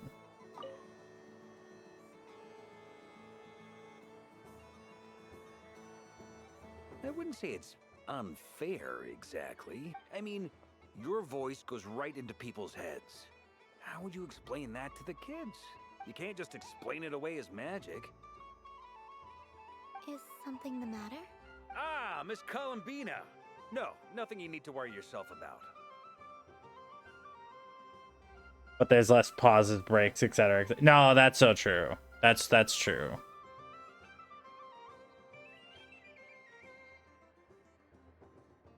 Ah, impeccable timing.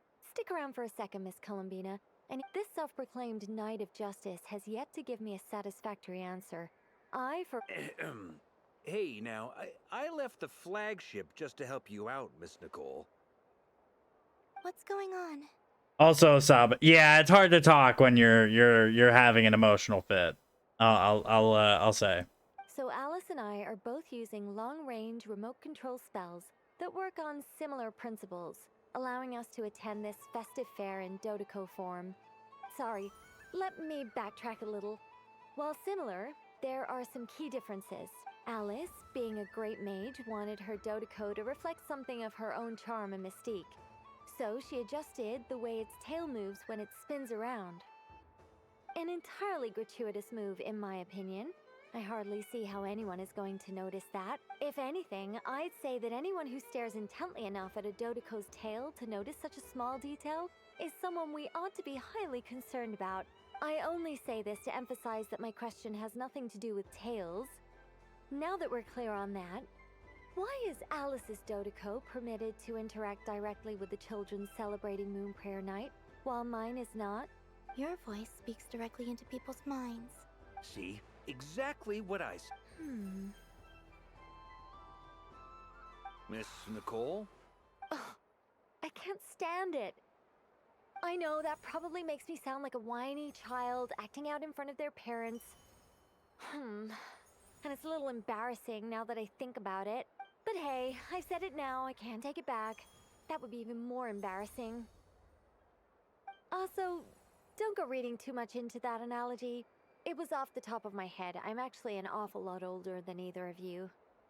Miss Nicole, are you saying that you'd like someone to play the game you've prepared? I'm not so invested in that. It's just something cobbled together using items I borrowed from Alice. She probably didn't even make them herself. The point is, I want to know everyone's thoughts after they receive their prizes. But as you've said, I can't just ask. I've been biting my lip for so long, and I've had no one to vent my frustrations on. I thought this was going to be a nice, straightforward festival where I'd get the chance to guide people to treasure. Well, can I play? I can't guarantee that I'll win a prize, but... You will? Aww. I'd like to try. Wish my tacos would hurry up. That's a mood. Also, Nicole is so freaking me. She's just me. I've never had a character in this game that I've gone so much like, oh my god, that character is just me. Bounce now, say hi, but I don't actually want to absorb anything. That's so valid. Bye-bye. Thank you for stopping by. Hope you have a good night and that you feel better, question mark. Enjoy your tacos. Then what are we waiting for? Let the game begin. It's like they forgot I was ever here. Blink.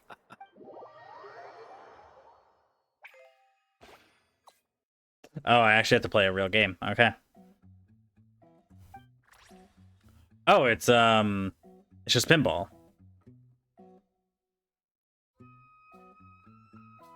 This is not normal.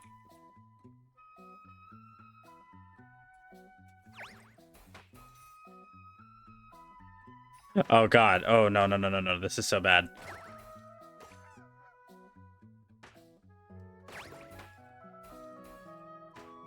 Little do they know, I know a simple trick. I can just hit the machine.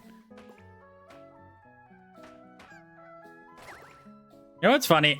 My dad almost never tells me anything about his life because he's a very strange man. But the one thing he has told me about his childhood was that he was a monster at pinball machines, apparently.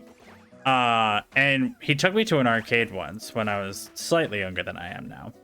And whatchamacallit, he told me, he's like, oh yeah, back in the day we used to just shake the machines.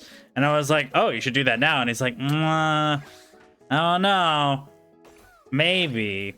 And then he went to go try it, and he fucking he got us kicked out because when he said he used to shake the machine, I thought, you know, he'd like kind of, you know, grasp it with his hands and maybe just do a light. No, he was like throwing this thing around. I was like, oh my god, like no wonder we got kicked out. It was very funny.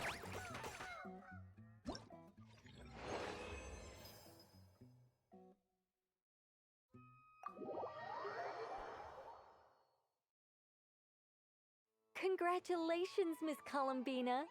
With your great wisdom, you have overcome every obstacle in your path and conquered the great challenge posed to you by fate. Bro, it was just pinball. Y'all don't gotta phrase it like that. Fate? Well, something to that effect. If you'd prefer something more poetic, it could be the icy winds or the dawn. Anything. You could even go with the challenge posed to you by Dodeko. If that's what you're into, all my hopes are now resting on this. Can I open it now? Stop teasing me. Please, I'm... Do Sealies get off on people opening the treasure chests that they guide them to? I feel like this is uncomfortably sexual right now. like Nicole, calm down. What a lovely sculpture. Ah, there we go. You have my sincerest thank you for sharing your precious time with me. Don't mention it. You've all done much to help me. Aw, that's cute. Damn, I'm gonna have to do all 9 of these bitches. Oh, we're gonna be here for a while, chat. God damn. Alright, oh my god, whoa, it's...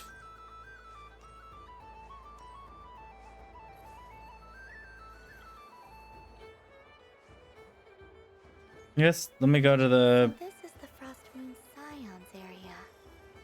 It feels very familiar. But everyone looks much happier than usual.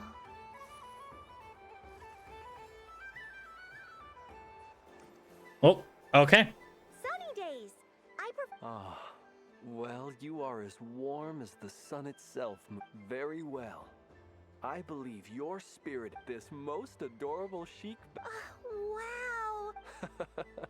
Have a very happy festival, Moon Goddess. Cleanse, are you fucking... Blends?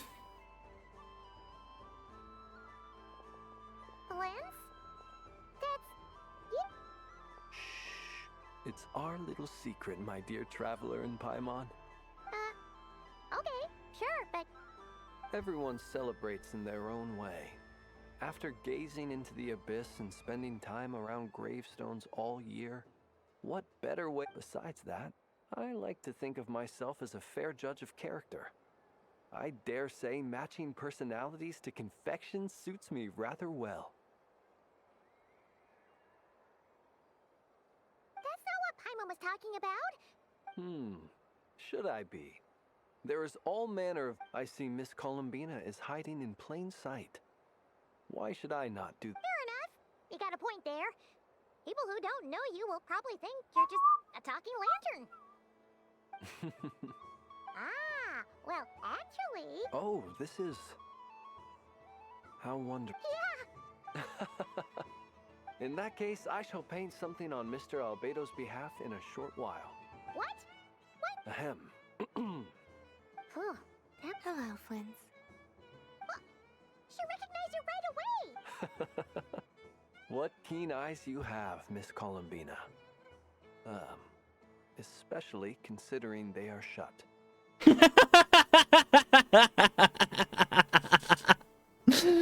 Bro, that's funny as fuck. Why do they keep doing this? What the fuck?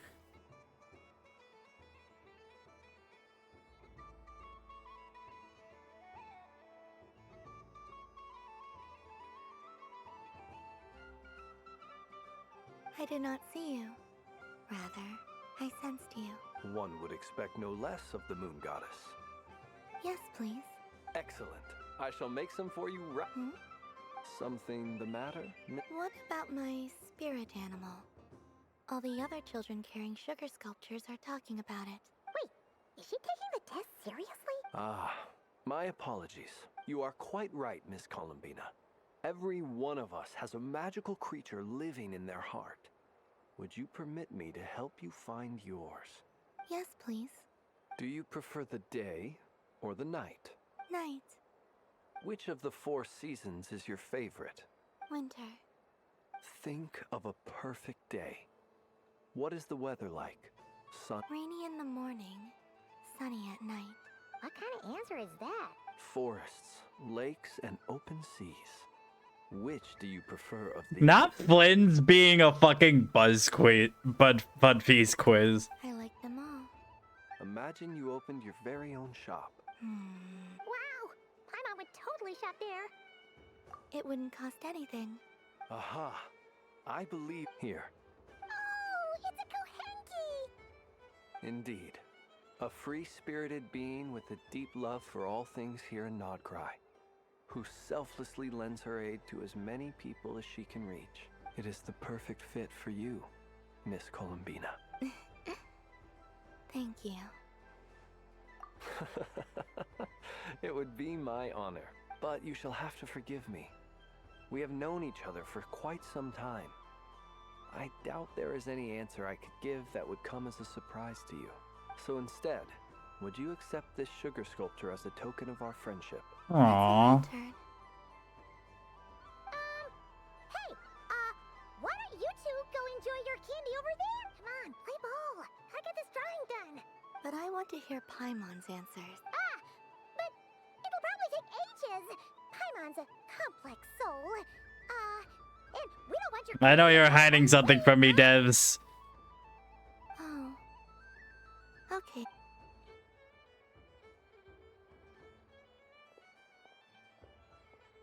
Phew. Nice excuse, Lady Paimon. That was some quick thinking. Yeah, no thanks to you. A little help next time.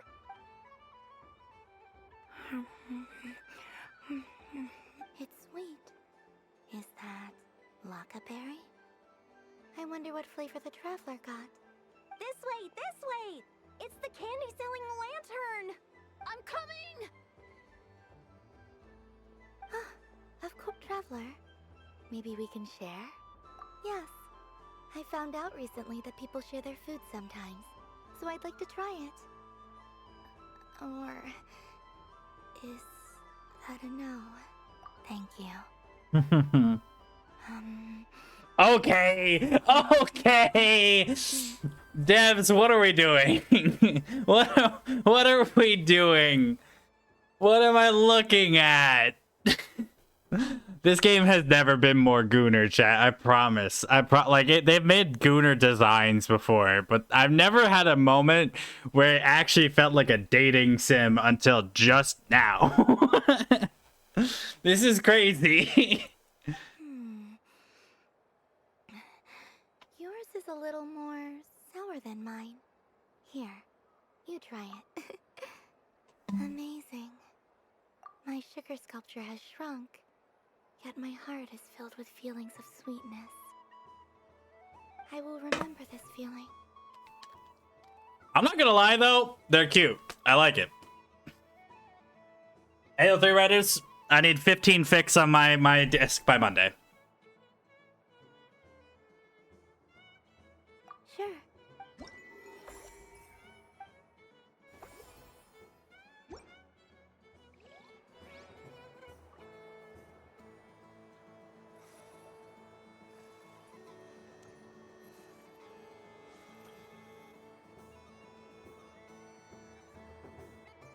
I wish for a never-ending supply of Laka berries.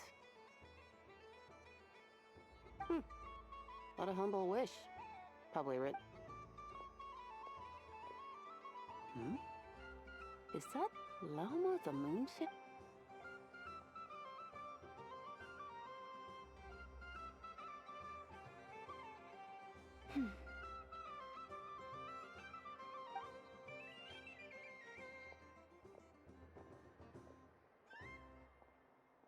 I wish that the long plume ibises would stop biting me. Oh dear, poor Lauma. What the fuck? Wait. All right. I'll write that one down for you. Oh, okay. I was like, damn, I'm supposed to have mentioned this before. I got it. While everyone else is celebrating Moon Prayer Night, you're as busy as ever. I don't mind. It's rewarding work. A good kind of busy. My antlers are at their heaviest tonight, and the Kuvaki waves are especially strong. But as I help these dear friends hang their wishes up, I feel a great peace within Yep, myself. definitely Hard the to describe. antlers that are heavy. The antlers. You see, they're all such beautiful wishes, and they are ones that we can fulfill by our own strength. Do you blame me, Llama? I want to hear your honest answer. Aww. It is by the help of so many people that I can return to the moon. But I feel You've done plenty, Columbina. I say this in earnest, both as someone who knows your history, and also as a friend who has seen what you've been through. What about as a moon chanter? I feel proud to honor our moon goddess's wish. And I'm sure any moon chanter in history would have felt the same way. Thank you for your kind... But... Since you asked for my honesty, I won't lie to you. My feelings are mixed right now. Besides pride, I suppose it's a reluctance to let go.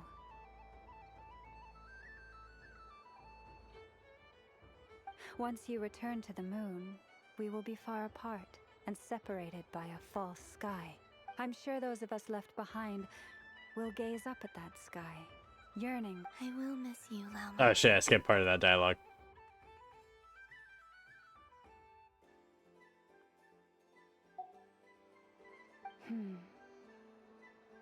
I hope to stay in touch. I will try and find some way to send messages down from the moon. Perhaps you could use Kuvaki. I've heard Yehoda say that signals can be sent using long and short waves, or strong and... That sounds a little complicated. What if we forget what the... We could prepare a codebook beforehand, but... Still, whatever happens, I believe that you will find your own unique way of communicating with us. And now that I think about that, my heart... Because you trust in... Yes. I have faith in you. In my experience, the truth tends to be difficult. But that's what makes it stand out from what is false. So I'm confident that your thoughts and your love will shine through the curtain of lie. Thank you. Is this...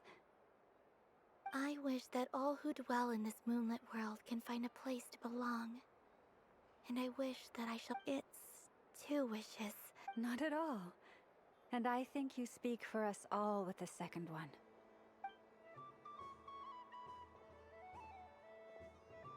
I shall continue to pray until the day that all of these wishes come true.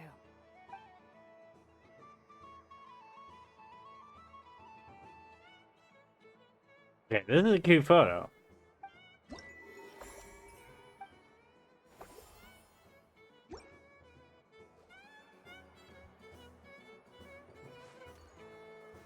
Alright, let's see what my girl Yehoda up to. Wow, the Frost Moon Scion stall looks kind of plain, but it's pretty cool once you get into it.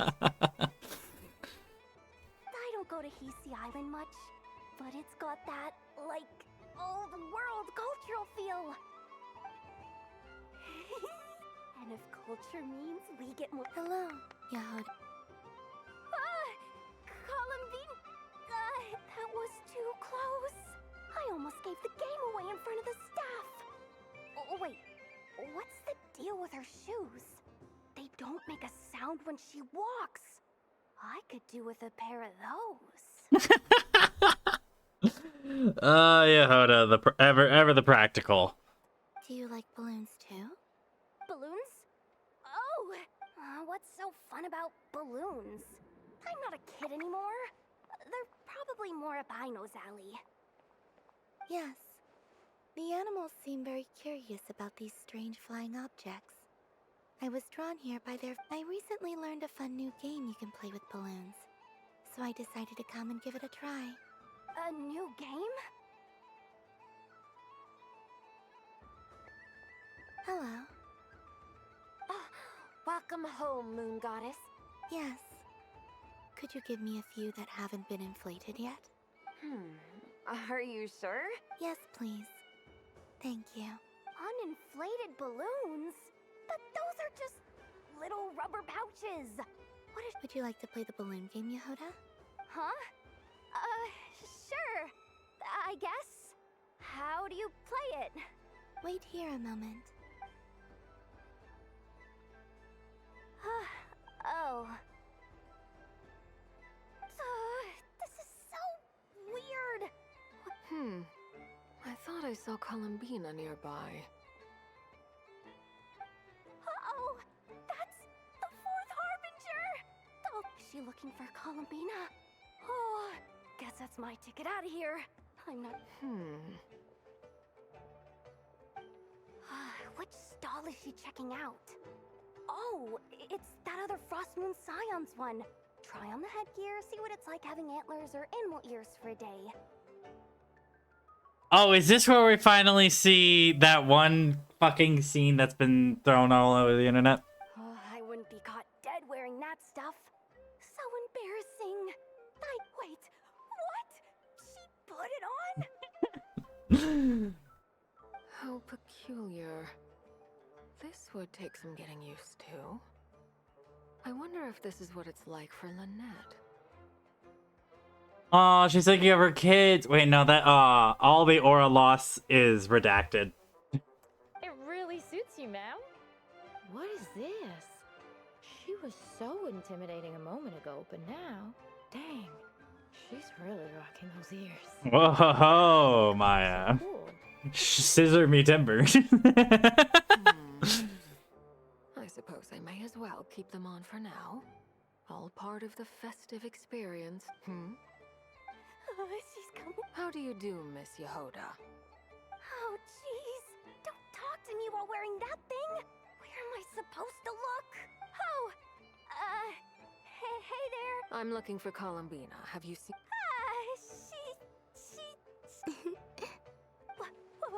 Wait, is that what she meant?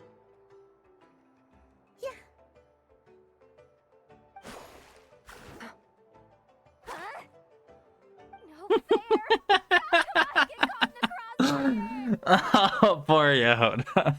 An ambush from the rear? Is this a declaration of war, Columbina? Would you like to play too, Arlecchino? Seriously? Are they gonna start some beef right here, right now? Gladly.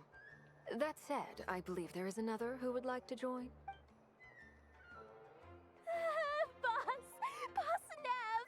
Thank goodness! You've got to get me out. Hello there. I'd like 10... no, make that 20 balloons, please. I feel like Inflated. Nefer and Arlecchino would have like a crazy good relationship, but just like in like that they don't like that like parallel play sort of sense. Like they don't have to ever talk to each other, but they're always on the same wavelength. Miss Moon Goddess, I hope you're prepared to pay the price for assaulting my employee. Welcome to the game, Nefer. Just to be clear, let's keep this a fair fight, okay? No strange powers, please and thank you. Naturally. Don't just stand there. Huh? Do I have to? I love how Yehoda is freaking the fuck out, and they're just like, we're gonna have a water balloon fight. Of course. Don't forget, the Curatorium has a reputation to uphold. Aww. I knew something like this was gonna happen.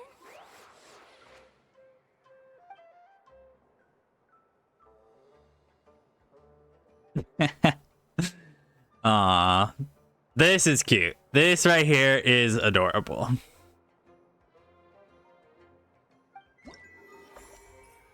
Genuinely, I think that might be my favorite one out of all of them so far. Why do I have a message? I know it's late.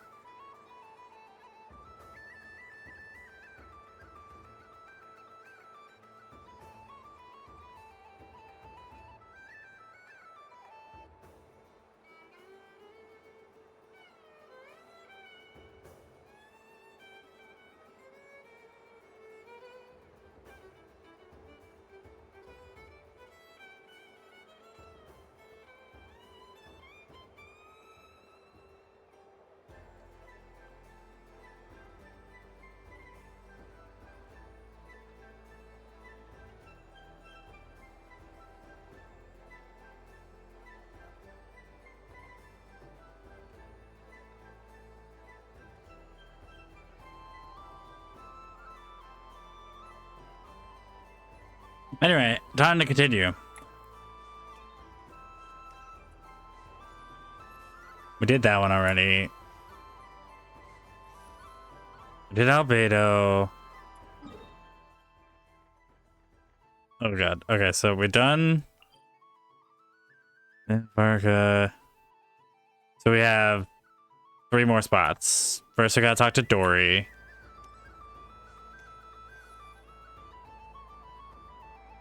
But I was aiming right at it. Aw, what a pity. I saw it with my own eyes. Are you scamming children right now, Dory? For fuck's sake. Harry, that's not true. It dodged out of the way right as I was about to snag it. I'm sorry? You heard me. This paper frog can move. I swear. Dear, oh dear, what are you saying? How could a paper frog move? But even if I, the mere humble merchant that I am, knew such magic, surely I would not use it on a paper frog. I'd sooner give Mora legs, so it could walk right into my purse. My dear, dear customer, why just think about how much experience... I don't care what happens here. I just want this interaction to be over with. This event is Moon Prayer Night only. Next customer, please. Welcome. Hello. Whoa, whoa! What's this bigwig doing over here? How do I tell my employees not to go running around this time? Shooting them a glance will... Dory? Why, hello there, Miss Columbina. Would you like to play my ring toss game? How much for a round? Oh, first time's free. Not a single Mora. After that, but with your sharp sharp skills, I'm sure you'll win all the prizes in one fell swoop. That was an obvious enough hint for them, right?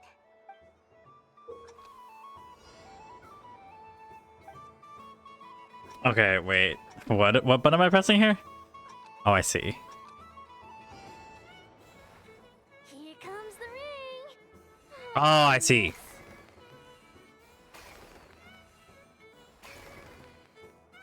Change tracks. Roselle, should we move or not? Just a tiny bit. All right, then I'll... Don't. Well, all right then. Let's see now. Wow, very good. And here's your prize. Now, how about another round? Happy Moon Prayer Night, Miss Columbina. Happy Moon Prayer Night, Durin and Hat Guy. Yes. You said we were just coming here to say hello. I did, but then I recognized a few more people as I got closer. Do my eyes deceive me? It's our little dragon. He's all Well now, since you came all this way, He'll have a go. it's only one free try per customer. You can't give your try to him. I'm aware. How has Elder Almond been lately? He's in great shape. He goes for a run in the forest. He tried to go boat racing with Firecracker a while back. but he couldn't even make it onto the Lotus Leaf. How about you? Yes, But you've become less chat. We call that maturity. You know, the thing people sing about. The knight wields a sword of stone. Stone is very... That's awesome! I want to be a knight when I grow up too. Ring, here I come! Oh, the hat-wearing man. I never... If you say so. Oh, I do say... May the engine in our hearts propel us to the I can move! I can move now! What are you doing? Running into the... You got the most... I've never seen anything like this in all my travels. But how? They're origami animals and clockwork people from a fairy tale. Getting to know them would be quite an arduous task. Unless... I have to get to the bottom of this. Thank you, Dory. I had a lot of fun. Now for your prize. Oh, sweet grand prize. Good thing I have already turned a profit from the customers earlier and then... Okay. I'm back. What? I leave for 2 seconds and someone's already claimed the grand prize? Oh, well, these things happen, you know? Perhaps you'd be interested in one of the other prizes instead. Is this here? You can have it. Huh? But... Don't worry about it. It will be happier with you.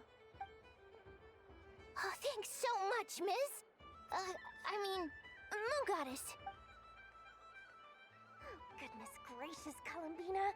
Give me strength. How am I supposed to make a daddy look? Forget it. She is the Moon Goddess after all. Huh? Oh. You can take mine if you want. What? Why? Why are all these bleeding hearts coming here to ruin my business? Suffer, Dory. Suffer and die. Happy Moon Prayer Night, everyone. Aw, look at her kneeling down to the kid. You're not even that old yourself, but the maturity on display is cute. Happy Moon Prayer. Oh shit, I thought I had so much left. Alright, anyway, moving on. There are so many attractions here. Since I rarely... Go talk to Aino. And Anefa, my queen. What the fuck? Doesn't make any sense. How am I losing every single time? I am not cheating, Aino. Uh-oh, sounds like Anefa's turning into a big baloney bot. Moon Goddess. Help me. Miss Columbina, Aino is attempting to cheat. What the? I'm not the cheater. You're the cheat.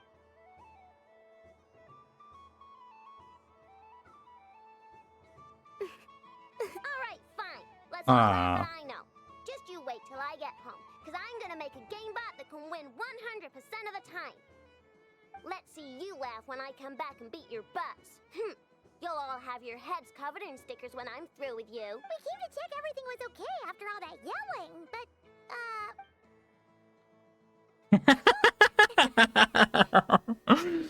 Oh no, I feel bad for Aino. I mean, they're a bit much, but like, you don't have to all bully her. Kuhenki concentration. Each player starts with differently colored kuhenki. Each round, they draw one kuhenki from their opponent. When a player has 2 kuhenki of the same color, they make a pair and can be discarded. The round ends when a player can't form any more kuhenki pairs, and that is fine, so long as the turn order is fixed beforehand. Alrighty then. In that case, okay, but if you lose, you're both getting stickered. Sure. And if we win? If you win, only one of you gets to sticker someone else. I have taken to calling this. I know logic. Aww. Hey, lay off me, alright? Okay, so we're starting. Looks like Luonatar is the Kuhenki of honor for this game. Anyway, let's go clap. Okay, what am I? Oh, waiting for companion to choose their box. Oh, I see.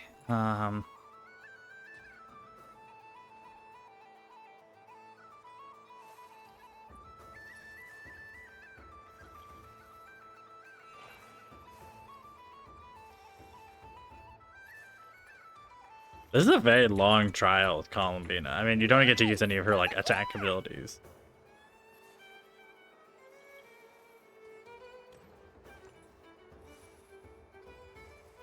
Go, go, fly!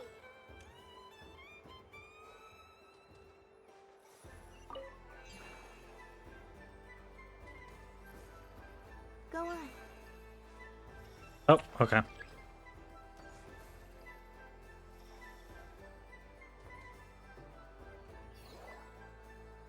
I have a pair.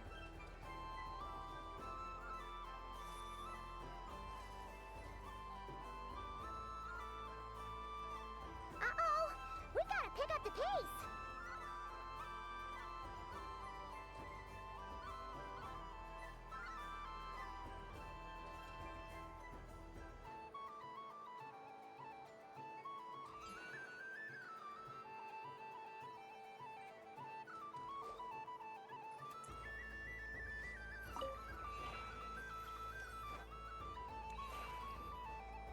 I win.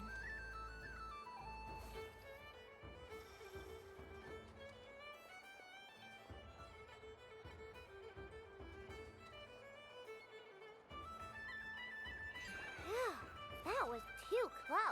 I thought I was gonna lose. Good luck, everyone. Aw, we're out!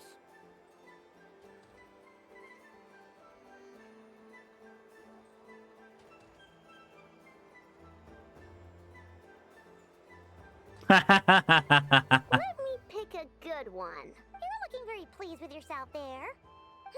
I won. Duh.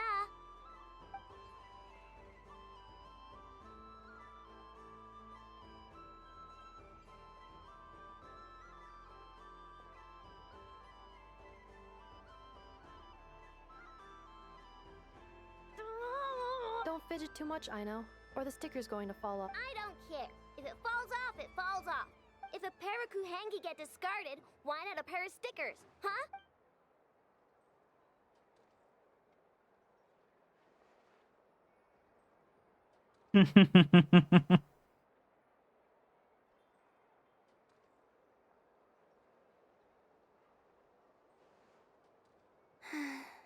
I've lost. Aw. Sticker, sticker, sticker!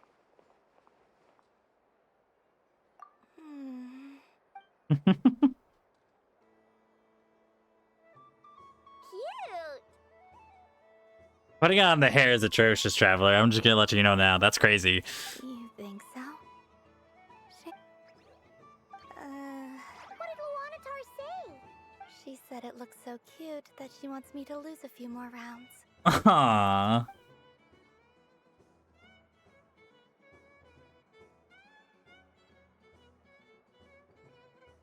Who put these stickers on Paimon's eyebrows? Alright, now, I think we got enough evidence to prove that there's a serious problem here. Yes, I agree as The culprit is... Inefa! Culprit? What did I... Quit acting dumb, Inefa! You're not wriggling your way out of this one. I've been watching you. Not only did you remember whose side Luanatar started at, but every time someone drew a Kuhenki, you were logging it and kept which Kuhenki pairs were gone, who had what color Kuhenki in their hand, even our facial expressions. Exactly! Why I know... Putting aside the fact that running calculations is not against the game rules. Do you have any evidence to support your... But that's not against the rules either. So she admits it. She certainly does. Alright, everyone grab a sticker. It's time to get Inefa back. But... Take that! Aww. Oh, that's really cute. Alright, 2 more. And hopefully this quest is ending soon. We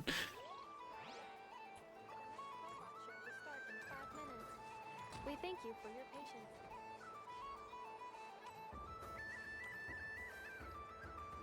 Moon Prayer Candy! Candy? Welcome home, Moon Goddess. Sure. I knew you would. I'm not sure. Is this for yourself? A gift for my friends. Ah, I see. Do you have Huh. I've seen couples give those as gifts before, but I did not know. No? You did say this was... Maybe Smetana then. Hey, now that's a creative idea! I've never tried it before, but if you're happy to wait, I can see about whipping up a batch on the spot. While we're at it, you got any other...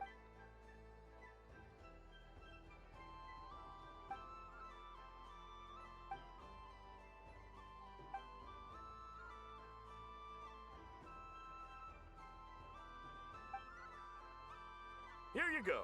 Every flavor... Thank you. I should be the one. I hope you and your friends have a...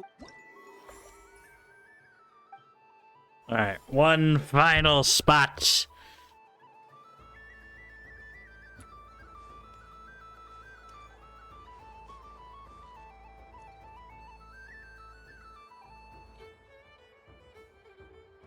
Well, look who it is. I heard someone went and disappeared on us the moment we let her out of our sight. They looked all over for you. Frankly, I didn't think you'd be back for Moon Prayer Night. Were you worried about me, Sandrone? You would like that, wouldn't you? Do you even hear what you're saying? They're so gay. It seems to me like you disguised yourself with festive headgear, just so that you could come see me on Moon Prayer Night and make sure I'm okay. You didn't even bring Polonia with you. You? I thought you couldn't see. I cannot. But I sense the confusion of those around us rippling through the Kuvaki currents, based on what I know about you. Let me guess what you're wearing. Is it cat ears? Shut up! I'm only here to protect the Fatui's interest in this territory. Running into you was pure bad luck. Aww. Really? But you were the one who asked Arlecchino to help everyone. Columbina! Ugh! Just one more word, and I'll unscrew your vocal cords. It's Columbina hyposelenia now. Tell someone who cares. I've missed you, Sandrone. The whole time I was gone, I was thinking. I hope I get a chance to say some ugly words to you.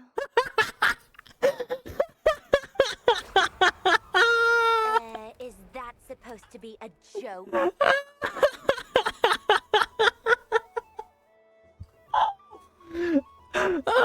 I love her so much.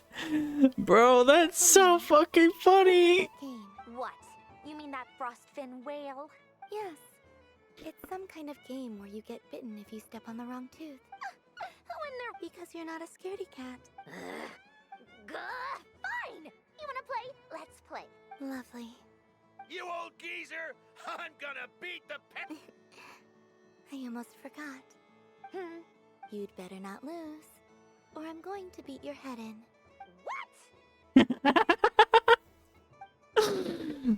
Bro. Allow me to demonstrate since I'm feeling so nice.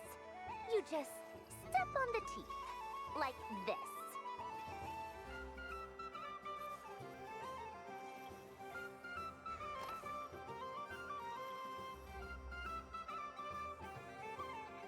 Which should I pick? Your turn, Sandrone.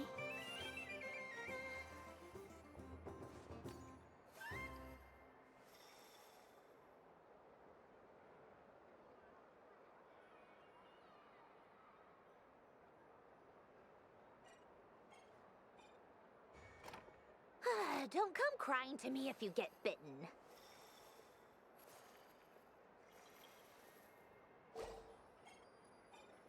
There are less and less teeth remaining.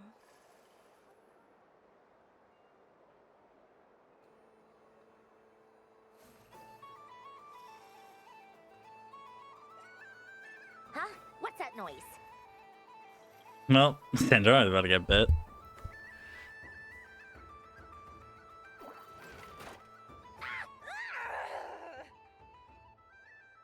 Well, that's an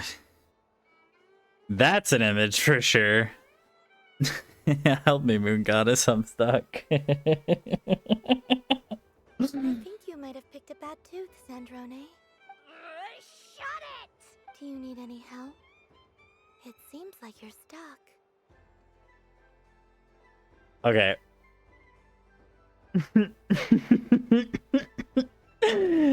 Bro, the fanfic writers are crazy. I'm concerned about her. Like that looks like it would crush her. All right. It's a good thing she's a machine. Like, So just like I promised. Hiya. Why you? Oh, just you wait. Rematch. Are you all right, Sandrone? That was. Quit your fussing. I don't. All right.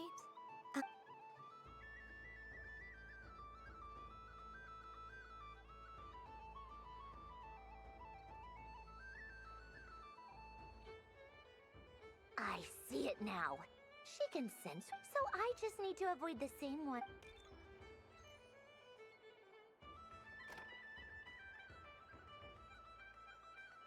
This one. She avoided that one then? All right.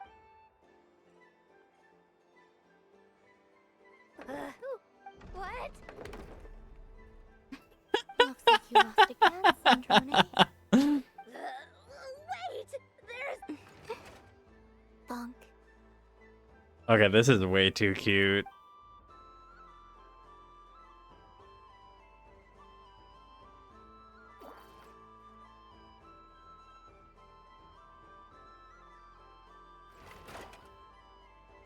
Stupid game! What idiot came up? Are you all right, Sandrone? You said some nasty. Oh, I'm peachy. Should I let you bonk me on the head as well? Ah, forget it. Come on, bonk away. I told you, forget. Gah, you've always been so annoying. Singing right outside my door, inviting yourself to my tea parties, going AWOL. And now you're off to the moon or something. Oh no, it's doomed Yuri. Fuck. Of all my days with the Fatui, the times I spent with you, Arlecchino, and Rosaline, they were my favorite. I will not forget them. Just as I shall not forget this moment. We'll always be friends, no matter where we are, right? Who'd want to be your... Oh my goodness. Aww. Well, let me just... I don't know if that's just the animation. Sandrone. Yeah, the shaking was not intentional. It's just a glitch. But you know what? I'm gonna take the shaking as canon.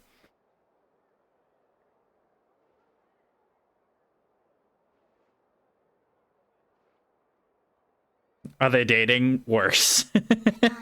Sandrone.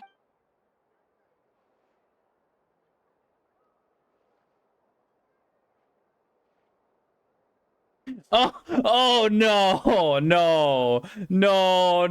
no. You can't put that facial expression. I'll miss you too, Columbina. You can't do this to me. You can't do this to... Ah! Sorry, what was that?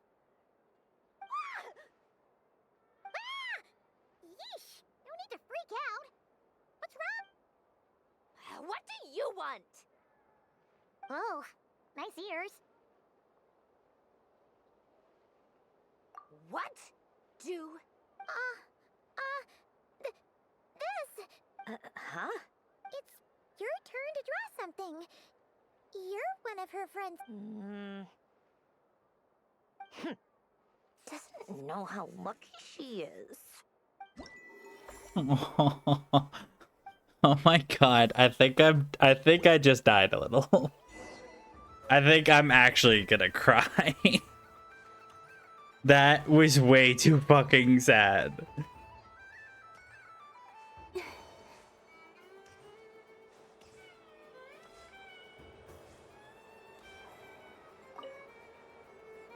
Traveler. Hey there, Columbina. Are you done checking out the festive and are you sure you don't want to look around some more? You might not get another opportunity like this for a while. Right now, what I'd like to do is...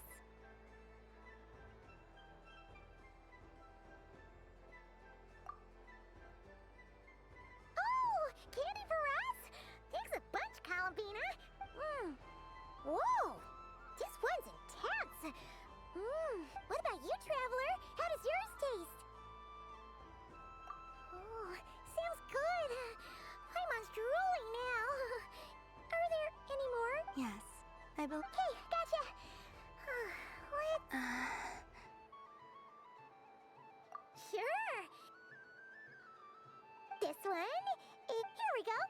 One per person! It's so sweet.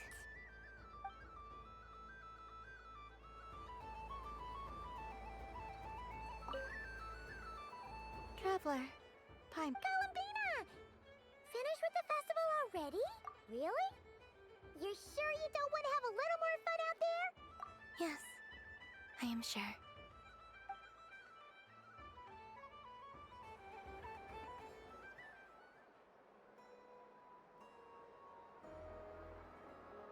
This was the most fun I've ever had on a moon prayer night. Everywhere I went, people were saying, "Welcome home."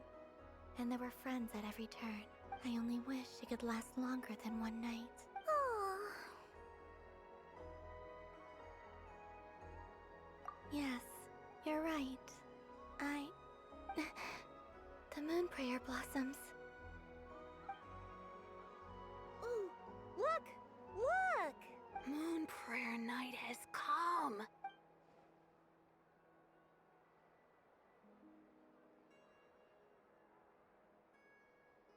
The moon. It's so beautiful. Happy Moon Prayer Night, dear. Happy Moon Prayer Night. Happy Moon Prayer Night.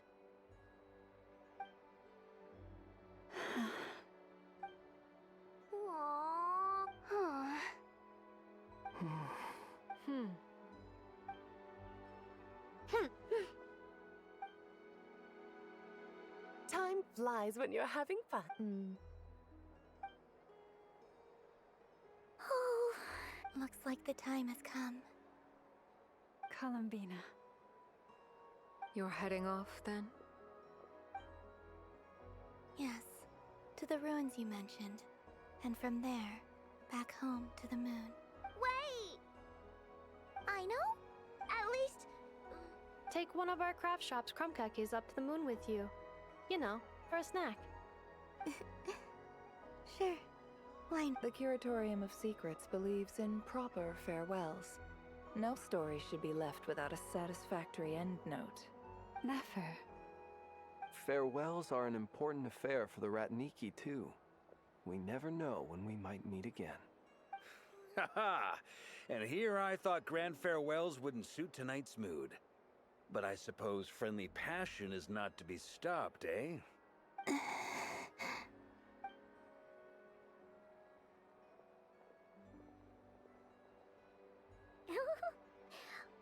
made a little something for you, Cal. Ta-da! What is it? A Moon Prayer Night greeting card. With drawings by all of your friends. Damn, wait, alright, let's go back for a moment. Let's look at all this art. Traveler and Paimon are usual chibi selves. Yehoda threw in a chibi, interesting. Flins!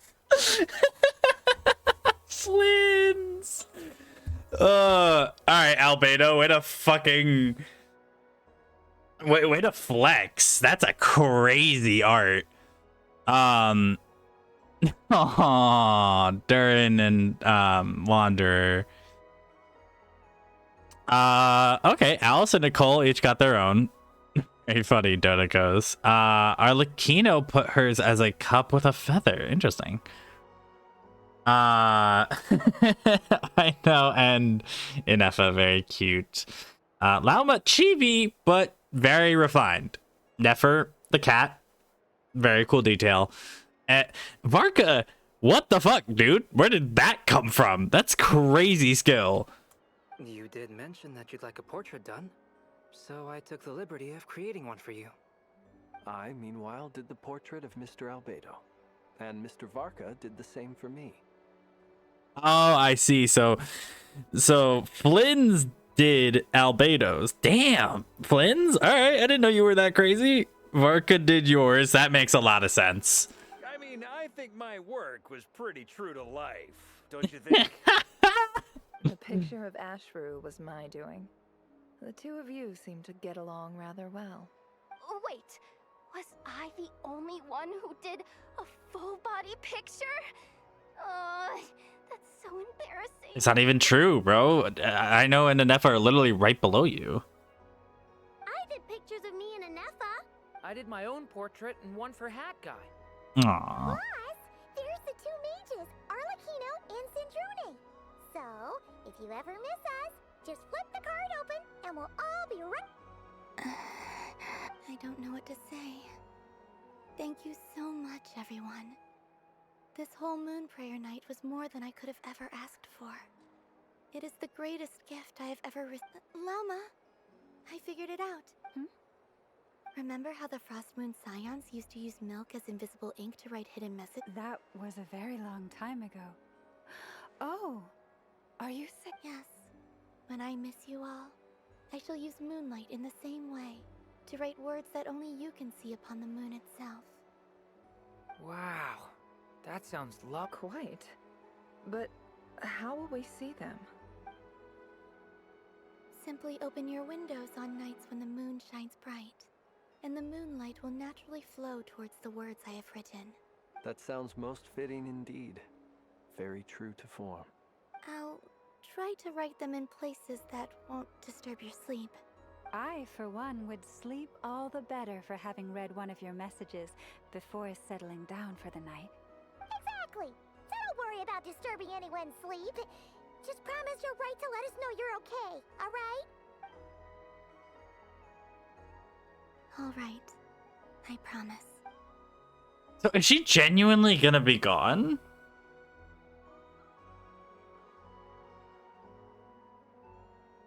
In that case, call him. I'm ready. Very well.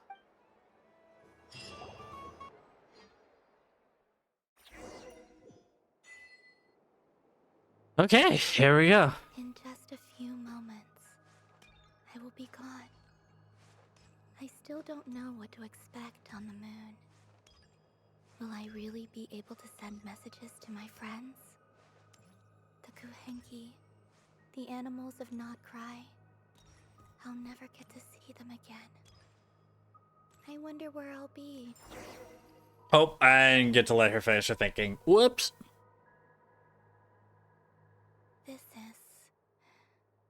This is where the people of Hyperborea Eternal moon, frost moon, iridescent moon.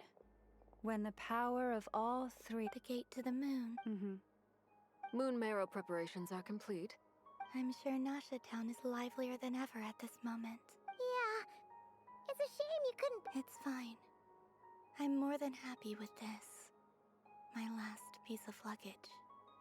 My only piece of luggage. Why do I feel like something's gonna happen? Like, I doubt they would actually let Columbina just fucking leave. Like, either she's gonna change her mind, or something's gonna interrupt the process. My guess being Dottore, if that does happen. I can already feel the moon calling to me.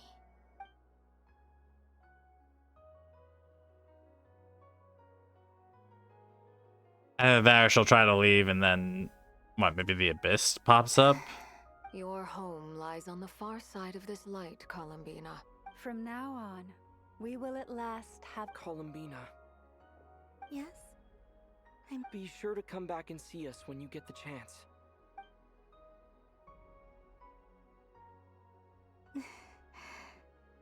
Of course. But if that chance doesn't come, then remember that you have friends on this planet. People who will miss Columbina. Yes, I will. Thank you for... And remember, come night or day, the moonlight shall always connect. Well then, farewell.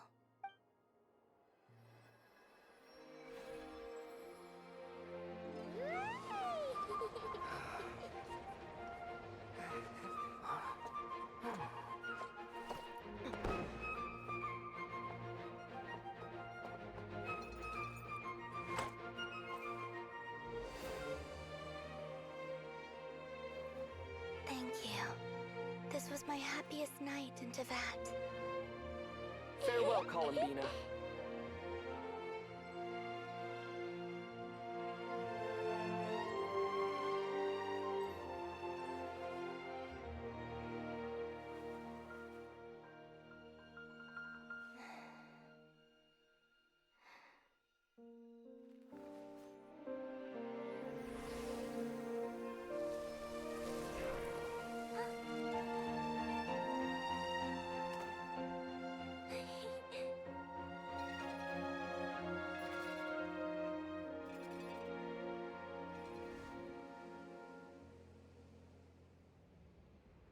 The moon really is closer than ever tonight.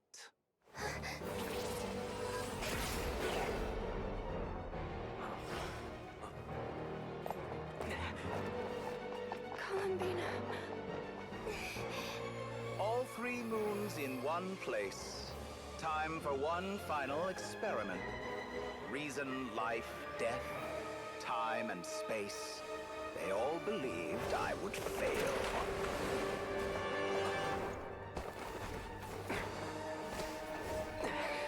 This better not be a fucking cliffhanger. But Tevat's primordial power never did belong to the throne of heaven. And now, they are mine.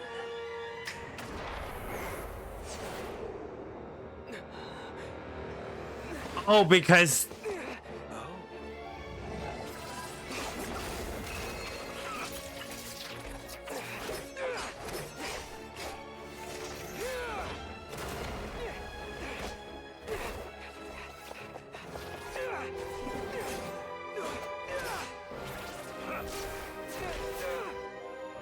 No, as long as I'm here.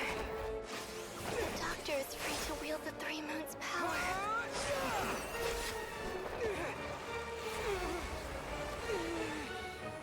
It's the only way.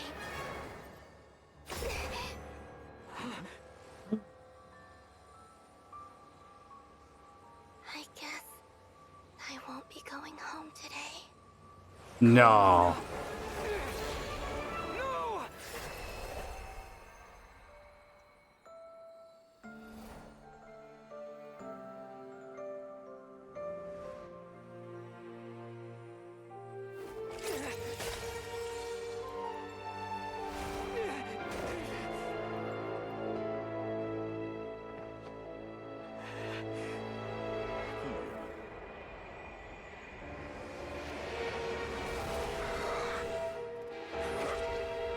Stubborn world, do not try to control me.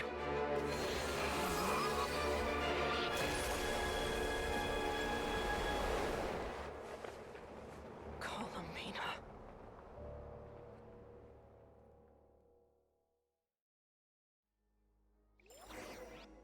Huh?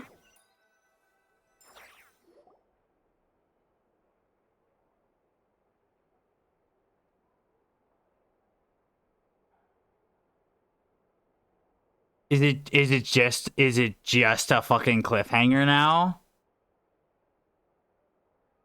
Are you all right? Do your wounds still hurt? I had someone prepare a little medicine that could prove effective. Take it if you need to. In that case, let me relate the contents of the call we made to Alice after the incident occurred. That Dottore is a crafty one. He distracted the Hexenzirkel by creating a huge fuss at Tevat's borders. I'd assumed that the cause was an abyssal intrusion from the outside world, which in fairness is a rather common occurrence. But after learning that you managed to influence the phantoms in Nordcry, I realized that perhaps this interference could have come from within Tevat instead. But we weren't able to change their fates. True, you couldn't change how their stories ended, but you did build some variables around yourself. Variables? Yes. Things you heard that you could not otherwise have learned. Ideas that would otherwise have never crossed your mind. All these things are variables. Of course, most variables usually pale into insignificance with the myriad of possibilities floating around. But the moment you start treating them as building blocks and intentionally stacking them, that's what Dottore did. And it's how he created the necessary conditions so that when you activated the portal tonight, it played right into his plan. However, we have no way of knowing exactly what he did. Yeah, we also need to ascertain Columbina's status. And that about sums it up. As I suspected, Dottore has disappeared completely. If it's any consolation, he wasn't able to control Columbina as he might have wished to. Oh no! What? She did what? All we saw was Dottore appeared and used some kind of power. The next thing we knew, he and Columbina were gone and you were falling into the sea.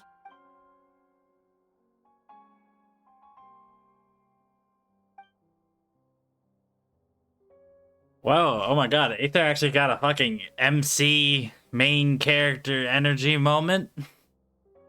Rare moment of aura farming from our MC, even though he did, unfortunately, do jack shit against Dottore, but... So, Columbina intentionally opened the moon gate and escaped into the same mysterious world as Rerir and Thalindis. Sounds like bad news. Why are you standing in the corner, little bro? Seen in that way, the Trilunar Syzygy and Rerir's emergence, Dottore might have been pulling the strings in both cases. According to Miss Alice, he is attempting to transcend his destiny and finish an experiment that only a god might complete. An utter lunatic. Wait a sec, where's Hat Guy? Seems like he'd want to be here. He took off with the Dodo communication device after we spoke to Alice. He said he had a hunch that he wanted to investigate by himself. The look on his face was terrifying. I've never seen him like that before.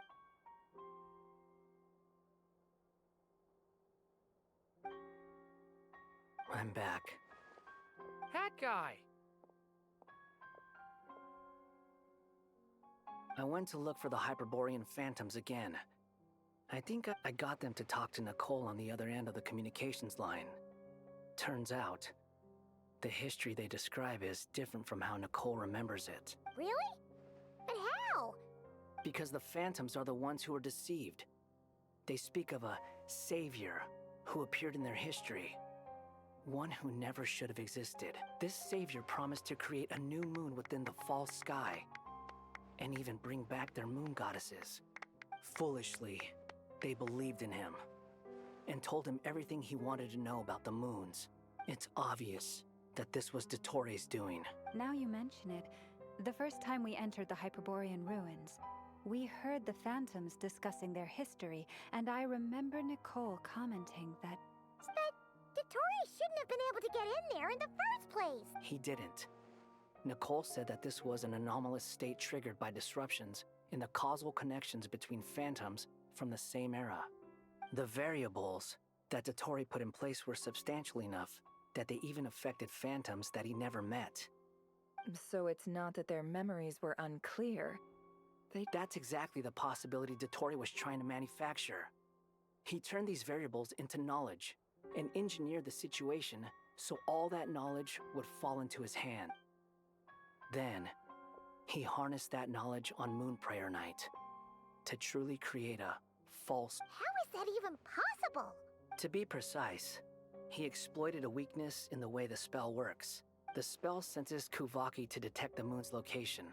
So, as long as the false moon more strongly resembled the moon than the frost moon beyond the skies, the gate would teleport Columbina to the false moon's location.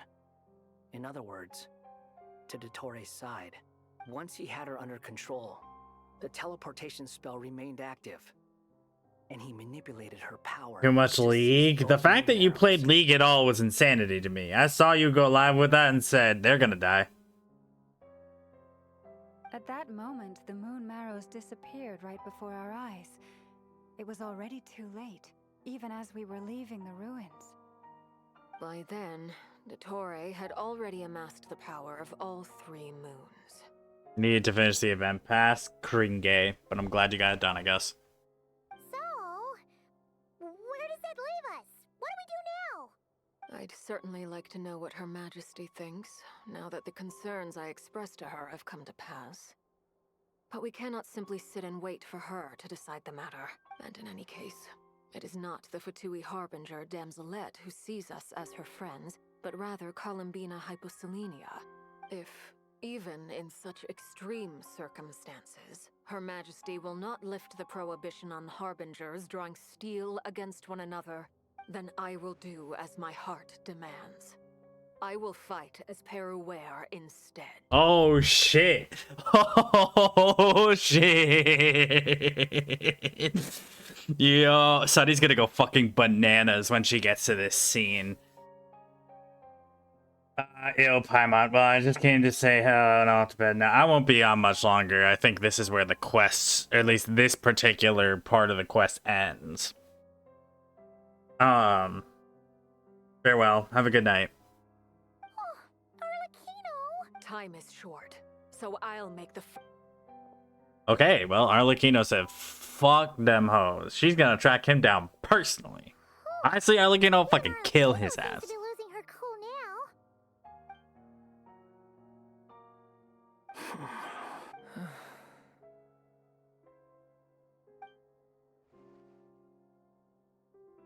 All right. Lose those dejected looks for a moment and let me get a word in. It looks bad, I won't lie. Very bad, in fact. So Dotori's pulled some real dirty tricks to gain the upper hand. For now. And yeah, it's to the point where even the mages say that his variables have affected destiny. I'm not so sure, though. Many have told me that Tevat's destiny is fixed. And that does appear to be the case. Well, what makes Dotori so sure he'll be the exception?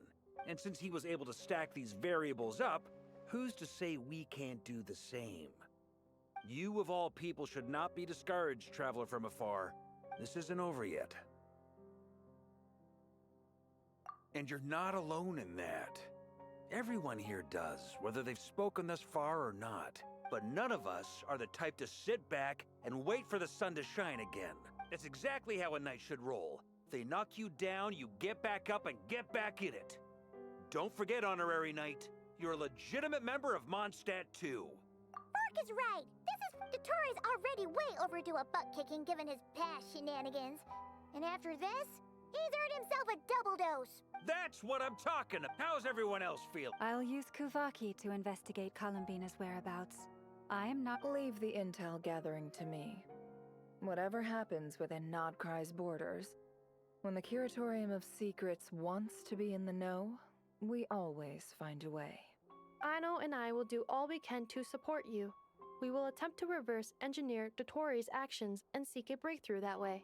Alice and Nicole are busy dealing with an emergency at Tevat's borders, so they can't return just yet. But they're both very angry about this.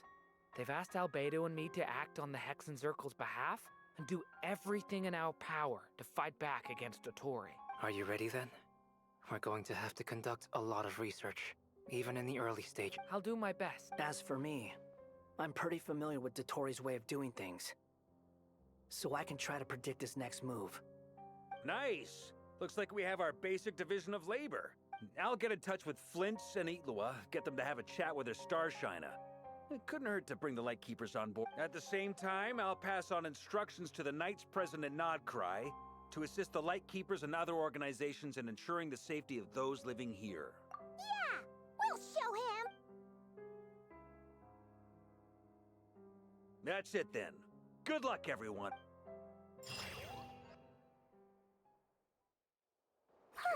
Paimon's feel...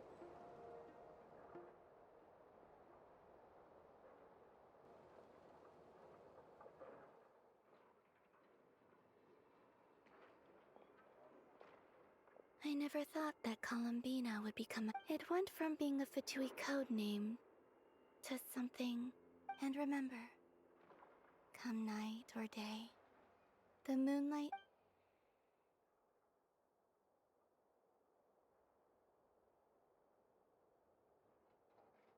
I miss my wife, Tails. I miss her a lot. I'll be back. Okay, so now I'm curious. Is that the end of what this current release... Oh!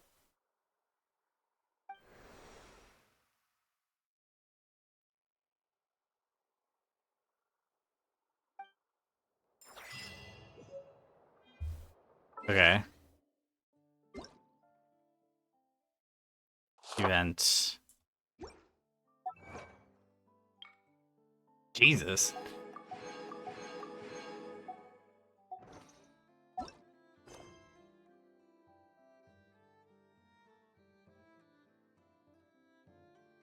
I've spent so much time on the current Archon quest that the time for Durin's story quest has lapsed, and I could do the next part. That's so funny.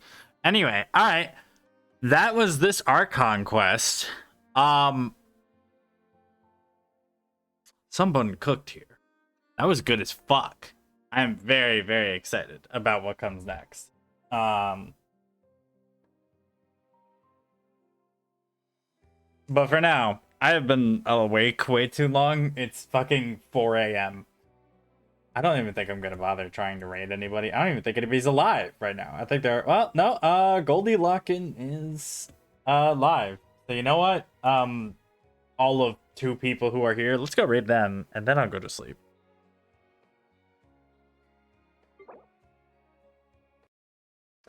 Jesus.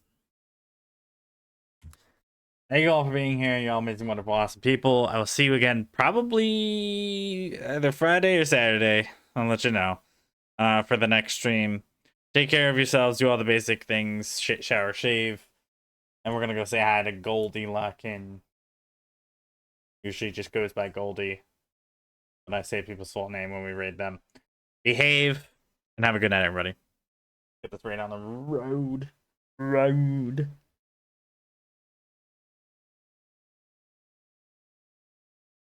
Oh, they're playing Final Fantasy 14 online.